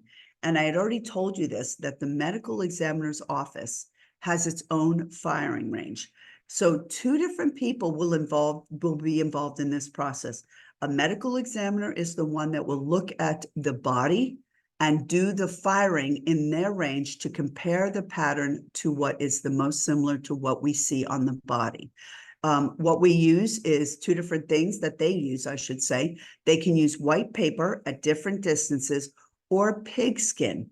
Pig skin is actually the most like human skin, and we want the reaction that skin has because when a bullet goes in, the skin is elastic and it's got this texture to it. So when it goes forward with the bullet, it'll also slam back. So we call that backspatter. We actually are looking for backspatter with blood and for GSR that's deposited on the hands of our shooter, as well as the pattern that we will see on our victims. So we always want to collect the clothes, and we also want to have these patterns recreated. So the medical examiner will do it on the bodies by doing what I told you with pigskin or white paper, and on clothing, that is done at the lab. So we send the clothing to the lab, we send the firearm and the ammunition to the lab, and they will recreate a pattern that will show how close the gun was to its target. Now, you all are thinking, what information can that tell me? Well, for me as a crime scene investigator, it changed the way I handled the case, because in looking at a powder residue on, say, clothing or even skin, I was able to say, well, I've got a gun that's pretty close to my victim, which means now that I'm going to be looking further at the clothes or even swabbing for touch DNA or contact with. So having people close together will help me with if we have contact with one another, and I have our Locard's exchange principle, which says when two things come into contact, there is an exchange. So from distance determination or looking at stippling or soot patterns told me that I have close contact, and now I took it to a further step, which was looking for hair, DNA, or other trace evidence. And this is what your soot patterns or stippling will look like. So the closer a gun is to its target, the closer clustered you could have pellets the same way, but you'll have this burning and unburned gunpowder coming out with your projectile. So the closer the gun is to its target, the closer clustered they are, and the further away, the more they spread out. After about 2 feet, we don't tend to see it as much. But these are all variables and there could be variation here. What we do also recognize is if it's windy, was there a fan on in the room? These are all things that could affect these stippling patterns. So it's important to note that on a crime scene. And this is what our firearms will look like. So we've got 22s here and 9mm, and you can see the closer it is to its target, the more you're going to see that soot ring, and the further away it is, the more they spread out. So in about after 24 inches, we may not see most of the pattern. If we have what's called a contact, meaning the gun is at contact with the surface, all of that gunpowder will actually be inside of the wound It's inside, it's burning, and it's inside. So we will ask the medical examiner if there's soot, if there's charring, if there's burning, because all that powder, all that heat, all the fire, everything that's causing these bullets to project and to the projectiles to go forward is all now going inside of the wound. So that is another way through the medical examiner that we can determine we have contact with. So if we don't see a pattern, but the pattern is big, it could all be inside of the wound. We will tend to see this burning around the bullet hole at contact. Sometimes we've even seen what's called the muzzle stamp. So when the gun is pressed against the surface, you'll see the front of the gun.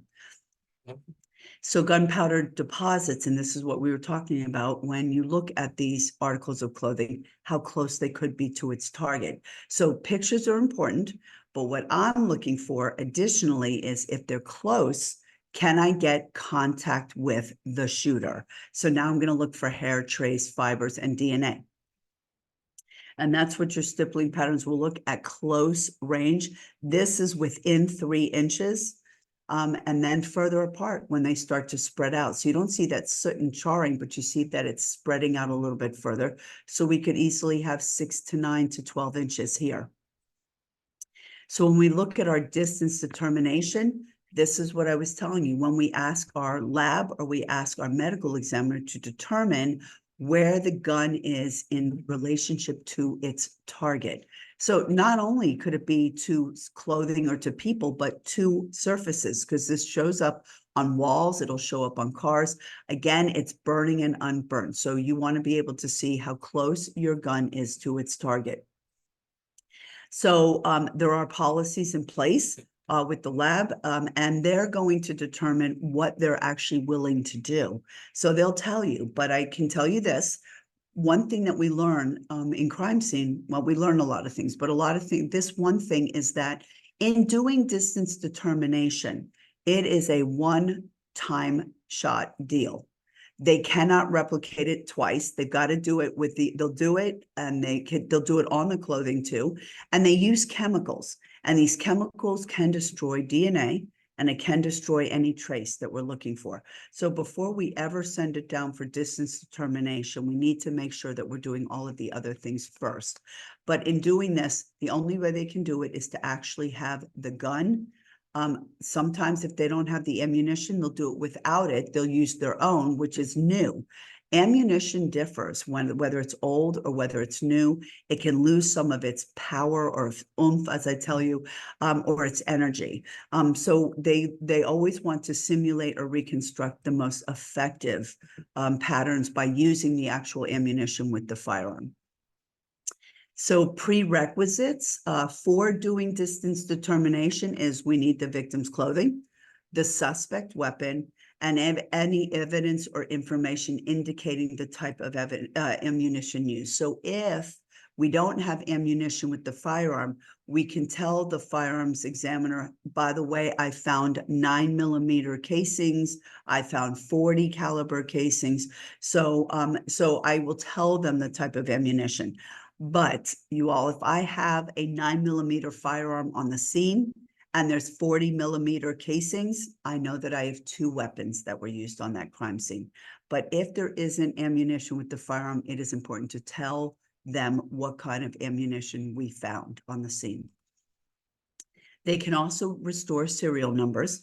So a lot of times if people don't want the gun to be traced back to them or to anything, they'll scratch it out or they'll try to etch it out.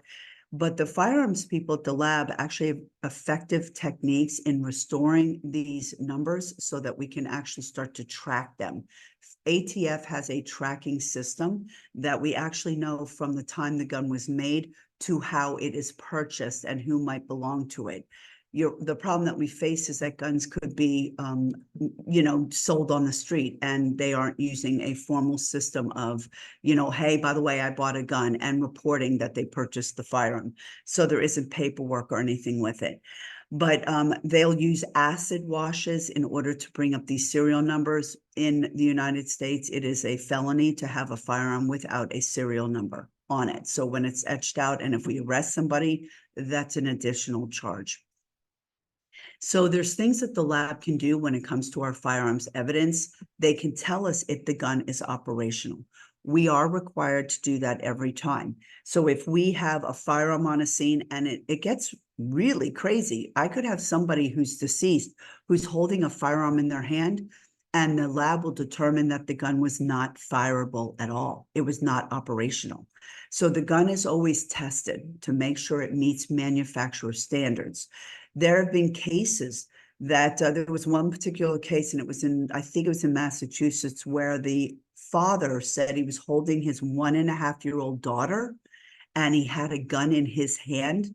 And he said the child grabbed the firearm and pulled the trigger and shot the wife and killed her, shot her mother. It wasn't intended, he said. He said he was holding the gun and the child pulled the trigger. Well, in that case, this would be very important to send this gun down and get operational standards from it, because you want to know how much pressure was needed to pull the trigger. Sometimes it could be 4 pounds of pressure, sometimes 7, sometimes 11. Who knows? You have to have this tested to determine how much pressure was required to pull the trigger. I can also tell you that somebody else I'd be having a very good conversation with is a pediatrician. I want to know from a pediatrician, what is a 1.5-year-old actually capable of doing? So they can do the operational capability. They can do the comparison, as I told you, of projectiles, bullets, and casings to a firearm. They can also tell you the distance that the firearm was to its target. We told you about the gunshot residue, the collection of gunshot residue. In Florida, and we're unique about this, gunshot residue is allowed to be collected from the hands of the shooter without permission or without a warrant. We are allowed to take it by force if needed. And the rationale behind that is because GSR is very, very fragile evidence. And in waiting, it can be lost. So due to the exigency or emergency, we are allowed to collect this without your permission, which means we can hold down a suspect and take it by force. That is not true of all states. So, and a lot of states won't even collect gunshot residue because the labs don't actually work this evidence anymore. GSR, though it's important evidence, is considered a class type of evidence, meaning it belongs to a group, not to a single gun. So I can't GSR somebody or collect gunshot residue and say that Sharon was holding the 9mm and fired it. So GSR is not unique to a gun, and it's with barium, lead, and antimony, or antimony. So these are the components of gunshot residue, but it's also part of nitrite testing, which, and many of you may have gone through this. When you go to the airport and they swab your hands, they're looking to see if you have nitrites on your hands, which actually can come back to fertilizers and gunshot residues. So it throws people off in a lot of times because of the fact that we can't actually say you fired a weapon with this. We can say you've been in close proximity, or there could be other reasons for why you might have nitrites. I always say if you're a gardener, you're very likely to have nitrates on your hands because of the fertilizers you might be around. Dr. Mishra, am I doing okay on time? I think I'm still, I'm good, right? Yes, yes. Okay, how much more time do I have? I'm going to go a little bit quicker because of the shooting reconstruction. No, as per your requirement, as per the time requirement. Okay, I think, okay. All right, okay, well, you tell me when I'm done, okay? But I'm getting close. Thank you. Yeah, okay. All right, so there's really good additional resources that we have that are available to us to help, including our medical examiner's office as well. Glass fractures are important when we're looking at firearms evidence because we're looking at what we call concentric and radial fractures. This is what they will look like. The circular ones are concentric and radial are the ones that radiate out. But you're asking yourself, how could this be that important? Because we can tell which one happened first. Now, when you look at this picture, you're like, how do you know which one happened first? When you look at these radiating cracks, the ones that go out, what's unique about them is when the first shot occurs, They radiate out and the circular ones are concentric. But when the second shot happens, those also radiate out. But what they'll do is they'll connect to, but do not cross over the first set. So if you look here, we know this one was first because here's your radiating crack that comes out. And then the second one came to and met with. And if you look right in that corner right here, you'll see the second radiating crack that came to but did not cross over. That actually is also something we see in bones as well. In human skulls, it works very, very well. Similarly, the same way, radiating cracks can go back. The second ones come forward, but do not cross over into the front. I talked about our NIBIN system, but we'll mention it. So when we have casings from ejected firearms, that's our ejector port from semi-automatics, not revolvers. We're looking at three things that happen here. We're looking at the breech face, we're looking at the ejector marks, and we're looking at the firing pin impression. So they compare the unknown, what we find on a scene or from a body, to the one they fired from the weapon and compare the two with a comparison microscope, which is one eyepiece and two lenses. So they compare them side by side and they can determine that they were fired from the same weapon. NIBIN stands for the National Integrated Ballistics Information Network. And what this does for us is it links guns to multiple scenes. It does not link people, it links firearms. What we're glad to see, even though it sounds horrible to say it that way, is that in the United States, people are holding on to their firearms, including the suspects that do multiple shootings. So should we get them in custody with a firearm, we can now link the gun to multiple cases, and now we might have subject information. So this is your National Integrated Ballistics Information. And again, it must be from casings that have been ejected from semi-automatics. We also have the National Crime Information Center. And this is where if we impound a firearm from a scene, we enter it into the NCIC. So if somebody is taken into custody and this gun is with them, it will now link to another case. So we get this information, and what's so important is we need to share information not only among cities, locally, cities and states, but from all of us throughout the country. We need to be sharing information because people will move around and they will take their firearms with them. It really is such a tragedy when we're not sharing information with agencies and people are committing crimes in their own city that we could have helped them with because they were happening in our city first. So in reconstructing crime scenes, now, so I've told you about the science behind some of the evidence that we collect from our firearms itself. But now when we reconstruct a crime scene, I'm trying to say, where are bullets? Where are people located? What is other additional information on a crime scene we can do? What we are trying to do is determine the flight path of projectiles. This is what we call ballistics. People use ballistics very generically, like, oh, I'm sending it to the ballistics section at the lab. That's not, we're called the forensic identification section at the lab because they do a lot of other things. Ballistics means the flight path of a projectile. We use different techniques. We can use lasers, we can use dowels, which are the rods, or we can use string. It all depends on how many holes and how many flight paths I need to document and how many of these things I have.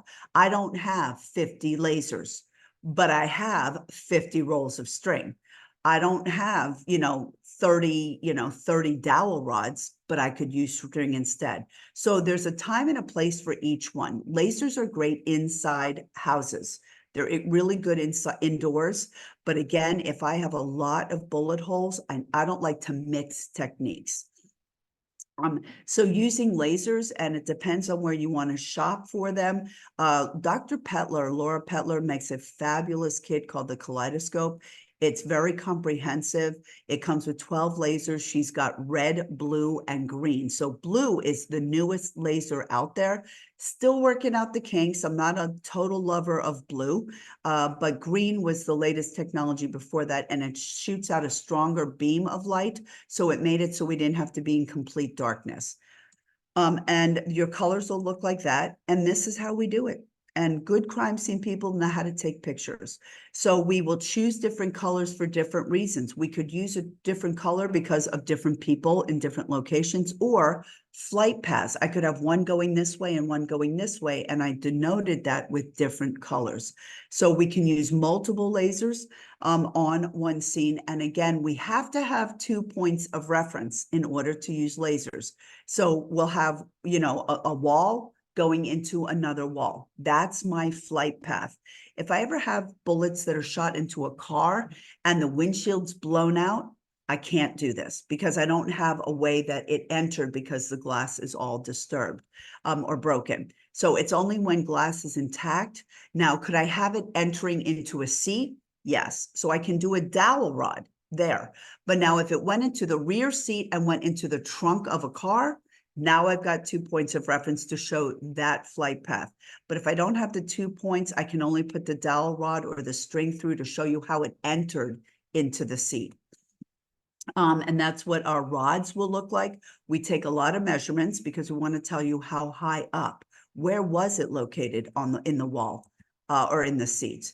And again, so there you can actually see we have 6 lasers that were used in this photograph, where we had 2 and then we had 4 of the green ones.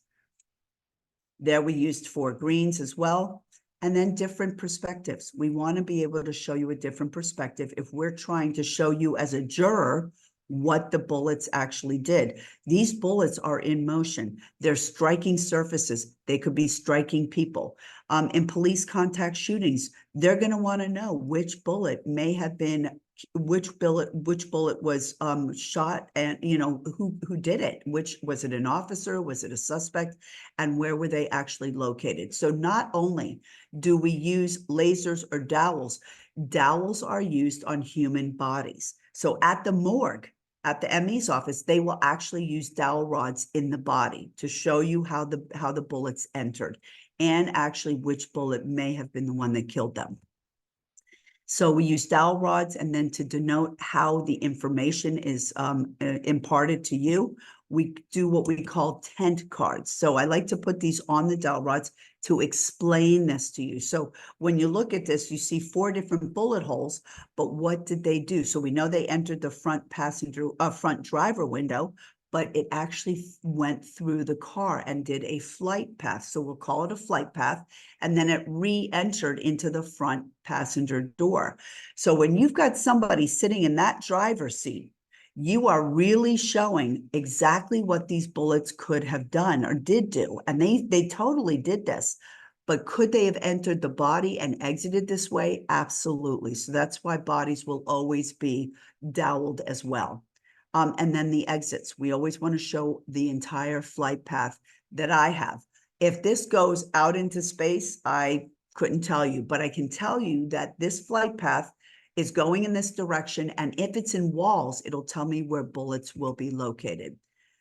Why do I use string? Because I've got more holes than I have dowel rods. So I like to use string a lot. It's inexpensive. It can go very far.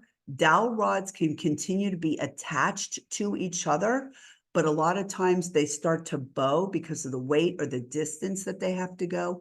Strings are excellent, but we also use what's called angle finders because we want to place an angle finder on a string or a rod to tell you what angle did this bullet enter into its environment. So whether it entered into a door or a window as well. And that's what strings will look like. And, if y'all remember me, I did the bloodstain reconstruction with you all last time. We do this in bloodstain reconstruction where we string to show what's called area of origin and area of convergence. We talked about that last time. So, and this is what your strings are going to look like. So it tells a story when we can show you the flight path of the projectile or the bullet. We do our scales a lot because we want to show you size. So it's important to know that, if bullets all entered the same way, you might have different calibers, but we're very careful about that. So I'm not one to say, look at a hole and say, oh, it had to be a 9. But what's really good that'll help you is if 4 bullets go into the window and I have 4 9mm casings on the scene, I'm like, I probably have a 9mm firearm that's going into the car. And it's all about documentation and how we're going to write information out. So we want you to know what caliber of casing was out there, what size are the bullet holes, what's the flight path that it's doing. These are the measurements, again, that I was telling you about.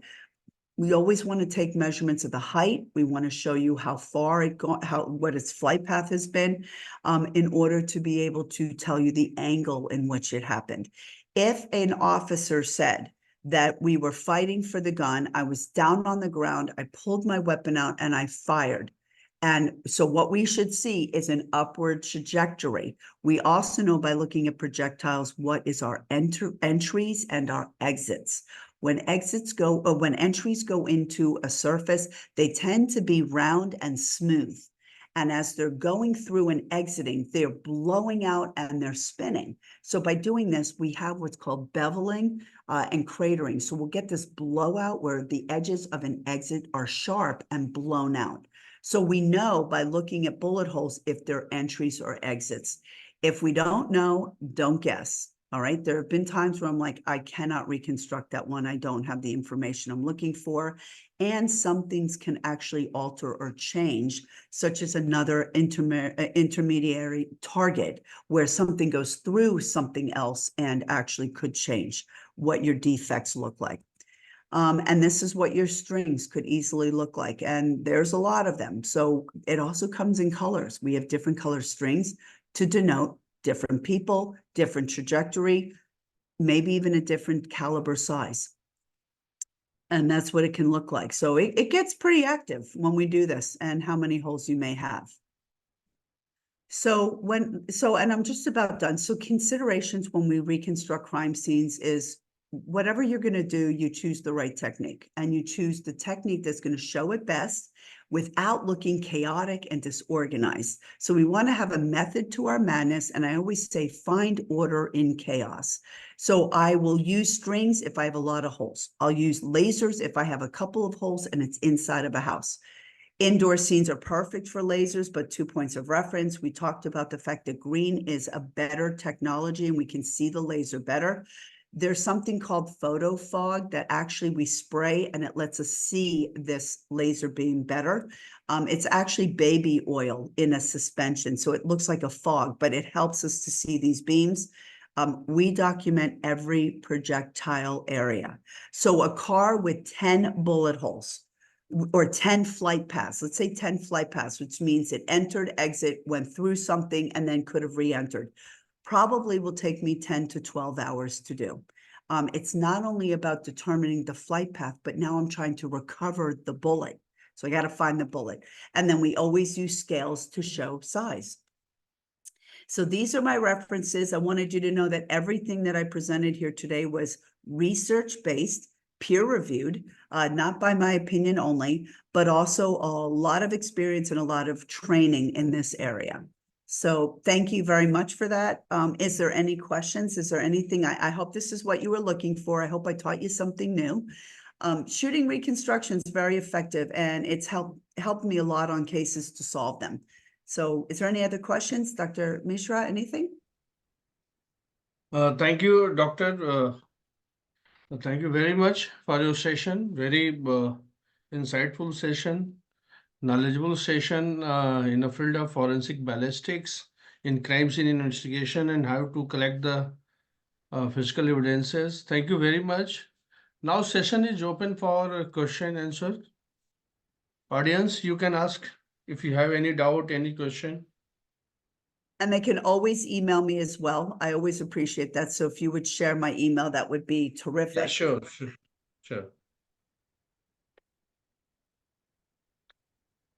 So I think there is not any question. Thank you so much.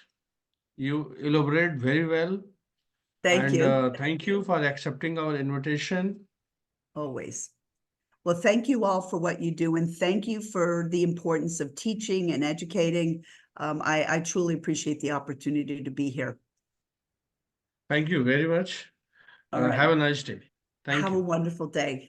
Bye, everybody. Have a good Okay, holiday. bye. Safe and healthy. Bye-bye. Same to you and wish you a happy new year in advance. Thank you. All right. Thank you, everybody. So, dear faculty members, scientists, and researchers, now I'm going to conclude today's session. There was 5 session of different eminent resource persons that were wonderful, excellent, and knowledgeable. I want to thanks my team, research scholar Ms. Shrutika Singla and Mr. Arjun, IT team for their support, AIFS and Amity Academic Staff College for cooperating. Thank you very much. Now session is going to close. Feedback and attendance also in Zoom meeting link as well as in WhatsApp, dedicated WhatsApp group. Attendance is mandatory, okay, and every attendance and feedback form is also mandatory to fill. Thank you very much. See you tomorrow at 2 p.m. Indian Standard Time. IT team, please close the meeting.